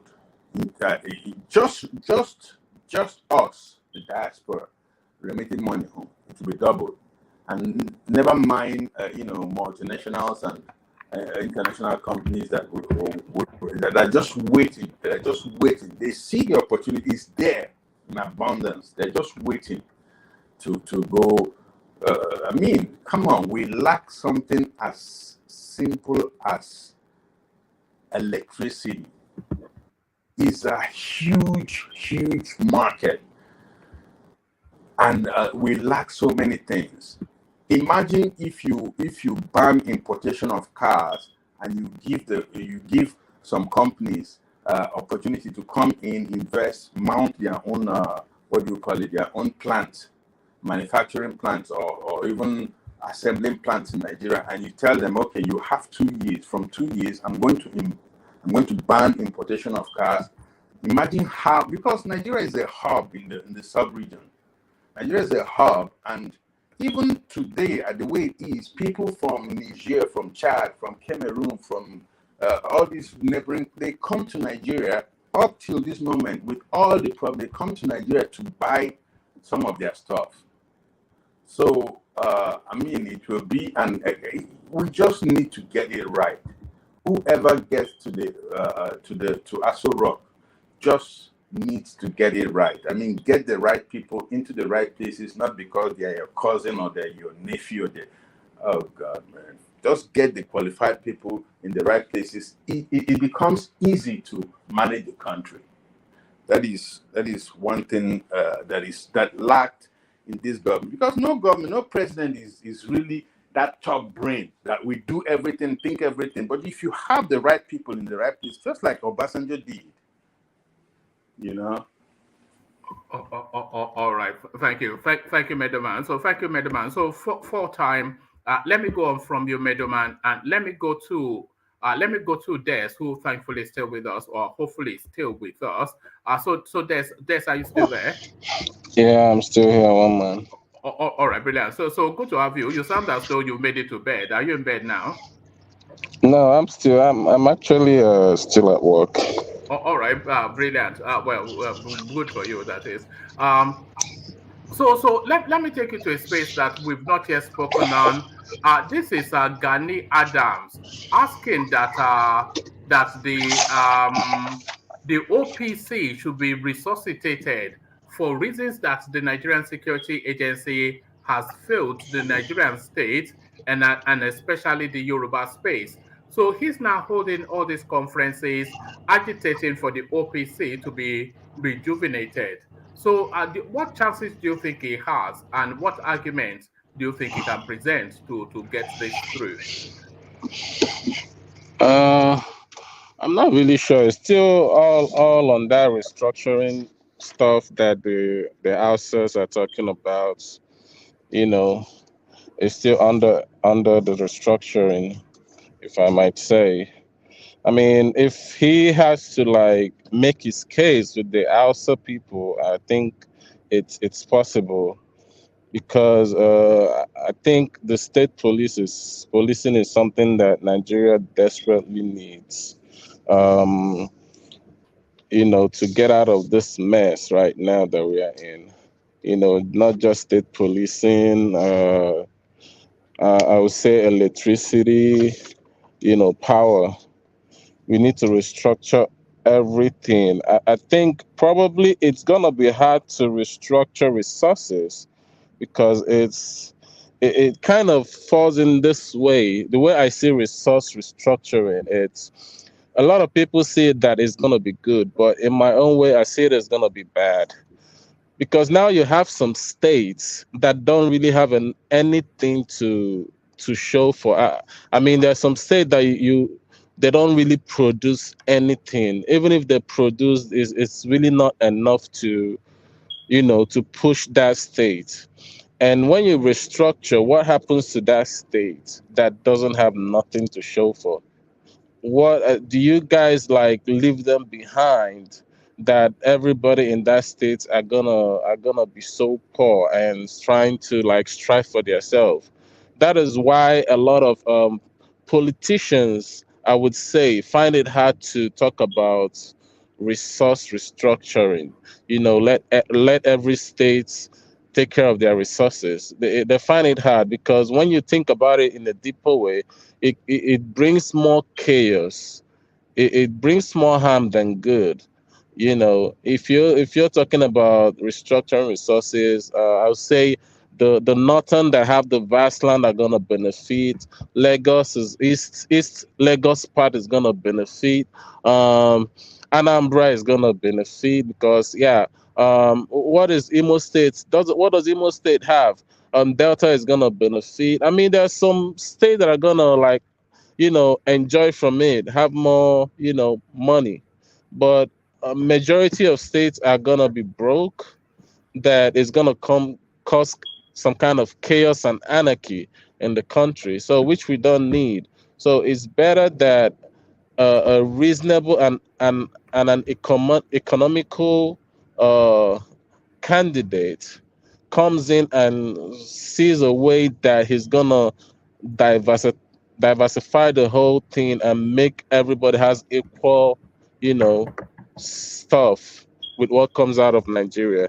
And state policing is one of the stuff that I would really love Nigerians to get into. It's not just one thing about the state police. I don't feel like one guy said that if you know the chief of police of your local government, which I don't think is right for anybody to know the. I think it was actually Solid that said that, and I think he made an excellent point that you have to know somebody like that to keep yourself Yeah. safe in Nigeria. Yeah. Yeah, if you have that, let's say, okay, let's shit for police, yes, but when you know every policeman in your city, let's call it city, it doesn't really work out well because now it becomes a familiarity kind of stuff. Who knows who? My dad might be the chief of police, or let's say my dad might be the, you know, have a rank in that police station, and now I'm using him to oppress somebody else that is not familiar. What I would suggest is, if we're doing state police, it's gonna be maybe, let's say, Anambra State as a seat at a state, and you kind of move people from one local government to another, regardless of move them far away from that state, which is what they do in United States.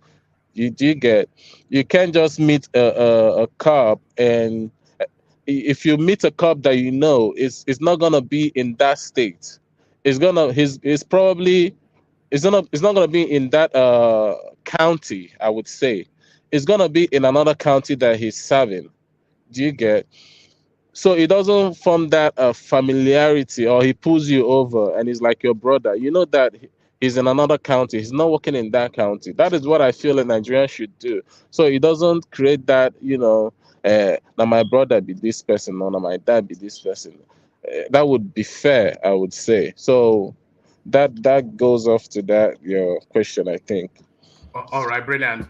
So let me take you to a different space. Nigerian presidential candidates kick as Lagos chambers invite Obi Atiku and Tinubu. So the Lagos Chamber of Commerce, if you are talking about money and you want to narrow where money is in Nigeria, is probably that singular space that you have to say the money space is. And if the money space are only saying that they are only really seeing three candidates in that field, it does that then just say that we should resign to the fact that our president will come from those one of those three? So Tinubu, Atiku, and Peter Obi. This is what the money people think. Okay, if we're being realistic, because a lot of people don't want to be realistic when it comes to politics. If we're being realistic, is the three candidates that they call Tinubu, Obi, and what's his name? The PDP candidate. Atiku. Atiku Abubakar. Is this three candidate that we know that has the chance to be the president of Nigeria in 2023? And I'm sorry for people that are still clamoring for Kwankwaso or Showore, or the guy that just did an interview with what's her name? The SDP guy. That's what we are calling him. Nobody knows his name. Yeah. SDP guy. So the SDP guy, he's a brilliant guy. I saw his interview. He's brilliant. Yeah, he's quite an honest man. But I'm sorry for them, because it's quite frankly is not, the Nigerian people are not calling for them right now. I'm sorry for Showore. He's a good man, but I want to, a lot of people that are talking about Showore, because it boils down to Showore, because the SDP guy, nobody really knows him. A lot of people that are talking about Showore being an activist, and we're not fighting for who is fighting for us. Along the Nigerian years, I've seen a lot of activists come and go. What's his name? Kayo. Is it Festus Keyamo? Yeah. He was basically an activist. Where is he now? He's joined the political sense that he's now as corrupt as the people that we are trying to push out. That falls down to Showore. You being an activist, and we seeing that you're fighting. We don't really know if you get that power, what is to become of you. We're not sure about Nigerian people. And Nigerian people are not stupid. You can be fighting for us. Yes, we love it. But when it comes to leadership, it's just like, if I'm going to look for, this is number one job in Nigeria, number one job in a country, and you're going to find that job, and you don't have a work experience. If I'm going to find a job, I know some jobs that I'm going to look, and they say I have to have 3 years minimum of work experience in that job. That is not. I'm not talking about presidential number one job in the world. I'm talking about just an ordinary job, and they're telling you that you have to have 3 minimum years of experience. And now you're coming to a country that that is so diversified, and you're saying that you want the number one job, and people there are not stupid. They want you to, okay, you as an activist, we love you. We love what you've done, what you have been doing. Do you get? But now, being an activist doesn't it entail? I'm not an activist, but I try to think that an activist should always push towards what the people want. to be an activist, I feel like that is what it is, towards what the people want. And you see people clamoring for this certain person, and they are telling you, majority of them are every day telling you, sure, this is who we want, this is who we want. But you're still persistent and still telling us, no, if it's not me, nobody else. Okay, can I ask you a What do you mean question? by Can that? I ask you a question? Who do they? Are I'm you not. talking about P2B? I'm generalized. I'm not talking about P2B. Who I'm are not. the It's people not. calling for? Who are the It's people not just. calling, It's not saying just. that they want? See. It's not Who is just. that person that Nigerians are calling that they want? Even the articulated are still Answer talking that to. question. You just make a statement. Answer the question. You said Who are Nigerians the are who? calling. You said Nigerians are calling, are saying that, oh, this is who we want. This is, but Showore is not listening. He's still fighting. Okay. He's still, who Okay, is that person? brother. Now, when you go to social media, what? Let's use this instant. NSAS. What does You people can want? say P2B Let's. now. Are No. you scared? Say Peter Obi, why are you I'm not. scared? Why are you I'm not scared? Because trying you're to. saying I'm not social trying media. to. Is the I'm election not. going to be conducted on social media? No, brother. Listen. If you listen, if you watch online and see what is going on during NSAS, you see a lot of people that come out and protested for NSAS. What does that show you? This is what the people want. And now you see a lot of people marching out in thousands for a particular candidate. What does Who that is show that you? It's not. candidate? This is Who not. is that I'm candidate? getting there. I'm getting there. This is not in social media. They're not marching out typing.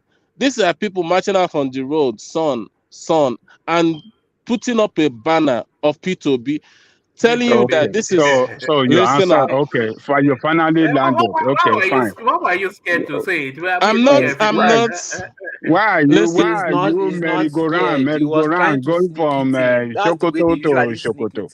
They start Eh, with the goodness, this is what we want, then they sneak eh. it in as no, usual. So it was settle not down, fear. solid. This is the Settle down, normal solid. process. Settle down, Let, solid. That's Desmond's opinion. He's entitled. let me tell you this. Let me tell you this.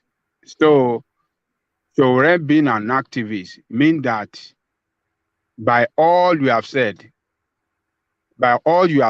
so far, an activist can never lead. You said activists should just be fighting. They don't have to. It should just remain there, be fighting. So activists can never lead. And you're talking about experience. Those people that you have been electing since 1999. Those that have experience, what have they given to you? What is the state of your nation today with all the experience they have? So you want to continue with people like that, and you are saying that person like Shore, oh, we love him, but people doesn't. You say you love Shore, but you hate yourself more for not supporting Shore. You hate yourself, and you just trying to mortgage your future for not supporting Shore, for want to support one of these people with their experience that you claim that you ascribe to them, with all the experience you ascribe to them. They have failed you, and you still want to continue to support them. Why can't you guys just wake up, open your senses, and open your eyes and see and do the right thing? I mean, all these excuses is excuses that is leading you astray. You are losing your country every day to these people. These people are ready again to crush you. They are winning. As not that you support one of them. Desmond is entitled to his own politics, though. But that's Am how he I sees it. still on there? Yeah, you're still on. You're still on. Yes, Ajan Lekoko was just trying to convince you otherwise about Shore. Maybe he's not been hearing. Have you been hearing what I've been saying? Not really, no. Okay, so what I'm saying is that, look, you talk about experience, that Shore does not have experience, right? Therefore, it's not qualified to be president. And I'm asking you a question. Those with experience that have led you for several years, what have they given to you? And then that's number one. Then number two, You talk about Showore being a, what do you call him? An activist. You said an activist should just remain an activist fighting for the people. An activist cannot lead you. An activist cannot lead you. No. Who is I that person? said. See what I said. I said Yeah, I I heard you. understand being an activist. Being an activist is fighting for the people. That is what I understand. Okay, so that is what I understand an activist is. And so an when activist cannot lead because no, it it's not doesn't what I have said. No. experience of I never said politicking. that. I never Okay, said so that. I okay, never said so that. but experience that you are talking about that, oh, if you go and get the experience, it must be this thing, 3 years. If you want to apply for job, you must have experience. Those people that have governed you so far with their experience, what have they given to you? It doesn't matter. It doesn't matter, right? Now it doesn't matter. Hold on, Lekoko. Let him expand a little bit. Yeah, go on. Let me tell you the fact. The fact still remains. No matter how we sugarcoat it, Nigerians are not stupid. If Showore any candidate likes, if you don't have that experience, that would be the major thing Nigeria is gonna actually. They don't care if Nigeria has been fucked up by people that had experience. When have Nigerians ever asked for experience when choosing a candidate? They have always wanted someone that has experience. That is just the fact. Let me tell you this. You said and Nigerians are not stupid. Nigerians are the most stupid people. No, stupid people that doesn't know what they want. You have seen people with experience. Hold on now. People with experience have governed you so far. They have destroyed the country, everything that drive the country and make a country a progressive country, make a country work better. They've destroyed it. Still, you want to go for such people. Let me ask you this question: What would make Showore a good president? What would you hold your hand to say Showore would be the best president Nigeria has had? What would you hold right now? What will I hope? Yes, please. I want to hope on his antecedent of a stable person that has been very consistent and on fighting for the right of the people. Do you know when I started? Hold on. Let me answer you. Hold on. Let me answer you. A person that never wavered, a person that remained unintimidated. No. That's not the question, though, Ajanle Koko, because you are giving your subjective appraisal of his personality. But what Desmond is inviting is that what is it in his history that people can vest confidence on? One man.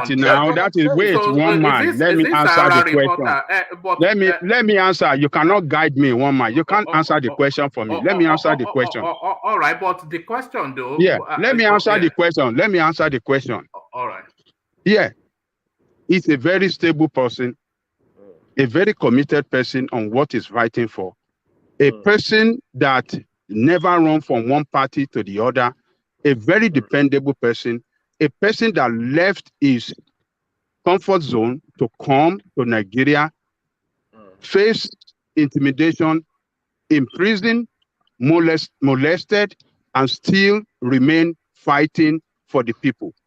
Right now, with the situation you find yourself in Nigeria today, you want a leader that can fight for you, not a leader jumping from one party to the other. And do you know where he's going to jump to tomorrow? You are chanting Obi today. Do you know where he's going to go tomorrow? Do you know? Wait and see. That is his antecedent. Hold on. The antecedent of Obi that you are talking about is antecedent is. You didn't answer the question, Ajale Koko. You didn't answer the question. I answered the question. No, you did not. You did not. I answered the question, and and on top of that, this guy have a media platform that he has used. Hold on, one man. This man have used his media platform to fight against corrupt leaders, to expose all these corrupt people, to sensitize you people, you domestic youth across that country that doesn't want to open their senses, that doesn't love their future. He tried all his best to open the way for the future for you, but still you want to continue to Do follow you know these people. what So you just those said are reminded me?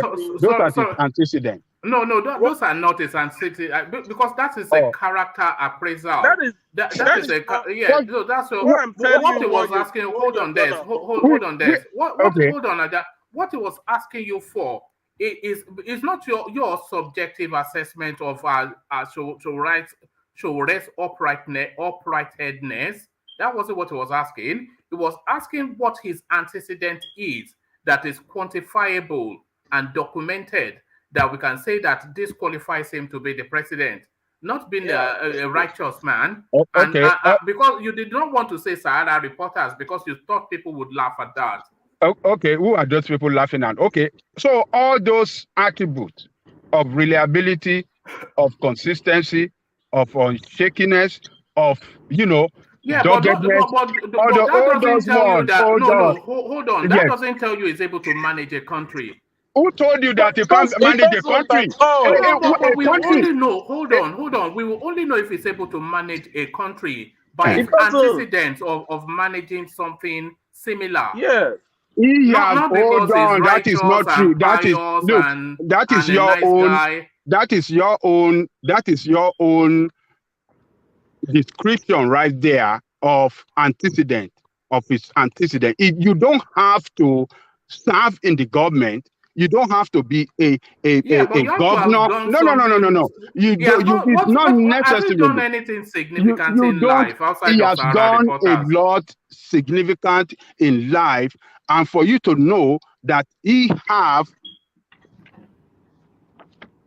solution to the problem in that country, you need to go and sit down and be objective minded, listen to his interview, and you will know it's a leader that knows the problem and have solution to it, and not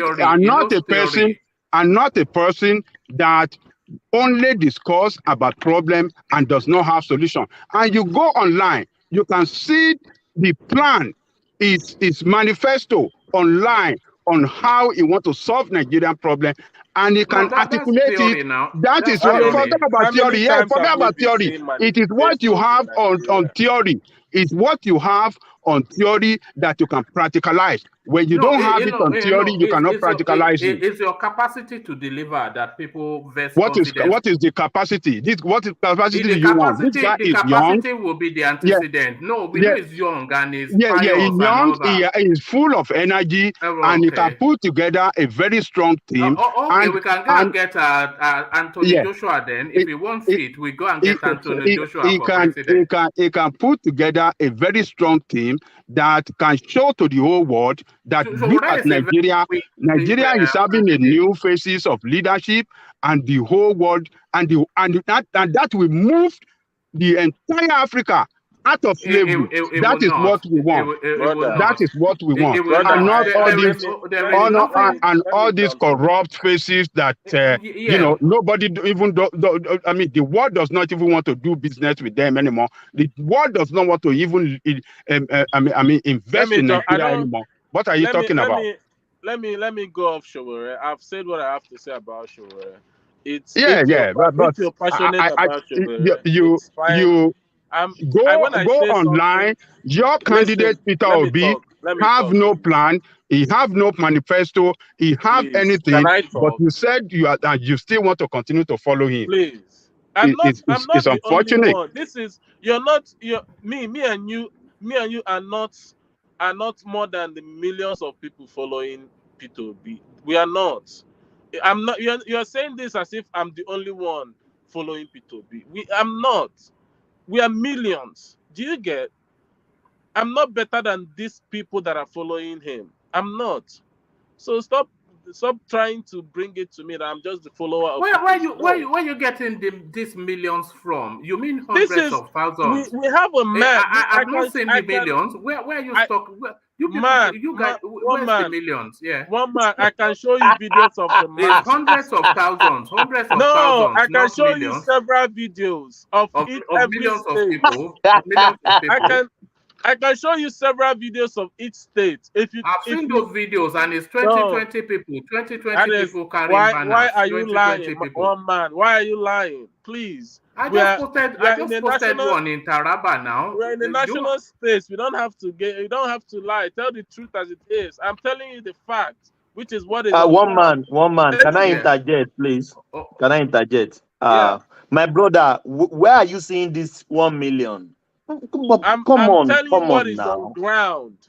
Where are you seeing this 1 million, my brother? Bro, go online. Let me finish, my brother.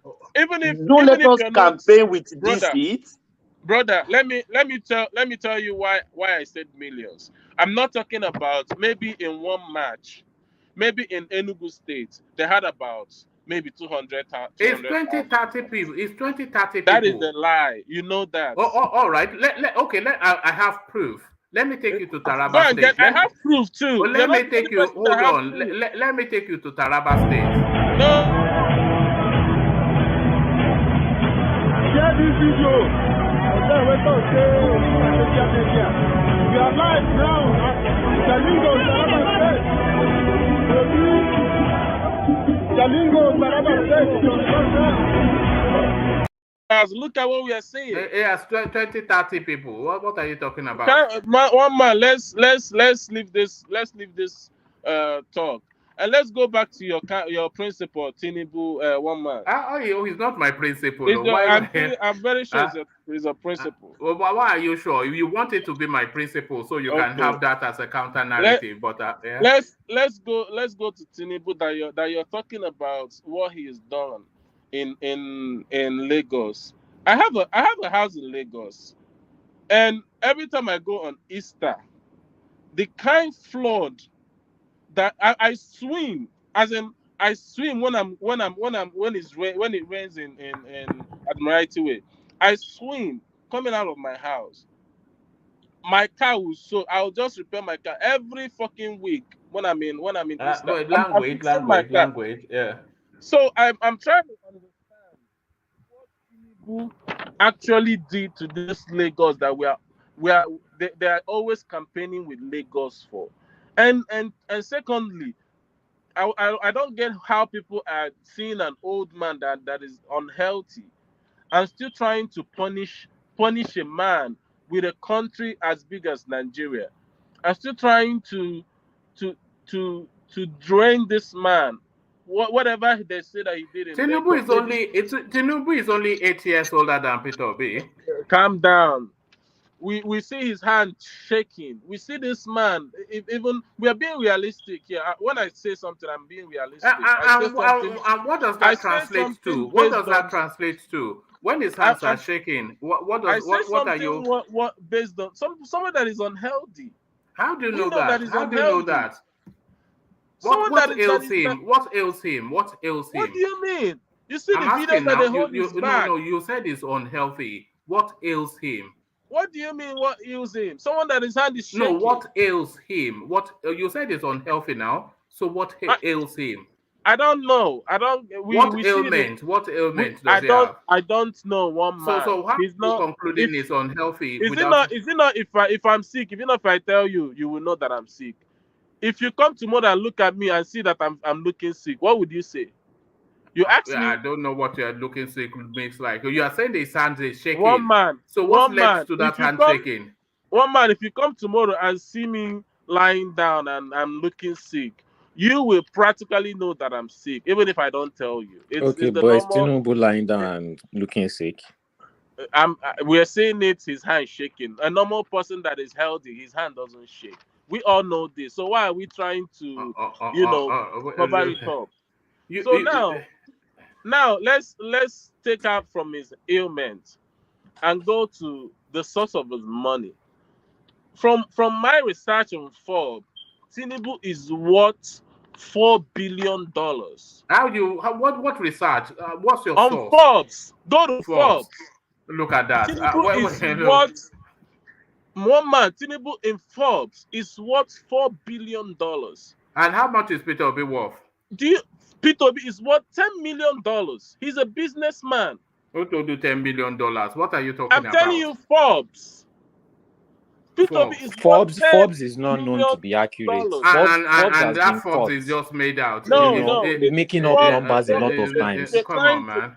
If you're trying to do a net worth research, Forbes is the most credible. It's not the most credible. It's one of the worst. You know that Forbes, in all of the publications on this planet, Forbes is the publication that uses the word estimated the most. Estimated. Bro, one man. And by the way, Tinubu is not in Forbes magazine. I want to see that. I'm gonna send it to you. Now you see, a man that is worth $4 billion. Don't use unverified things now. We've had this with the Biafran space a lot now. How much does Atiku worth? Forbes did not tell you that one, Abi. Look at that. They just make up stuff, it's unbelievable. Am I still on or am I? Hello? We are hearing you. We can hear you. Oh, all right. I think we've lost Desmond somewhat. Desmond, can you hear me? I can hear you. I can hear you. Okay, we can hear you now. Carry on.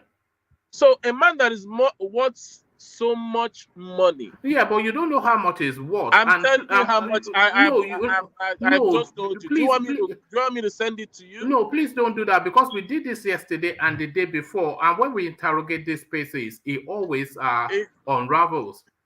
It's a lie. This is the same. That's information came from Obi's camp. The WhatsApp group. Is it the WhatsApp message again? Are we back to the WhatsApp message? One man.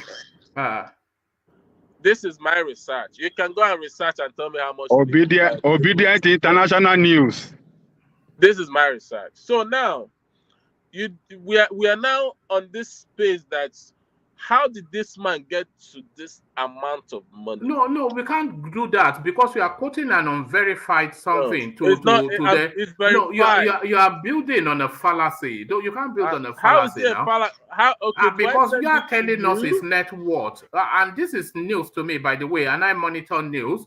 So you are now just plucking from thin air to launch the corruption narrative, attributing $4 billion to the guy. This is the man that. And I'm pretty sure that Tinubu is worth more than $4 billion. This is the man that carries bullion van. Do you know how much you have to have a bullion van? What are you talking about? Do you know how much? What's the narrative of that bullion van for you, bro? We know that everybody. You don't know, though, is the thing. Don't keep saying you know when you patently do not. We don't have to lie to ourselves. But you are lying to us now. You are lying to us. No. One man. Don't confuse. Let's move to the real topic. One man. All right, but don't make up stuff. It's just a thing. All right. Let me move you to a different space. Atiku Okowa holds closed door meeting with Makinde in Ibadan. So it looks as though they are trying to unpick that tight clique that Wike has found around himself. So do you think they'll be able to persuade Makinde to fold? And if one of them breaks ranks, the Wike posse, do you think that will just cascade the whole thing to just dissipate it? To me, I don't see Makinde to be the person that is gonna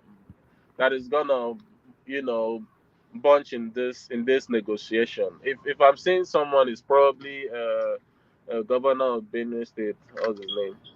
Otom. I don't see Makinde to be the person that is gonna sell out.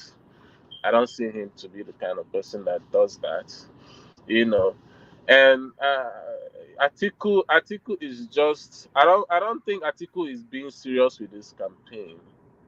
He's not being serious. He's just. I feel like he's playing with with this campaign, because this is going to be his last presidential campaign. Yeah, if I do say so, it's probably gonna be his last, because sometimes you never know. You say it's gonna be the last, before next time now they will come out again, tell you, so yeah, this one happened. But if I can advise Atiku, he should probably move on to what is important. You know, Wike, yes, Wike is powerful, but still there's still a campaign to pursue, which I feel like is best for him to just leave this matter and pursue what he's pursuing. You know, count that one as a loss. In fact, let him count it as a loss, because I don't see Wike, you know, agreeing to whatever Atiku is gonna say if Autumn doesn't resign. I don't see Wike agreeing with anything. Do you get? And I don't see Atiku still agreeing with Wike. I just feel like both of them should, you know, sort out their self and move on with their life, basically. You know, as for the closed door news, there's always a closed door meeting. There's always, but what is gonna come out from that closed door? Sometimes it's nothing, sometimes it's something. But I think this time around is one of those times that is basically nothing. All right. Thank you, Des. And Des, have you commented on the Kenyans chasing Nigerians around with cutlasses for reasons of that were too much of a fine boy? Where? What? I'm talking about the Kenyan narrative. The Kenyan narrative. Have you spoken on that? No, I haven't. I mean, Nigerians are. I think Nigerians are one of the wealthiest when it comes to African, you know, African community. Nigerians are one of, if not the wealthiest when it comes to African community, and most Africans know that. You know, they want to date a Nigerian. They either want to date a Nigerian or fuck a Nigerian. Oh, no, settle down with the language. Settle down. They either want to date a Nigerian or go to the other room with a Nigerian. So is God's blessing to Nigerians. You know, our music are going all over the place. You know, if you're talking about music industry, Nigerian is the number one. Movie industry, Nigeria is the number one. So if you're African community, if you're number, in fact, in their mindset, Nigeria is number one, regardless of how bad our country is. You know, we are still topping. We are still the giant of Africa, whether they like it or not. You get. So that's what I take from that. All right, brilliant. Thank you, Des. Are you driving? You sound as though you are driving. No, I'm done. I'm done for today. All right. Are you outside? Because I can hear somewhat like outside sound. Yeah, I have a semi, so I'm in my semi. What's a semi? Semi truck. All right. You are saying that as though it's something that people should know. Thank you. So enjoy your semi. So there he is in a semi. So thank you, Desmond. Stay with us just for as long as you can. Let's go on from you, Des, to Thomas in Australia. So Thomas, you are up next, and to you, Thomas, then the space of the Lagos chambers inviting only 3 candidates when there's a field of 18. So are they trying to prejudice our thoughts? Are they trying to subliminally influence us, the money men in Lagos? Thomas. Oh, thank you, one man. Good morning from Australia. Good evening, and to everyone else, wherever you are. Like, share, and subscribe. One man, don't let us deceive ourselves. As of 2019, we have only two parties and holders in Nigeria. Even though on paper we have tens of them. is it will be very difficult for as we have now, it will be very difficult for any party to overtake these two parties, which is APC and PDP. Take it or leave it, because they have the structure. They have been there for so long, for I can say 2 decades. PDP has been there for almost 2 decades now. So to beat these two parties, it will be very difficult. For them not to give others the avenue to tell what they can offer from Nigeria, it's unfair to me. The other 16 candidates or 15 candidates, but I think they think these 3 parties can still be the next president of Nigeria. And I buy their idea, even though I don't totally agree with that. As of today, one man, we still have only 2 parties, in my opinion. Labour Party is nothing to me. For Labour Party to win an election in Nigeria will be difficult. Let me take you back to 2019. The third person in the election come 2019 was a man called Nicholas Alex. I don't know who. Do you know who is Nicholas Alex is? I'd never heard the name before. I've never heard the name before. The guy scored 110,000 votes. Even though he's not shouting on internet like Shore can gather only 33,000 votes. Even though they claim they wrote the election for him, that's what they gave him. But a man that doesn't even have internet followers, doesn't even have any momentum, is a party called PCP. Nicola Alex is called 110,000 votes. He came third. Buhari came out with 15 million. Atiku came out with 11 million. You can verify that. So for Shore, who has been shouting on internet, I expect Shore to score more than that, even though we know Shore will not win an election. And these guys became the third in the election. One man, look at the margin from 11 million votes, 15 million votes to 110 million votes. So you want to tell me in 4 years, a party will match those 2 figures? One man, if somebody is telling you any party will win an election, aside from these 2 parties, they are deceiving themselves. And I can even tell you categorically, Labour Party is nothing in Nigerians' political party.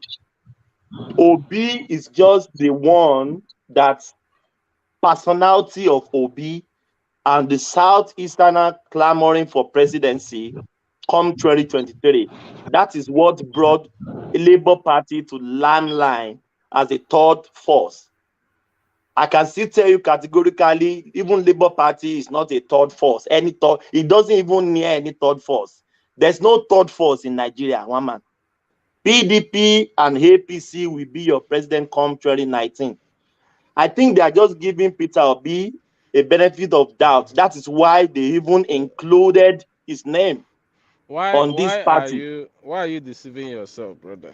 That is my subjective view. You can have yours.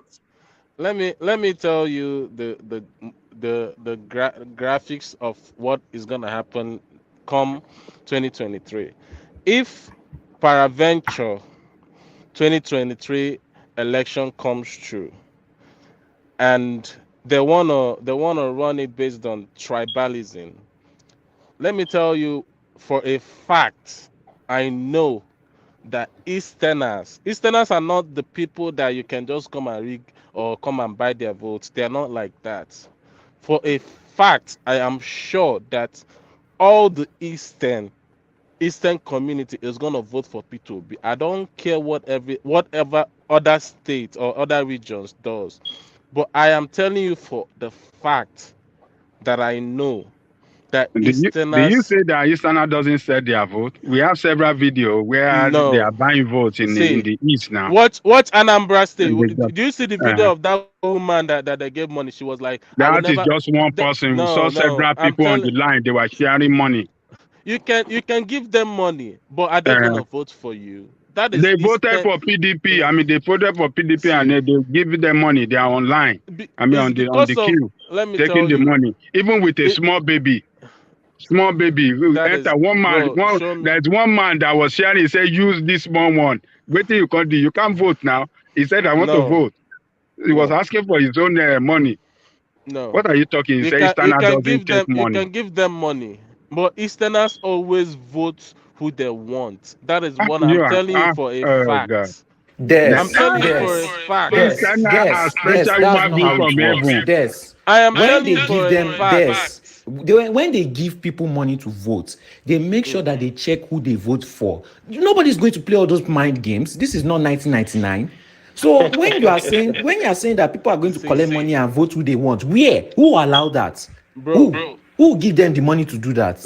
Let's Yeah, go to first of all, you started with they won't collect money to vote. You are just changing your mouth. Your rhetoric is not straight. It's not I on said point. It keeps Easterners changing. will not sell their But there are votes. That's videos what of I said. Easterners collecting money, though. So what will you say about that? They won't sell their votes. When you are giving money, there is no way your vote will be sold, whether you like it or not, because they will check. They will check who you are voting for. Have you ever been to an election? I have. That's what I'm telling you. So how come you are saying? that, How come you are not? How come you are not admitting to that? Listen, they give money on the line. They're not there when you put your finger where you're gonna put Yes, it. Yes, they are. Yes, they are. Can I please tell you what will happen? Is somebody echoing or is it me? It's from Yeah, them. somebody is echoing. Yeah, it's from Des. Des, mute yourself. Please. Can you mute yourself, please? I just muted myself, but it's still doing. It's not me. Hold on. Okay, so it's not Tomo. It's not me. Let me. Yeah, it is you. Sorry. Yeah, sorry. Carry on. Yeah. One man. Nigerian hates the truth. They don't want to listen to the truth. And I always speak the truth and speak my mind and speak to the facts. Come 2023, PDP or APC will be your president. There's no doubt about that. You'll either take it or leave it. Labour Party 2019 scored 5,000 votes. So you want to tell me a party that scored 5,000 votes in an election will cascade to the Aso Rock? You are in the land of dreams. What I tell people, my brother, let people speak, please. If I'm not speaking in the time of OB, please just let me have my assertion, please. You spoken yours. That is my subjective view. Okay. So carry on. So 5,000 votes, and in 4 years you want to be in Aso Rock. I think you are dreaming. If they give OV 2 million votes, you should thank God. That is just my subjective view. That is my opinion. So these people that said they call Obi, they are calling Obi because of his personalities and the momentum he has gathered in the few months. They are not calling him to the conference because of Labour Party. Because I can still tell you there are many parties that are even viable more than Labour Party. So, but it's unfair that they can't give all the candidates on the ballot the benefit of doubt to come and speak. But it's their platform. They can choose who they want to choose to come and speak in their platform. But one man is very unfortunate because we have good people on other ballots that they are viable, they are good, they are kind, they are competent to lead Nigeria. But if they are not giving them the benefit of doubt, I don't know why. But it's their platform. They can choose who they want to come and speak in their platform. So that is just my subjective view, one man. I don't deceive myself. I speak to the facts. But wait, all right. when you're talking, one man, let me ask him a question. All right. Let the first voice go first, and then One the man. second. One man, is there any? Do you have the number of the INEC registration list for the Southeast? I don't know if you are privy to the number, the current numbers. I don't have the up-to-date number, but I know there were about 13 million new entrants into the space. But do you have the numbers? No, I mean in the Southeast. No, I don't have You it. mean registered voters? Yeah, registered voters. They are 11 million. From the Southeast, right? Yeah. Okay, so it's possible you get 2 million votes or more. Bro, but historically, about 60% don't ever turn up. But I kind of laugh because you don't know what is happening. You're still. I mean, some people speak in the sense of the previous election that has been going on in Nigeria, and that is why I feel like sometimes when they talk, I smile. I smile in Swahili because they don't even know. You don't know what is gonna happen. It's gonna come by surprise. But my brother, you don't know the future. We know the past. Tell you, 11 million will not go to Obis alone. Remember, there are some people we have Biafran going on there that don't want to vote. Some might not even vote. Even the election of what do you call ABGA, governorship election. How many people voted? Maybe less than 20%. 20%. I never said that everybody is gonna vote for P2B. I never said that. Yeah. So that is not what I said. Okay.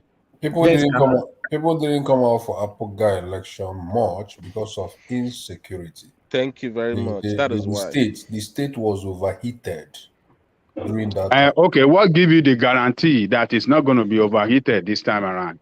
We don't know. But okay, we don't know. So, but that region, is it toxic right now? It's still not safe for election. I understand. Nowhere is safe in Nigeria. Nowhere is. Even Lagos is not safe. Well, we know that Southeast for some time election have not been conducted successfully there because of unknown government. We don't know what is. If you are talking about historical evidence, because Thomas was talking about history, if you go back history, PDP, the last election they got 12 million votes according to the past history. Now, out of that votes, count the number of votes that came to PDP from the Southeast. And then on that very basis, you can still make a modest judgment. How much do you think that came out? I don't know, but I know they got a lot of votes from Southeast. You won't get a lot of votes as much as South. South had more votes than you. Of course, yes. South has more population, yes. Yeah. What I'm trying to say, in fact, is that the article's projection, when you talk about it got 12 million, that 12 million was delivered by more of votes from Southeast and South. Even more than his own region. So now the things are not adding up for him. They are not really adding up for him. And then Thomas said Labour Party had 5,000. Thomas, I think you should also help us to give us projection based on this fact. You said in the past it is 5,000. So now, if you were asked to say, how much do you think Labour is going to get? By what percentage is it going to increase from these 5,000? My brother, with all the momentum Peter Obi is gathering now, I will tell you, God will spare our life come 2023. We will come here and say the same thing. If they give him 2 million votes, he should thank God. That is my opinion. You mean 2 million votes nationwide? Yes. Yes, you can have your own projection. That is my own projection. Let me give you this data. Let me give you this data. I'm just going to read in the middle of a piece. It says the necessity of this research was born out of the need to address the increasing rate of political apathy, especially voter turnout in both democratic nations. Political participation, voter turnout, was 70% in 2003 in Nigeria, when it peaked after 4 years of democracy. In South Africa, it was 89% in 1999. This declined to 35% in Nigeria in 2019.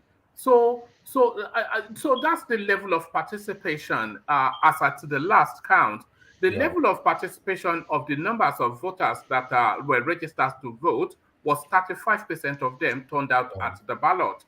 So if we factor in this spike in enthusiasm of the new hope, that cannot be more than 10% or 7 to 10%. So the anticipation cannot be more than 45% of the registered voters will vote. Can I ask you a question on the basis of that research? And in addition, one man, when we are talking about number of... so that's 11 million. That's what I'm speaking to. Don't forget the 11 million. No, maybe about 4 million of them will vote. When we are talking about, voter registration across the country, looking at it from the standpoint of, each region, the East at the least at the bottom of that voting number. Voting registered voter. They are the bottom. They are the last. You're talking about the registration in the southeastern region. Yes, not talking about is the last. You come last. You are compared to other regions in Nigeria. The point. Hold on. The point that Saki is, I think, trying to get across is you are narrowing it to the southeast, but the southeast registered voters is different from the southeastern registered voters because, of course, about 2-3 million people by loose figures are southeasterners in Lagos who will register there. At least about 7-something million in the north who will register there. So that is not the true picture of the southeastern voter, just the numbers from the southeast. Though we will know the election results will tell us the true figure of how many we have. To the research you read out. One man, I sent a private chat. So sorry, what did you say? Yes, I sent a message in private chat. Oh, okay, I'll check it in a moment. Sorry, what did you say, Saki? Yeah, I wanted to speak to the research you read out. The research conducted showed that democratic nations have experienced like decline in voter turnout, right? That is the findings of that research you read out. I think you can also look at the elections that have happened in at least 2 African countries recently, Zambia and Kenya.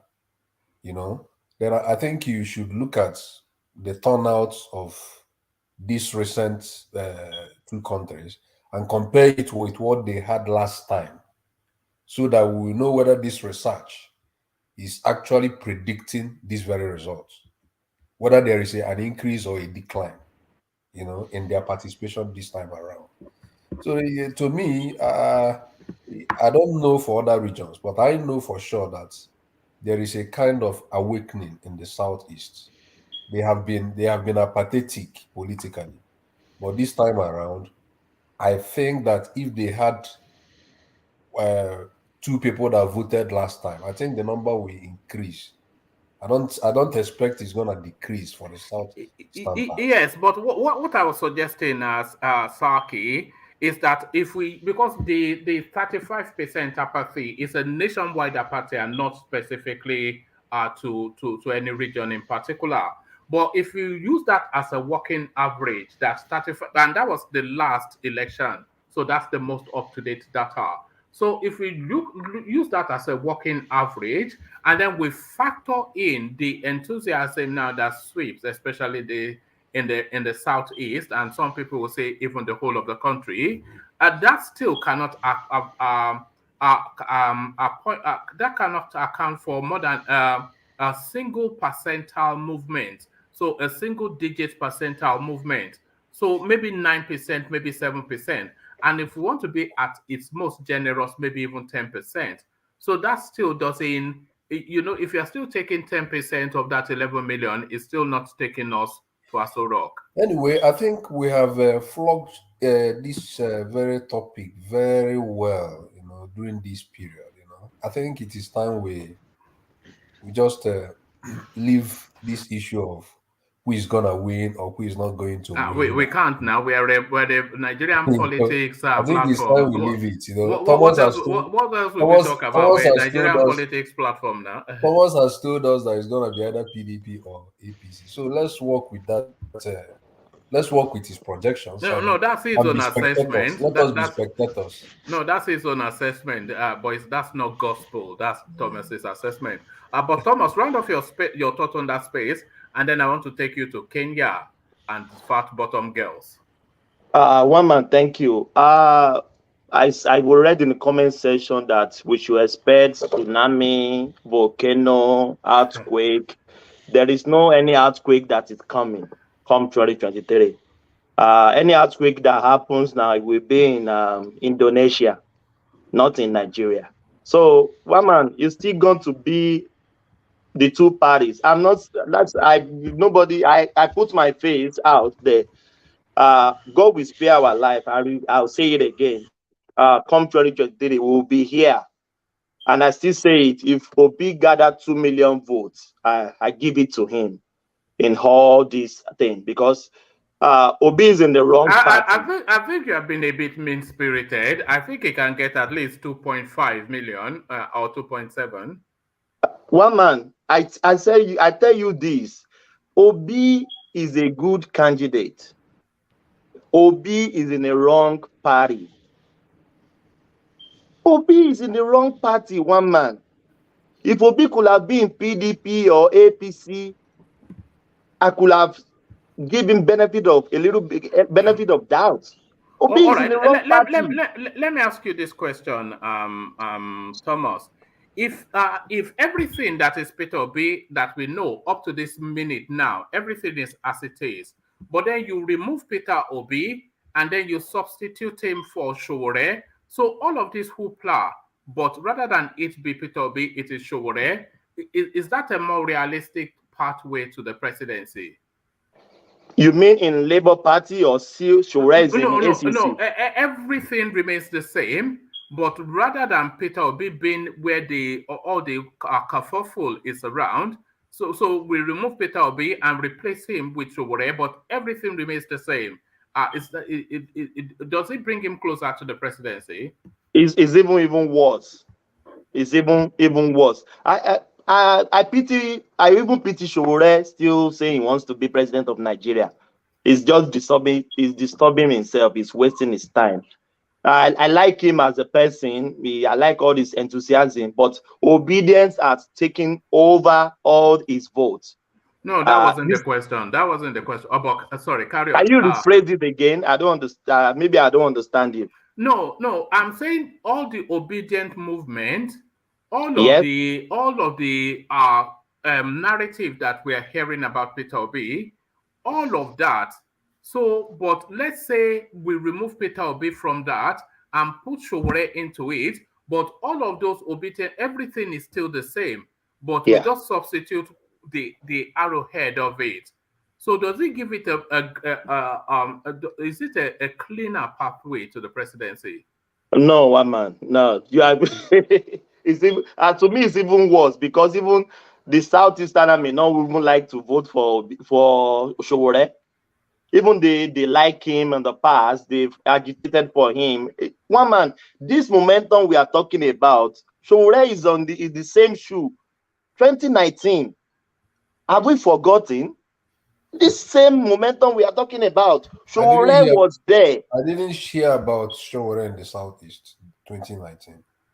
But he campaigned. We saw our brothers from the Southeast campaigning for him. No, maybe isn't it? He was. maybe the Showore effect was resonating in the West.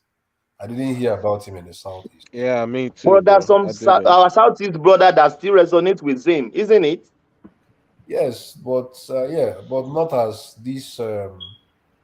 You can't compare Obi. You know what he's saying is that Peter Obi is a louder noise. That's what I think Yes, is saying. yes, Yeah. yes.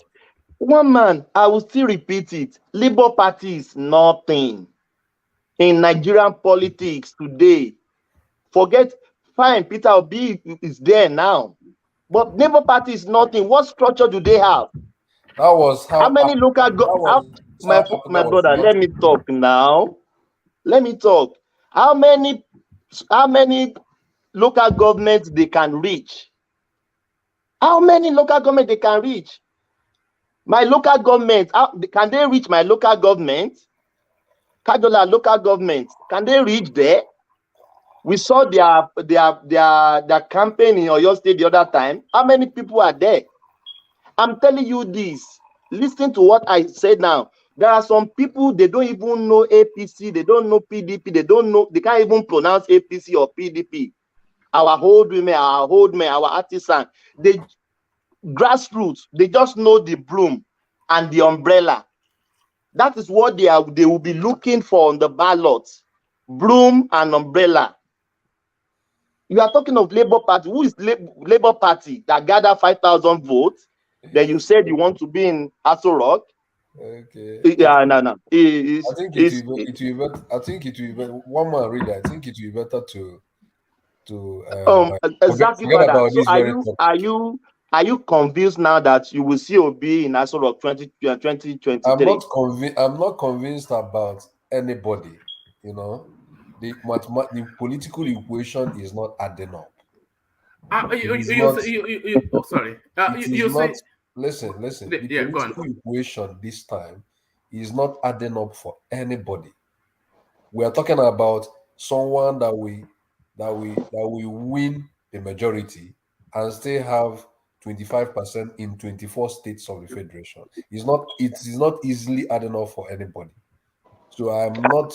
Why do you say that? It's not adding for Tinubu. It's not adding for Atiku. It is not easily adding up for anybody. You see, Thomas, how I say it is that I think the obedience space, they feel that people don't see what they see, and they are convinced by what they see because they just see just a mass of people joining the movement every single day and from just different and diverse spaces. So they hear that, oh, all this bunch of people in Taraba, they are declaring for Peter Obi, and then they hear that some person in Borno, and they are saying these people, they are not being paid. So they are now of the conviction that there is this mass of movement that they fed up and they disenfranchised who are rallying around that narrative. Because they monitor the space so aggressively, they just see it like an avalanche of it pouring in and pouring in and pouring in. And then they see this mass of support for Peter Obi. A lot of it, they are even convinced is still untapped, but they feel that people who are either dismissive of Peter Obi or who are not in that movement, they don't see it the way they are saying it. So they've convinced themselves, but everybody sees what is going on, and everybody sees that it's just a deck of cards. It's just a deck of cards. A lot of it obfuscation, a lot of it storytelling, a lot of it, let me be part of it, but none of it really substantial. There's no substance. Some people will say, yeah. Mama, can I ask you a very objective question? Just one question. Go on. When this platform started discussing about political issues of this year, people started talking about Obi initially, and you said something. Can you remind me how many weeks you said that this P2B's momentum is going to take to fizzle out? Well, I said 2 weeks, and I was right. I was right. Was I not right? Were you right? You said 2 weeks. Am I not right? Yes, am I not right? You said 2 weeks, we'll stop talking about him, right? Yeah. Is it not starting to recede? You said 2 weeks that we'll stop talking about him, right?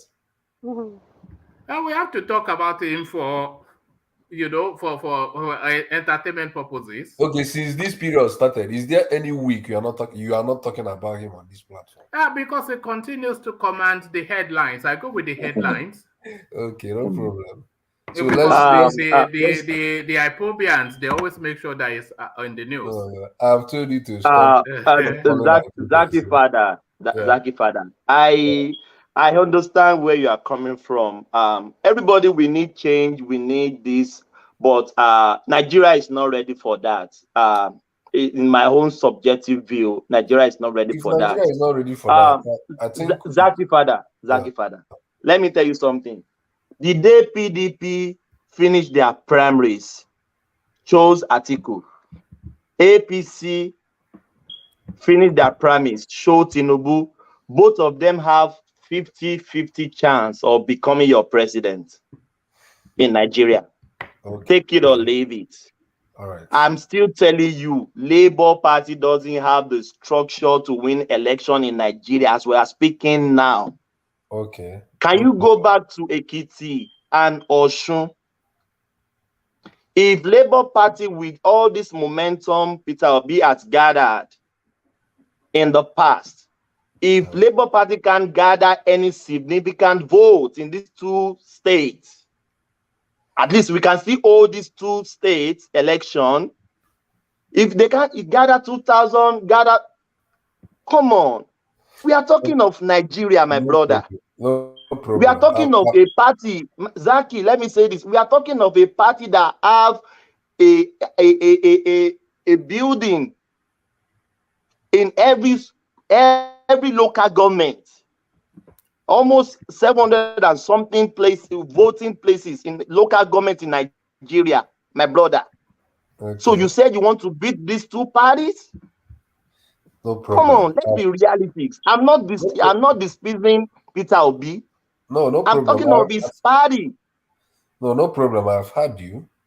So I'm not displeasing Peter Obi. Peter Obi is Zaki father. I've said this countless of time. Yeah. If we have Peter Obi as president today, Nigeria is winning. Nigeria is not losing. Yes, Peter Obi will do more than what this current governor is doing, president is doing. It's gonna do well more than him, far better. But I'm talking of the party he associated himself with. They can't win election. Let's be truthful to ourselves. They don't have the structure. They don't have the grassroots. I make mention of my local government countless of time. They don't have any structure there. Labour Party can't point to one house or their secretariat in my own local government.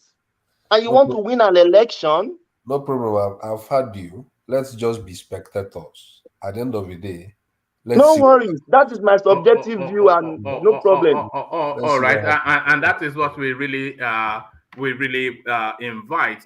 Nothing said by anyone on this platform is sacrosanct. It's not the gospel. It's just your own subjective view. So all our subjective views. That is what makes it interesting, isn't it? I mean, imagine if we're all obedient, that would just be awful. No. Or if we are all articulated, that would be terrible. So it's the divergence of opinion. But the divergence of opinion Thomas, the Kenyans, they are trying to hoard their fat bottom girls from Nigerians. Is this a crime against humanity? Should we get the United Nations involved? Kenyans trying to hoard fat bottom girls from Nigerians. One man, Nigerian men are spenders. They have huge pockets. They can spend the money. So Nigerian men is very good at that. And on the other room as well, at least we can give ourselves kudos as well. So, but the Kenya lady that is talking, are you talking of the Kenya lady saying he regrets they warned her not to marry Nigeria? Yes, West Africans, especially Nigerians, and we seem to have that reputation, at least Africa-wide, if not globally. One man, they should be happy that they have Nigerians. They are still under us. One man, I mingle with more Africans here. You know, Australia is the humanitarian country. We have Kenyans, Liberia, they respect us, one man. The respect is I can't even wait. You want to talk about our spoken English, they fluently, we flow, it's everything, it's in everything, in education, they respect us, one man. So I don't know where the lady is coming from, that Nigeria is being respected everywhere. In relationship, even here, one man, I met so many whites here that they want Nigerian men specifically. We want Africans specifically. So I don't know where the lady is coming from. Sometimes, if somebody had a relationship, Someone, did you say those white lady want you? Is that what this is what is I'm married. No, look at my ring. I'm married. I'm married. Look at this guy. Your ring is apple now. Ajale koko ojú kan làdá ní, ojú kan làdá ní. Tó bá bí ẹran sí ẹlẹ́nu, ó líwo jẹ. Look at this guy. So you remember when we saw him in his car with James Bond glasses, acting like look, look at this guy. One man, all those white ladies, they cherish us, one man. They cherish us like, they saw different skin color. Not all of them are racist. They are racist here, but they cherish us. They want to mingle with us. They like blacks. They want us, our height, and everything about us. So I don't know. Sometimes some people, if they have relationship with one Nigeria, they will just categorize everybody in that country that all of them are the same. No, one man, we are loving people. And even he's talking about the Easterner. I can say even the Easterner in Nigeria, they are the most family-oriented person that I've met. They could be wearing rags. They could be wearing one palm. You look at their wife. Their wife will be glowing. Their children will be glowing. They don't care about themselves. They take care of their wife very well in the east, the southwest, and southeast rather. They take care of the rate of divorce in the southeast. You can't compare to the rate of divorce in the southwest. Let's say the truth. So that is it. If the southeasterners are more family oriented more than even the southwest, I can say this. So I don't understand what the lady is talking about. So they want to stereotype the southeast that they don't know. It wasn't even the lady. It was the Kenyan president. Kenyan president the man has relationship with all Nigerians. Maybe it's just one person or two person. Then now you want to color all Nigerian guys that we are not. Let me actually tell you what happened on my reading of it. I'll just give you a quick feel of it again because it's all embedded in it. But let me go straight to where the Kenyan president is actually speaking. It was the deputy president at the time, but as you know, he's recently won an election. It says, Deputy President William Ruto's daughter, June Ruto, got married to Dr. Alexander Ezenagu on Thursday in Karen in a colorful ceremony attended by close friends and family. Deputy President Ruto left guests in stitches at the reception after he joked that it was difficult to give away his daughter to a Nigerian due to his past experiences with them. So that's the first bit. The deputy president, amidst laughter from the guest, narrated the story of Anthony Chinedu. So I think that name, Anthony Chinedu, I think that guy did something in Kenya that sparked nationwide attention in that country. And that was where the coloration came in. So the deputy president, amidst laughter from guests, narrated the story of Anthony Chinedu, a man who hit Kenyan headlines for some time and had to be deported. He says, it is both an exciting and anxious moment. It is not easy as a parent to give away your daughter. It is much more difficult if you are giving away your daughter to a Nigerian. It is much more difficult when you are giving your daughter to Igbos. people living chiefly in the southeastern Nigeria who speak Igbo. The deputy president said the deputy president as the crowd burst into laughter. So I think the real space is that Anthony Chinedu, who would have done, and I have to go and Google that name. I will Google the name now to see what he has done. So he must have done something in Kenya that left the whole country aghast. Well, one man, with everything you just read now, it doesn't give us any reason that he doesn't want to give it's difficult to give his child to a Igbo man. There's no reason. So we can't actually say this is what the Igbos did in Kenya. That is why he doesn't want to give his daughter out to a Igbo man. So there's no point in everything he said now. It's only if we got what the guy did. And one man, that is one person, isn't it? You can't use that to stereotype all the Igbos or all the Nigerians. So that man is not making any sense to me. It's not making any sense to me, because if he give us the reason, maybe infidelity, maybe domestic violence, maybe then we can hold on to that to criticize. But he doesn't even give us any reason. He just said it's difficult. Why is it difficult to give your daughter in hand to a Yoruba or to a Yoruba man or to a Igbo man or a Nigerian man as a whole? So he doesn't give us any concrete reason to that. So I can't hold anything against but our women, Africans, most especially Nigerians, we are lovable everywhere. Even this country, they want the whites want the blacks because they are tired of their white skin color. So many of our brothers here, they are married to white. Even some of them because of paper, but some of them marry genuinely and they are together. And if you see their kids, very beautiful kids, very mistress, very good. I don't know. That is stereotyping. I don't believe in that. Who do you think the best looking mixed race are? What race? What mix do you think produces the best looking children? So in terms you mean black and white? Yes. Yeah. Really, I've not really.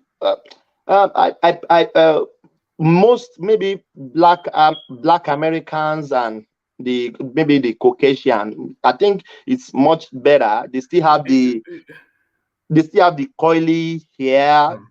Still a little bit, but it looks much better. To me, that is just my view. You want to say something? Yeah, no, because I was I've always thought that and it's nothing to do with world peace. I've always thought this even before I knew him. I've always thought that black and Japanese, that's the if you are going to go interracial relationship, I think they produce probably the best looking kids, black and Chinese, black Chinese, not Chinese or Japanese. Japanese, black and Japanese. Yes, they could produce. Black and Arab. I know. Yeah. Yes, I know that war peace kids, they will be very very good because of the mixed race, and I know war peace will be somebody that is a little bit tall. It goes together. Yeah. What about South America? Like Colombia and the rest. But do they not fall under like a sort of blackish? I think they are white. You think so? They are South America. I think. Have you heard of a painting called "The Redemption of Cain"? No. The Redemption of Cain. It's a CAIN, Cain. Go if you go look it up, then it might give you some indication about just how white or black the Latin Americans are. The Redemption of Cain. Yeah. But so thank you, Thomas. So let me go on from you, Thomas. For reasons of time, let me go on to Saki. And one man, I want to make one correction yesterday. Right. We said Yeah, that we said there is Obi Ezekwesili wasn't in the ballot No, she 2019. was. She was I on the think. ballot. She got 7,000 votes. Yeah. So just let you know. All right. All right. Thank you. So we must always fact check ourselves. So thank you for that fact. As I even said that yesterday now. No, I was going to say that we corrected it even in the course of that session, but thank you for nailing it down, Thomas. So let's go on to Saki further and take and there is something I also want to correct. Because I was watching in the background somehow yesterday when you guys were talking about super brains, people that have first class and the people that have third class, I don't think academic performance should be a measure of governance, so to say. Because if you are looking at academic performance, let's talk about someone like Olo Shoyinka. I don't think Olo Shoyinka made a first class in his first degree. I think he got a third. Yeah, but now he's the first African to have a Nobel Prize. So if we are going by what somebody makes first degree or second degree, I don't think it should be something tangible to hold on to and say maybe that this person is better than this person or better than that person. So I don't think it is a right metric to hang on as both a necessary and sufficient conditions to assess quality of governance. What of 9 years? 11, no, it was 11. It was 11. You said what? 11 years for BSc. Yeah, what it doesn't mean ASU strike, Abi, ASU strike. No, I don't want to say ASU strike, but what I want to say is it doesn't mean. People have different interests. It is possible that John Lekoko is in university, which he is meant to spend 4 years. In the course of the university, maybe his mind is devoted to other things, like doing business. Peter, he comes from a wealthy family. No, devotion. Yeah. What I mean is commitment. There are people that came from wealthy family, but maybe initially during their first part of studies, maybe it's not something in mind they for Onisha to go carry container, yeah, so maybe it's not something make business, go make money. Yes, and me and you even know, like country like you. Okay, let me cite one country like that. I know a friend who studied in Sweden. During his studies, he finished like first semester and paused. They do that in Europe. You can pause your studies and go for other things. After some time, you can come back. Well, they don't do that in Nigeria. They don't do that in Nigeria. They don't do that in Nigeria. And more importantly, Peter Obi had no reason to do that. No. It's about interest. No, they don't do that. Once you fail, 11 years. They don't do that in Nigeria. You know that. You did school in Nigeria. You did go to. Yes, I did my first degree in Nigeria. But my question is, even the first degree currently now in Nigeria, is there any university that will even allow you to spend 12 years right now? No, we've heard stories like that before, even longer. But let's not label that point. But just to what you're saying, if you have candidates of equal measure, then it is really in the minor details that you look for the advantage. So if all of these people are in the field, then where the advantage and the disadvantage is where you look to. So I think that can still be part of. Well, what Nigerians are looking at times, they sometimes they leave substance to pursue. That is why me. No, they are looking for people with brains. No. That is why me. That is why somebody like me, I'm not concerned about whether Tinubu has primary school or secondary school certificate. To me, these things are shadows. It is not the real substance. I don't look at that. I have seen people that speak a lot of English and grammar, but yet they make the worst leaders. I've seen people that can solve differential equations, and they have solved supersonic equations, but yet they make worst of leaders. So I don't actually look at those metrics more important. Yeah. Saki. Yeah, I can hear you.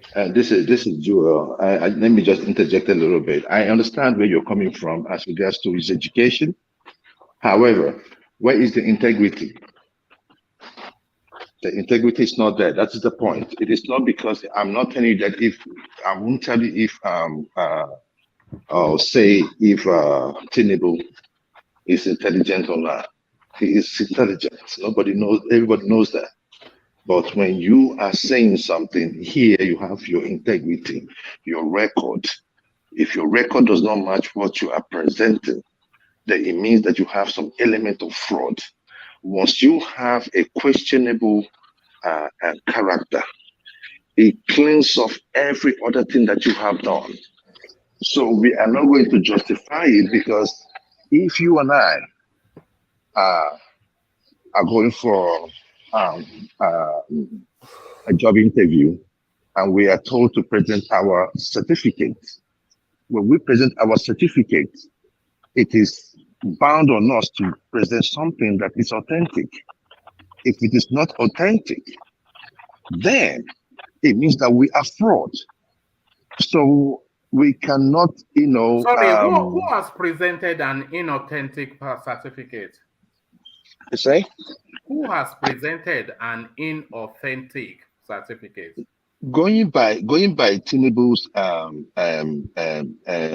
presentation in 1999, when he was the governor of Lagos State, he presented some documents to the Lagos State government.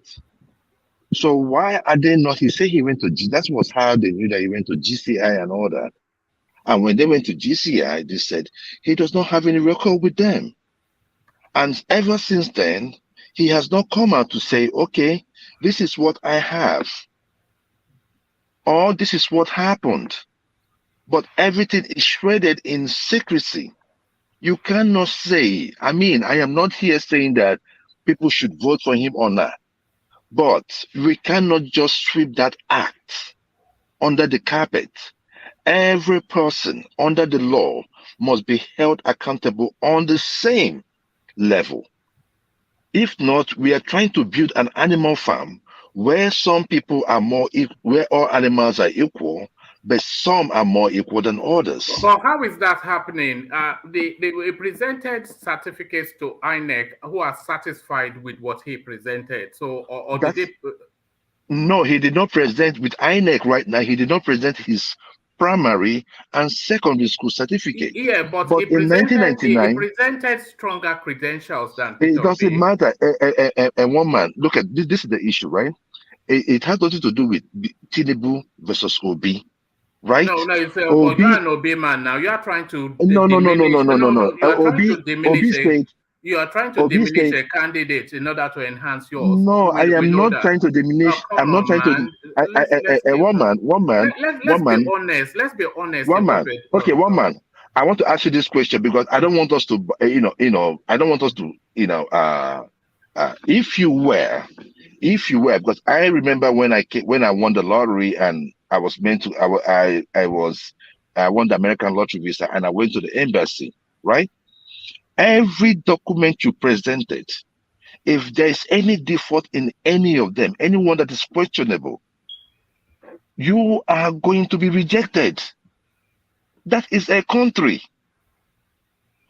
When Trump was accusing Obama of not being born in the United States, what did Obama do? He presented his certificates. He was born in Hawaii. Everybody knows that. But if he did not present a certificate, there is no way they're going to allow him. So we need to build a nation where everyone is held accountable. No. All right. Go ahead, Omar. No, I didn't want to just. Okay. Can I say something? I don't want us to go down that rabbit hole again. But just 1 minute. Okay, just 1 minute.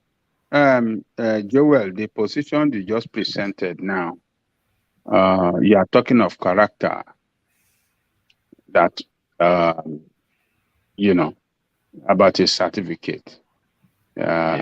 Saki is saying that that certificate does not matter to him. You say that, but what of the character? of saying, Integrity. "Oh, I have integrity." Sorry, thank you, integrity. Yeah. Is that same position applicable to Obi? Oh yes. Oh yes. But oh yes. When they presented the same thing against Obi about the 250 million, who presented the thing? Yeah. When woman brought it here and presented that Obi that have said, I have not taken any shishi, I've never stolen any money. What of the 250 million? Hold on. What of the 250 million cash? 250 million cash. And I have explained, probably you did not hear me when I explained it. I explained it to you. I said that that money was not coming out from the Anambra state government. It was from the local government. It came from the local government account. They were going to buy they were going to buy cars for security. Who took the money? Who took the money? It was the government contractor. It was the government contractor. Who took the money out from Anambra State to buy the government contractor? What are you talking about? No, I am telling you now, the papers are there.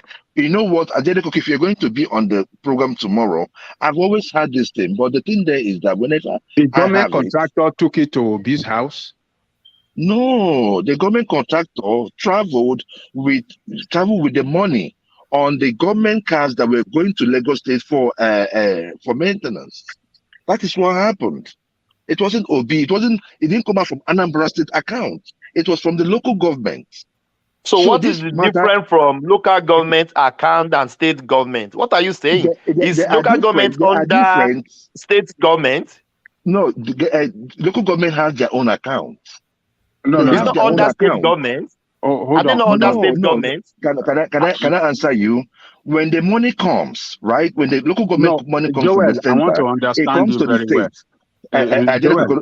Let me address Thomas. Okay, let me just that we can make progress. You can address one. Just let me add this. You said they wanted to buy vehicle for local government, and they took those money from local government. Yes. All money came from local government around the money. State. Yeah. Okay, yes. Hold on. Who took that money? It was the government contractor. Let me. I'll answer your question. Government it was contractor the government collected the money in Anambra. Yes, the money was paid to the government contractor. And took it to where? And his office actually, right, where he's going to make the purchase, right, was in Lagos, right? He took it to whose office? He didn't take it to anybody's office. No, it did. I have the address. Hold on. I have the address. Number to whose office? Hold on, Ajanle Koko. Number 7, Aerodrome Road, Apapa. It belongs to Petobi. Number 7, Aerodrome Road, Apapa. One man, this is what happened, right? Anambra State cars were going to Lagos, and government cars were going to Lagos for maintenance. Read my lips. This is what I'm saying, and that is what is out there. The cars were going to Lagos for maintenance. The government contractor received the money in Anambra State. Then now decided that he was going to go with the government cars that was going to Lagos State. That is what happened. Now that issue was now sent to EFCC. Hold on, let me finish. Okay. Let me finish. The House of Assembly now went up in flames, like, figuratively, based on this issue. So they now put up a commission of inquiry. They now made the inquiry, now found out that the money had nothing to do with Obi. They brought in the EFCC. The EFCC found that the money had nothing to do with Obi, that the money has already been paid to the government contractor. What was it found in his house? I don't know how you say it was found in this house. What I'm just telling you was this: that the Anambra State government cars, normally, most maintenance for government cars in Lagos, in the southeast in general, goes to Lagos for maintenance. And you guys know the reason why. because we don't have most of those, maybe like what they call them, most of those companies there. Let me ask you a question, Joel. Due process, accountability, probity, auditing, anti-corruption, all of that. So have that at the back of your mind. Due process, accountability, probity, auditing, and fraud prevention and all that.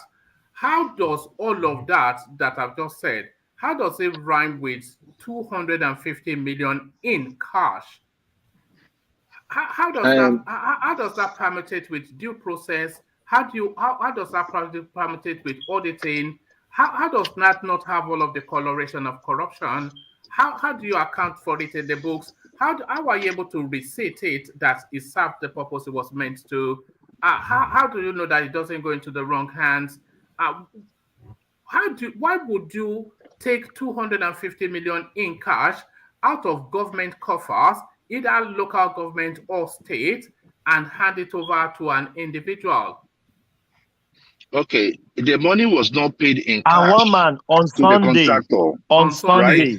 It's just Can I on Sunday. Look, it's fraud. We all know it's fraud. That is fraud on Sunday. Can I finish? Is there anything going on Sunday in government parastatals? Don't worry about it. It's fraud now. So why are we doing this? Let me say this, right? The cash we're talking about 250 million, no? Yes. The money we are talking about, right, is the money that was withdrawn from the local government account and was paid to the contractor. The money did not come out in cash. Yeah, Anambra did not pay cash to the contractor. Anambra or the local government chairman did not pay cash to the contractor. The contractor was the one that decided. Hold on, no, don't run. Walk at a I'm not running. I'm not running. So walk at a pace that we can walk with you. So yes, I am. You said the money was not paid to the contractor in cash. So how was it paid to him? How was it paid to him? It was through a bank transfer. All right, stay there. So the money was paid to the contractor via a bank transfer. 250 million naira in cash. Yes. Then the bank contractor, did he withdraw the money himself? The bank contractor withdrew the money himself. Okay. Several days. When the police then got hold of the situation, why did they credit the money back into the state account rather than the account that it came out of? They credited it because there was a problem then. Like everybody was asking where the money came from, right? Yeah, so but it came out of the contractor's account now. Yes, it came out from, but remember, it's still Anambra State money. What do you mean? If the contractor has a contract which he has been paid for? Yes, you know how Nigeria... The withdrawal was not from Anambra State account, it was from the contractor's account. So why would the police then go and pay it into Anambra State account? Because when that discovery was made, right, it was a tip-off, right? Somebody said, oh, that the Anambra State government was favoring cash. They now said, oh, what is going on? They now went and asked the guy, they now arrested the government contractor. The government contractor said he was the one that has the money. That the Anambra State government was only trying to do a maintenance, and that he wanted to get the money cash for some reasons, right? So I did not go into the main reason that he gave. But actually, when all these things started happening, everybody made it to be, the House of Assembly made it to be like it's Anambra State government money. So this thing took time, right? So when all the case was now settled, they had to return it to Anambra State. Yeah, but it did not come from Anambra State now. It came from the contractor's account. So did they? Was the police stealing? It did not come from the contractor's account. Remember, they got the money cash. They got the money cash, right? They got the money cash. Whose account did the cash come out of? The cash was. This is how the cash came out from. It came out from the local government account. No. Whose account did the cash come out of? Did the cash come out from? I don't understand. You're not being straight with your question. It's fairly straightforward. It's fairly straightforward. No. I've answered you the question. It's called an audit trail. What we are doing now is called an audit trail. I understand. But if even if you're going to do an audit trail, then you have to be realistic and you follow you follow whatever the person you're interviewing is telling you. No, we follow the money. We follow the money. That's what we are following. The money, where you're following the money. I have told you how the money went. Right? But this is hold on. Let me tell you what I heard, and then correct me if I'm wrong. Okay. You said the contractor had a contract worth 250 million to do with vehicles. You said the money did not come. Yes, you said the money did not come out of the state funds, but from the local government funds. Now, I asked you if the local government cashed 250 million naira and handed it over to the contractor. No. Yes, you said no. You said they did some form of electronic transfer to the contractor. Yes. I then asked how the 250 million naira came into being. And then you then said the contractor withdrew the money himself. So the contractor withdrew the money himself. So where the money came out of, and it's a legitimate business, by the way, which is easily explained. It's a government level business as well. So it's not even anything. So now fast forward, this money now makes its way to Peter Obi's premises in Apapa, number 7 Aerodrome Road, to be precise. So then there was a tip-off that and by the way, anyway, let me leave that to one side. This was on a Sunday as well, but we leave that to one side as well. So now the police got involved and they discovered the cash. So now the contractor tells them that I am a government contractor. This is my money, and this is the purpose which it is for. So why would the police then, because it's all legitimate all the way through, a sovereign state within a federal space contracts a legitimate businessman to carry out a legitimate business? So why would so the money came out, the cash came out at the cash end. It came out of the contractor's account. So why would the police, having heard the narrative of the money, then take it off the contractor and put it in the state's account?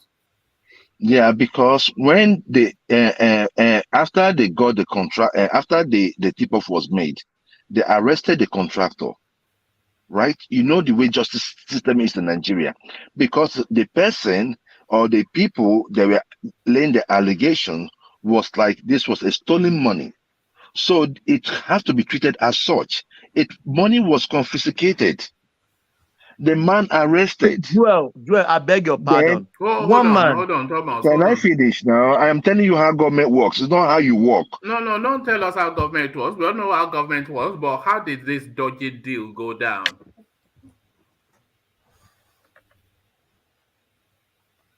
All right, I think we've lost Joel. But back to you, Sacrificer. Let's move on from that space. So, but we all know.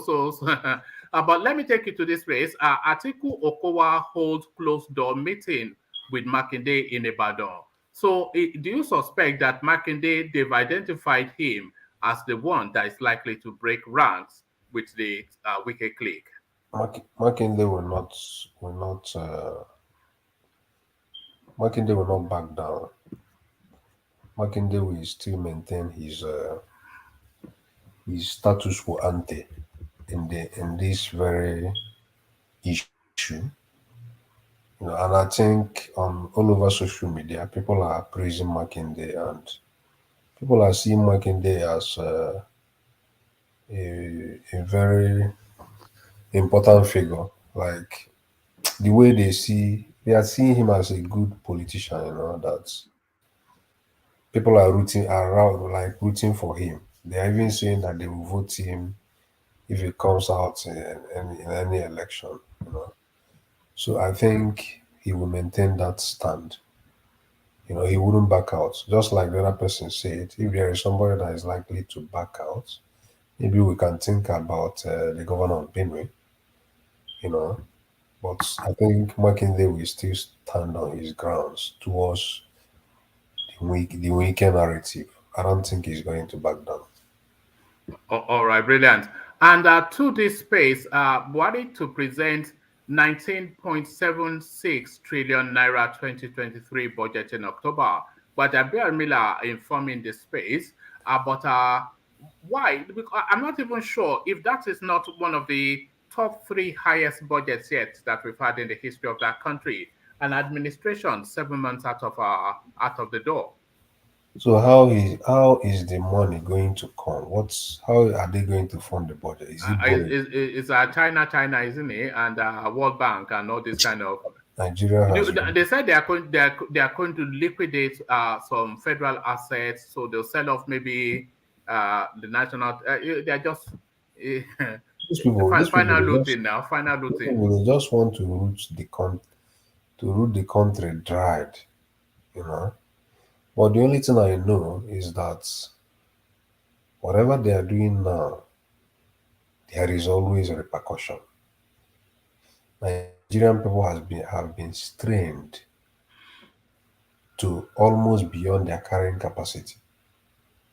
You know, I see what happened to this guy in Anambra State, and I don't even know why people wanted to sort of go after him. Patrick Ifayoba. So yes, what's your take on what happened there? It's quite. I don't really know. I don't really know why. I've been trying to see why people wanted to do that. I don't know, because Ifayoba is not. He's not. People don't perceive him the way they perceive Andy. Andy Oba or likes of who's other mother. Ifayoba has been a philanthropic personality in Anambra State. He has helped a lot of people, and I don't think he has any political. Because the way it played out, it didn't seem like armed robbery. It seemed like an assassination attempt. Yes. So I don't really know. I've been trying to really understand why it was him. So I didn't quite see, why it was him. So I don't really know. If it was maybe an attack on people like Oba and Oba, or maybe a make for them, people might not ask these questions. I don't seem to know the reason why people tried to go after Patrick Oba. I don't really know. I remember he was one of the people that because even if you say it is IPOP people or sort of, maybe he was one of the people that tried to visit Nnamdi Kanu, during these court hearings. He has appeared before these court hearings of Nnamdi Kanu, and he made there a lot of attempts to visit him in the DSS custody. So I don't really know why. I don't really know what happened, why people went after him. Or maybe it might be mistaken identity, sort of. Maybe people are trying to go after another politician. Maybe he became the one they saw on the road. I don't know. All right, brilliant. So let me take you, just to break it up a little bit, from Nigeria to Kenya. I wish I listened when my mom and aunties told me never to date West African men, especially people from Nigeria. So there it is, our reputation again, global. Anyway, we can let me show you the girl that is saying it actually, but then you wonder that she should really be dating a Nigerian. But carry on, I'll put a picture on the screen. Anyway, they shouldn't. It's like the vice president of Kenya. Look at that. That is what they call it, Jekuje in Yoruba land. The Jekuje. But carry on. Yeah. So, like what the vice president of Kenya, what's the comment he made about the experience he had, I think he cannot make judgments on the basis of just one experience. I think he will be committing, is it ignorance elenchi? So I think if I were to think, Nigerians are fantastic people abroad, but then a lot of people have also, a lot of these other countries, their women I've also had different experiences with Nigerian men, but in general, Nigerian men are good in terms of taking care of women, so they are very good at that. So all those foreigners will always come towards them, but maybe one, two, three, or four, or several in certain instances or cases where it didn't go well, But I don't want to use those certain cases to say that Nigerian people are not good to be dated.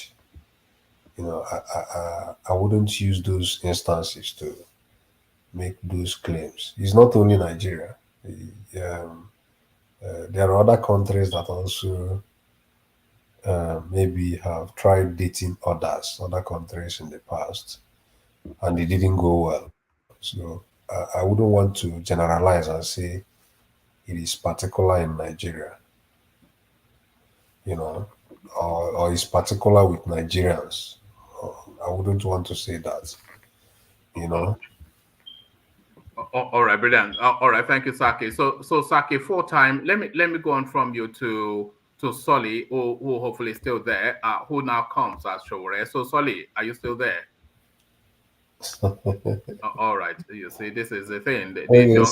Solly is not sure. Yes, these young people. It's gone from I don't even know where he and Thomas. It's like a candidate a day. Tomorrow he will come as somebody. He will probably. We're just waiting for him to come as Peter Obi so that he will come out of the closet completely. One man, I've never had any candidate now. I've never had one. Were you not Tinubu just 2 weeks ago? Me, Tinubu? Yes. No, that's a cause. Look Tinubu? at this guy. No, me? Thomas, you were I Tinubu. reject it in Jesus' name. Thomas, Never. You are Tinubu. You never. said I'm a Yoruba man and I will vote for Tinubu. This is what you No, said. I'm just saying it in general Yoruba. No, Tinubu, no. Look at Never. this Thomas, I like Gbagbo. No. One man. Let me set this record straight. Never supported Tinubu. I categorize all of them as a Yoruba, Showore, Adewale. I'm talking of Yoruba. I'm not talking of Tinubu. Why will I support Tinubu? Am I crazy? But if no. You're in Nigeria now to vote, who are you going to vote for? I'm voting for Adewale. You see my avatar. I'm voting for Adewale. Why will I vote for Tinubu? Am I crazy? Nah, never. All right. Let me go on to Ajanle Koko and take the conversation in that direction. So Ajanle Koko, so you're up now, and to the space.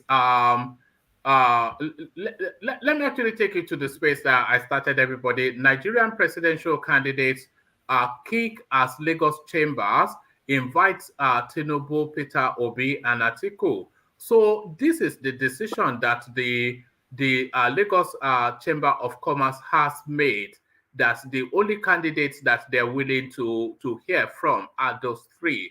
There are 18 people, of course, in the field, and the rest of them, as you can imagine, are not best pleased.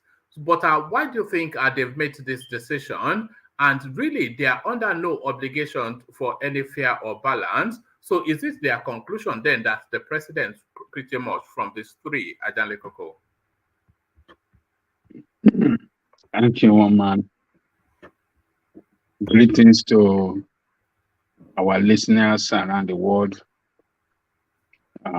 Click on the like button, share, and subscribe if you haven't done so. Sorry, apologies, Ajanle Koko. Let me quickly acknowledge. Please, some super chat before we carry on. It did come in just a couple of minutes ago. It says, Obama has already been cleared to contest before showing his birth certificate. He only presented it to the media to water down Trump's conspiracy. So that was to the space where Joel was speaking just then. Obama has already been cleared to contest before showing his birth certificate. He only presented it to counter Trump. So thank you for the super chat. Back to you, Ajanle Koko. Back to you. So the Lagos Chamber of Commerce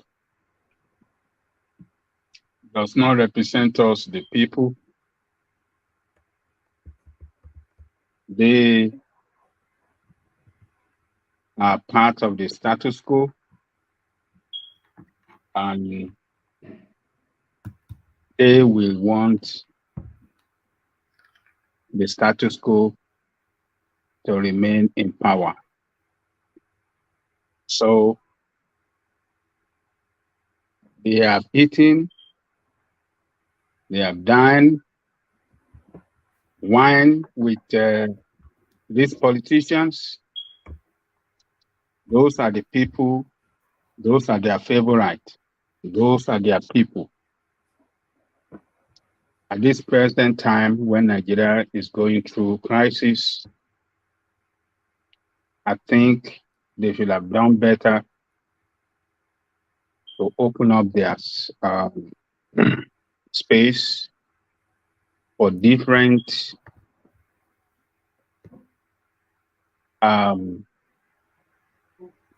ideas, different plans from different candidates.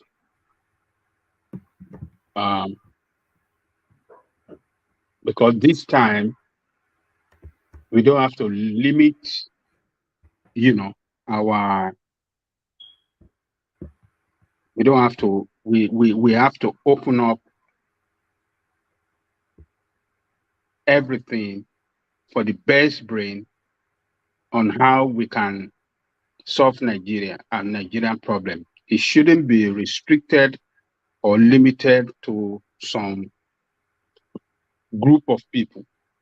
So what they have done, they have limited that ideas, plan, and manifestos on how to solve Nigerian problem by the politicians to some few politicians who are their friends. That is what they have done. If Tinubu gets there, Tinubu is their man. They are close to him. If Atiku gets there, he's their man. They know him.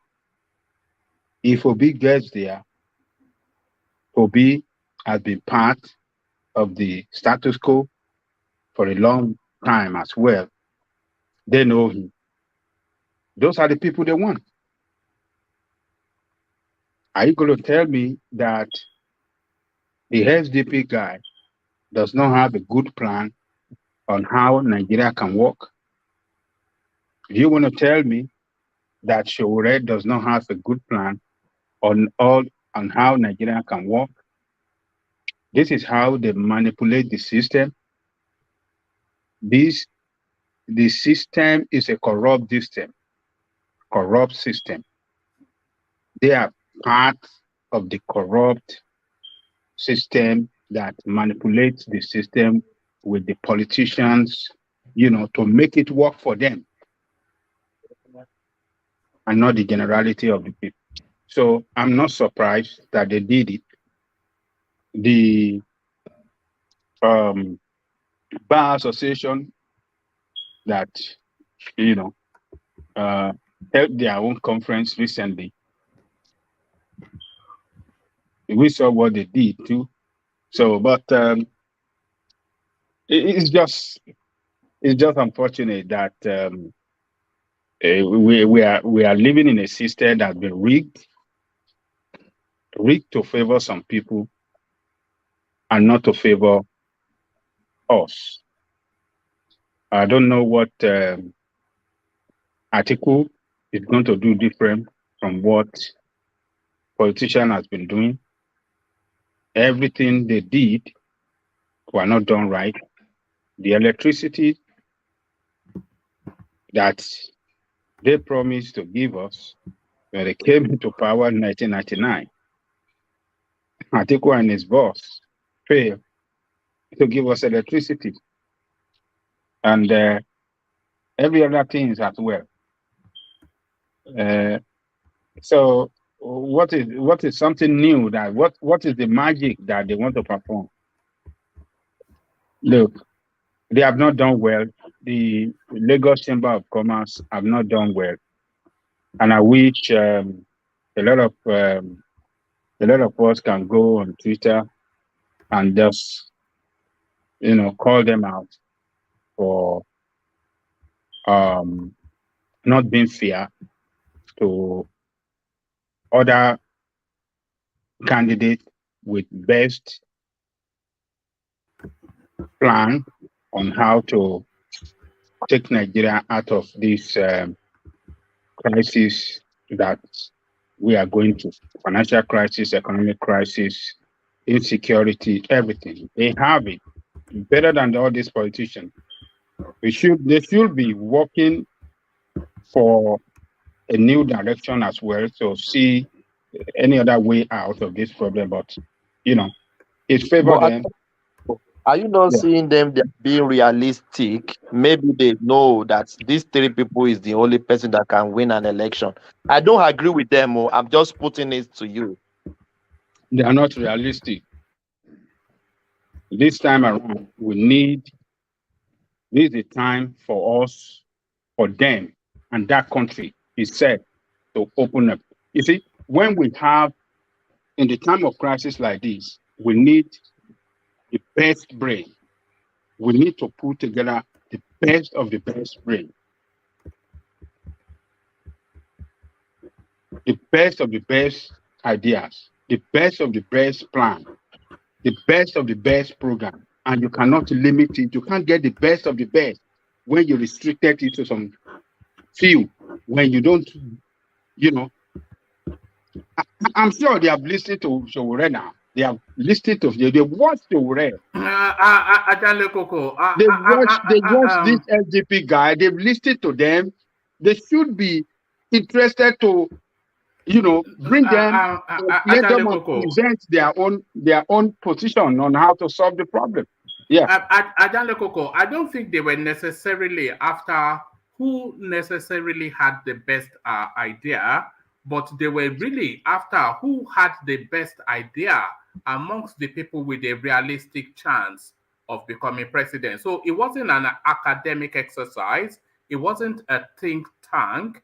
It wasn't anything other than serious business people looking to the reality of the situation, that who amongst the people who are most likely to be Nigerian president has the best plan that they can relate to. So it wasn't an expansive place that let's come and theorize on what is best for Nigeria. It was a business space. A business place to achieve what? To find out amongst the people who have a realistic chance of becoming the president, who has the best plan that they can relate to. So they were not after who has the best plan. They were after who had the best plan amongst the people with a realistic chance of being the president. What have we got out from these two parties? Yeah, no, that's a different space now. You are speaking to morality, but they are speaking to pragmatism. Oh, pragmatism. So morality does not matter now. No, it matters, but I'm sure you understand. So they are not looking at it from that, oh, what have these people offered us? They've all read the country. All of that, they accept all of that. But realistically, the president is likely from those three people, realistically. So what they want to know is, amongst these three people, who can they relate to in terms of their plan for the country? So it's not who has the best plan, but who amongst the people that realistically will be the president has the plan that they can relate to. Well, let me tell you one thing. I'm not saying that what you are saying or the way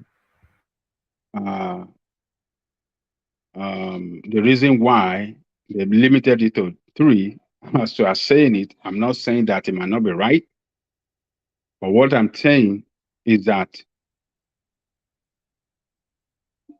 it is not the best action. They took the most ridiculous action at the time that we need to put together and listen to the best. what they listed, what I mean, why they invited them is just to listen to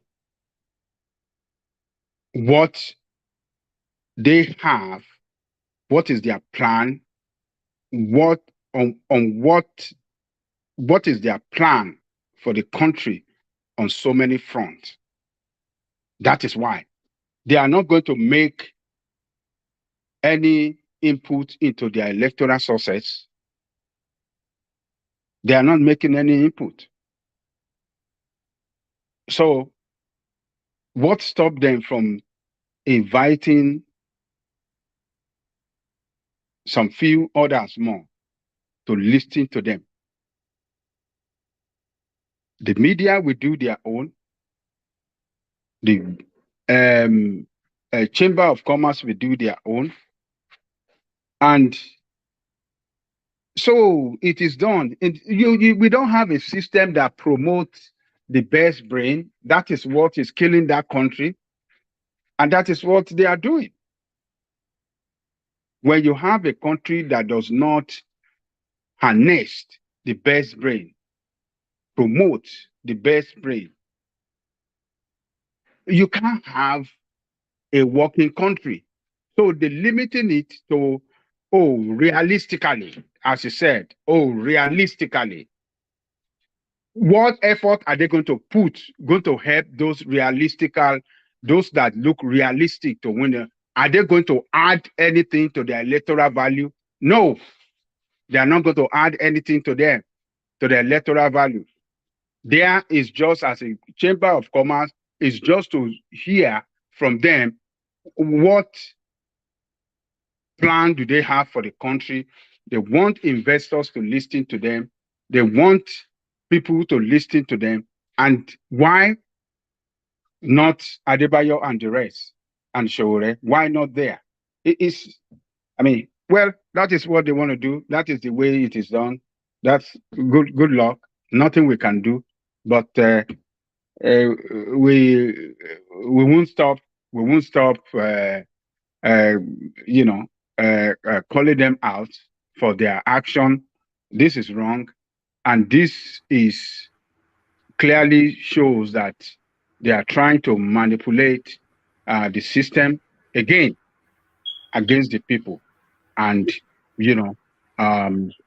give the best of the best opportunity for the status quo to continue, hold on power. That is what they are trying to achieve, and they have achieved it. So let's move to something else. That's the way I see it. All right, brilliant. So apologies, my system somewhat had to reboot. So let me take you to this space.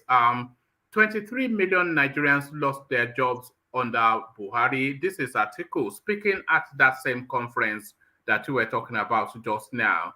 So how is they arriving at the figure? It's not that I am disputing the figures, but how did they arrive at that figure of 23 million Nigerians losing their jobs? Well, yeah, I think they it might have gotten it from what do you call the statistics office? What do they call it? Huh? National Bureau of Statistics. Yeah, must have gotten it from there, and Office of Employment and all this thing. I mean, they have all those statistics there. Maybe that's where you got it from. But we can. What we know for fact is that we have a country that since 2014, the foreign investment to Nigeria has dwindled to a record of 40 years back. So all the gain that we made for the past 40 years, we lost it. And a lot of foreign investors in Nigeria are packing out from Nigeria in high number. Particularly the areas where we have comparative advantage in the economic sector, where we have comparative advantage over other countries in the world, we are not performing good as which is oil and gas. The foreign investors have lost confidence in us. So investment are not coming in. So we can look at it from that perspective, and then look at other economic activities and channels that are connected to this, and easily estimate how many have lost jobs. Even if you look at it from the point of some of us here that sent vehicle home or ship something home. Let me say, okay, vehicle. You ship vehicle home to Nigeria. The moment it landed in Nigeria, and they cleared it. One person will clear it. That person that clear it, that's an employment for that person. Another person will do transportation of that vehicle to the location to the parking lot where they want to go and keep the car. That's a job for that person. Another person that will want to clean that vehicle. That's a job for that person. And then another person want to market the vehicle. That's a job for that person. And then somebody will finally sell the vehicle. Sometimes repairs. Huh? That's the job. What did you say? They do repairs sometimes. That's another job. Yeah, thank you. They will go and repair it. That's a job for another person. So when you look at those are the way. That is the way, economy works. But a lot of people cannot send vehicle home now. I used to send a container, but I stop it. I don't see, because you cannot make money. You run at loss. They have increased the tariff, and people doesn't have money anymore the way it used to be, where you can send and they will buy the vehicle on time. It's not the way it used to be. I don't do it anymore. I stop it because it's headache. Except you have somebody that specifically said, I need one, and you send money, and then you got it, and then you said, okay, I'm shipping it, get all the documents, clear it in Lagos, and you don't bother your head about it. That is the only thing that you could do. So, but too much headache. So Nigeria has lost. So article saying that, I don't want to say that he exaggerated it. We know that a country that doesn't have electricity with suffer job loss.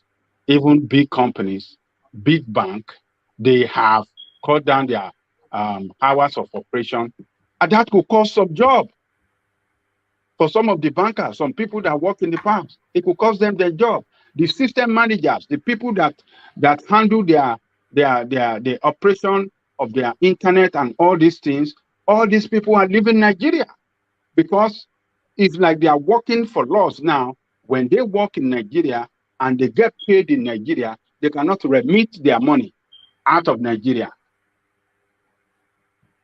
So, and that's a job loss. They are leaving. All the IT tech, they live in Nigeria now because they're having it difficult to remit money back outside Nigeria. So that is the problem. Look at aero contractor that been the first airline in Nigeria. They closed down. A lot of job has been lost there, and another one closed down too. So we don't know what's going to happen to the rest of them. The Igbo guy that drives, what do you call it, peace. We don't know what's going to happen to that guy. Every business is running at, you know, they are running at loss and at a very, very difficult environment. So I think we might have gotten this thing right. I don't want to doubt it, but you know, the fact remains that yes, the economy is not creating jobs. That is what I know. And when you have an economy that doesn't create jobs, that's a problem for the people of that country, because it's going to give birth to criminality, high rate of insecurity, and all these further prices that you know that ravage that country as it is now. So that's my take on that one. All right, thank you. Atiku Okowa hold closed door meeting with Makinde in Ibadan. So they call this the pincer movement when they come at you from both sides. So they've narrowed him down and they've isolated him. They've actually stalked him to his home territory to pin him down in a closed room. So what do you think is in play here? Do you think they are trying to break the Obi clique? And do you think Makinde is likely to fold under the pressure? Well, I think what Atiku is trying to do now, I hope he will achieve results for him. He allowed this the crisis between his own group and that wicked group to fester for so long. And that is where I think he got it wrong. And he might be doing it intentionally because Ayocha Ayu is a member of his group and they have been coming a long way. Been coming together for years since Old Republic. Ayocha Ayu has been with Yaradua Group, and himself was second in command to Yaradua. So maybe I believe he is not interested in taking Ayu out, and that is why he didn't intervene strongly, you know, and push for Ayu removal, because he believes Ayu being a member of Yaradua a member of Yaradua group that they've been coming a long way, and will remain loyal to him no matter what. So, but what he's doing is what he's supposed to do. He's doing it now to go around to the leadership of those groups to pacify them and see how they can resolve the problem, you know, work things out and come together as one family. So, but for Makinde, whether he will betray Wike and their group, I don't know. I cannot vouch for any politician. Politicians, they are like chameleon. They can change color anytime. So he could do that, but I hope he doesn't do that. I hope they stand strong to send message to Atiku and the fraudulent leaders in that party that the Southerner cannot be fooled twice in a row. The first time that they fooled the Southerner was on the rotational presidency, which rotational presidency is in the constitution of their party, but they were able to manipulate it to favor the North and Atiku in particular. Why must that be done? Another manipulation. Why must the Southerner allow another manipulation again to allow the most important position in the party to be held by all Northerners? No, they shouldn't fool themselves like that. Politics is a matter of interest. What is the interest of the Southerner in that party? What is the interest of the Southerner in that party?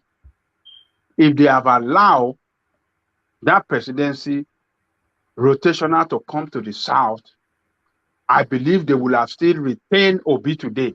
Obi will have still been in that party because there won't be any reason for him to leave that party. He will have contested they will have contested it among themselves, Obi, Wike, and all the rest. And the entire membership or delegates across the country will have voted for whoever that they believe can do better among them. So they will have had Obi in the party. They will have still had Obi in the party. But the manipulation is one thing. Then the other thing is that, you must be extremely rich. So this time around, the Wike group must stand firm, they must stand together and then show to Atiku that don't fool us. And the rest of them, like Okowa and that ugly one in Edo State, that ugly governor they have in Edo State, that one, Obaseki, that is threatening that if Ayesha to leave, he will leave too. I mean, he will leave. If the Ayesha should drop out as the chairman, he will leave the party. He's just trying to look for a way. He's thinking of tomorrow. He's trying to come out with an excuse now so that he can run to Labour Party as well, because he sees all those small boys, all those young guys, all the youth in Edo chanting Obi. He feels these are the guys that work hard to make me the governor. Let me be trying to look for a way so that if it's possible, we can go and join Labour too. When we join Labour, then it will be guaranteed of a solid vote and solid victory again, for his own political machine, because he's trying to build his own political machine in those states now, because at the moment, it is Wike group that is controlling the party. It is Wike group that is controlling the structure of the party in Edo State. He doesn't control it. So he's looking for a way to get out of PDP, go and form, align with maybe Labour. So by so doing, he can have his own political structure in the state. That is what he's trying to do. So we know the game, we know the way they do the thing. So, let's wait and see. One man, I don't know what Makinde will do. I hope he will not betray, but I cannot vouch for them.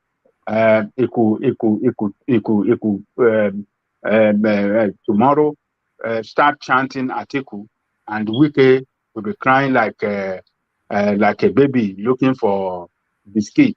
And the other one in autumn, that one could switch too. And politicians, they are just horrible people. So let's just leave them with their problem. So I don't know, but I hope Makinde will not will stand firm, to continue the struggle for the interests of the Southerner in the party And that is the best thing for him to do. But I don't know, they might change.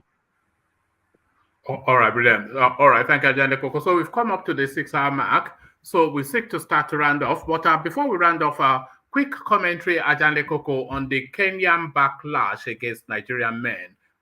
Any thoughts on that? The Kenyan backlash saying that we are chancing their babes too much. Okay, let me ask this one man. So the man gave out his daughter to a Nigerian, right? Yes. Okay, but he was just mentioning his experience or experiences he had with some horrible Nigerian. So yes. That is what it Yes, it says it's giving the daughter out with excitement and both in excitement and anxiety because it says it says never give your it says giving your daughter out is as an anxious situation. Giving it out to a Nigerian is even more anxious. So this is what he's saying. Yeah, that's the president of Kenya. So the whole country, they've condemned us. The new president, right? Yes, the new president. Yeah. Well, I think the daughter falling in love with Nigerian is taking him away. I mean, taking her away, bringing her to woman here. There is nothing he can do with that. So they are adult. Yeah, the lady knows that Nigerian man well. He believes that Nigerian man is the love of his life. And he believes they can live together to the rest of their life. So there's nothing he can do. He can yell. He can cry the way he likes. But the daughter is an adult. She has taken the right decision to go for the right man. And the man have not seen anything. If he have more daughters, he will be surprised that more of our daughters would like to go for Nigerians as well in the future, because they will learn a lesson from the sister. They will see the way Nigerian will treat that sister well, and she will be surprised that next time when another daughter is getting married to a Nigerian man, he will come and say that, I thank God that my first daughter married a Nigerian, and now I'm giving out the second one to Nigerian. And then we then invite Nigerian men, that Nigerian men, he will publicize Nigerian men in this country. Nigerian men are good men. Kenya lady, Nigerian men is the way. So that is what I expect from him in the future. That is what I expect from that man in the future. And by the grace of God, that is what is going to happen. And he will come here. And that is what often happens, by the way. If you look at it, for instance, let's say there's a white family with 3 daughters. If the first daughter marries a black man, yes, there's a very good chance that the rest of our sisters will just marry black men as well. That's right. Yeah. So that is what is going to come. He will come to Aso Rock. He will come here and make a public statement that Nigerian men, you are the best in the world. You are the best. I'm giving my daughter to you. If you ask for more daughter, I'm ready to give it to Nigeria. That is what that man will come out to say in the future. Right now, the statement he made is a very ridiculous statement. It's a statement that pictures us as bad people. He shouldn't have said that. He's a president of a country, and he shouldn't have made a discriminatory statement against Nigerian men. But I hope and I pray that our daughter will live a happy married life with that Igbo man she married, and he will be convinced that Nigerians are reliable people, and in the future he'll be ready to give more more of our daughters to Nigerians. That is what I wish it happen in the future. That's my take on that, woman. All right, brilliant purpose. So brilliant purpose. So thank you, Ajale Koko. So now we've come up to the 6 hours. So of course, gentlemen, you know what that means. So just as swiftly as you can, so I can just quickly come off the screen. So we kick it off with Joel, who I suspect we may not have anymore. But Joel, it's that time of the day again. Joel of Nashville. Oh yeah, it's okay. It's been a good day as usual. I would just say something about the this topic you were talking about, the Nigerian lady. It has been a roller coaster for Nigerians, especially Nigerian men outside of the United States and outside of Nigeria. You know, it's always this narrative about us and what we do, but it's okay. In Africa, I have many of them working with us here. So the clamor for Nigerian men is the failure of their men, you know, to treat them right as Nigerians would. So I'm going to leave it at that. You guys, everyone did a good job tonight. Let's do it again tomorrow. Thank you very much. All right, thank you, Joel. And apologies, Joel. I know I didn't get No, it's okay. No, it's okay. You know how it goes. The ebb and flow. No, it's okay. It's okay. I love the flow. Yeah. I enjoyed the flow. All right, thank you. So that's Joel of Nashville. So thank you, Joel. So from Joel, we go on to Saki Father. Saki Father. After all that build-up, Saki has already gone to bed. Yeah. Yeah. So, yeah. Oh man, it's been very, very good platform. The discussion has been flowing very well today. We thank you for bringing this news and educating the large populace in Nigeria. You know, so for me, I don't have much to say. Let's meet again by tomorrow and have the discussions again continuing. Thank you for today.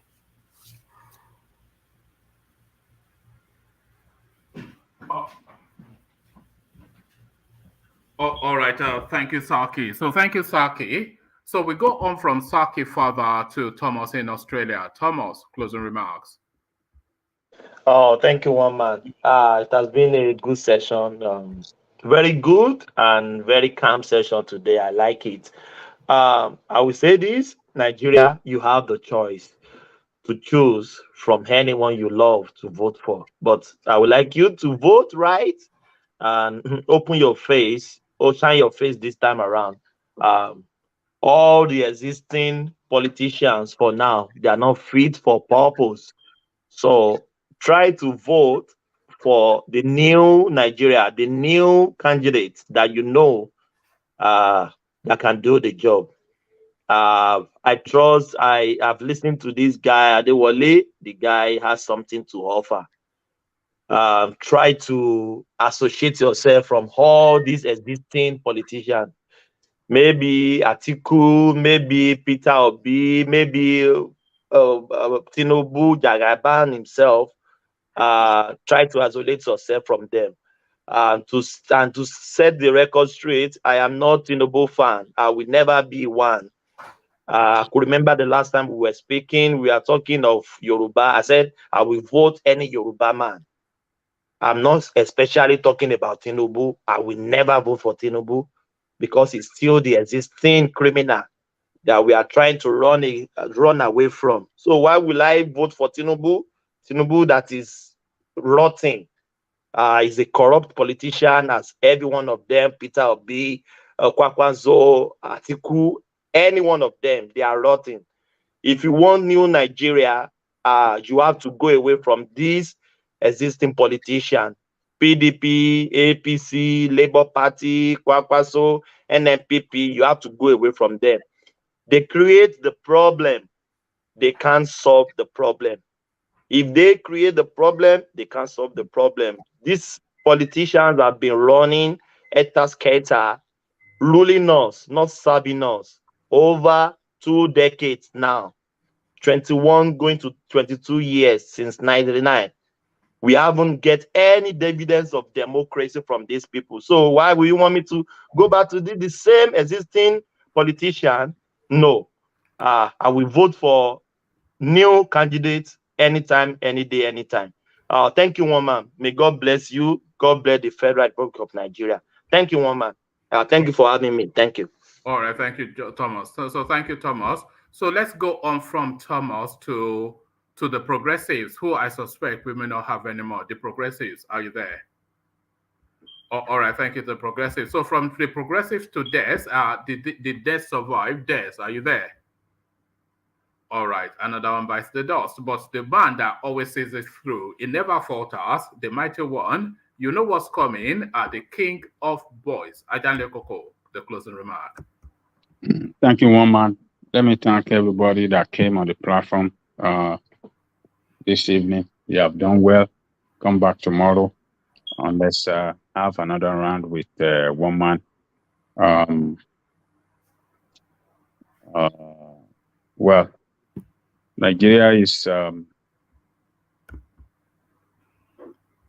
it's left for us to take our country back. Politician doesn't care. They don't care. They want to remain there because everything works for them. Their children goes to the best of the best school in the world outside Nigeria. They have the best hospital outside Nigeria they can go. You don't have it. They have security around them 24/7 with bulletproof vehicle. You don't have no security. They have running water running in their house 24/7. You don't have running water. They have everything. So, like someone said, let us borrow ourselves brain. Borrow yourself brain and do away with all the politicians of status quo. They have nothing for you. They drove your country to where it is today, and they can never take you, do any better for you. Never. They will never do any better for you. So do away with them. My candidate is Homoyele Sowore. Go and listen to his video. Go and watch his video. Go on AAC.org. Go and listen. Go and watch their plan. I mean, it's a manifesto. Sit down, read it, and you will know that he have a lot to offer the country. So other than that, let me thank those of you at the commentary section. You've been with this session from the beginning to the end. You are the strength of the platform. I thank you all. From our brother Alexander Gomez, Chairman, Board of Trustee, Woman went to Mo, I thank you. Akashi, the Secretary, I thank you. Of God, the Master, I thank you. My sister Bunksma, I thank you. Adewale, Rahim, and Ayo, Fadikwe, everybody there. I thank you all. Come back tomorrow. Let's do another round. And to our listeners, please click on the like button and share, subscribe if you haven't done so. Thank you, the listeners as well. And to one man, thank you for bringing us together as well. Another round has been completed now. Bring whatever you have for us tomorrow. I guarantee you we shall all join you, trash it out again, continue the struggle from there. Thank you, one man, the Eagle. See you tomorrow. Have a good evening. All right. All right, brilliant. Thank you, Ajanle Koko. So thank you, Ajanle Koko. So that was Ajanle Koko. And of course, after Ajanle Koko, the final curtain falls. So the final curtain falls. So thank you one and all, as Ajanle Koko was saying. Of course, we don't have a session if we don't have an audience. And you guys, for whatever reasons, you've chosen to spend your time with us. So not for 1 second do we take that for granted, because every time you turn up every single day is a new decision to spend your time with us. And we're obviously all appreciative of that. How tedious would it be when you look to the, let me just tell you a curiosity. Do you know how I tell my right from my left still? You saw me look in that direction. I don't know if you can see it, but I have a mole right here. on my right hand. And that's how I've been telling my right from my left since I was born.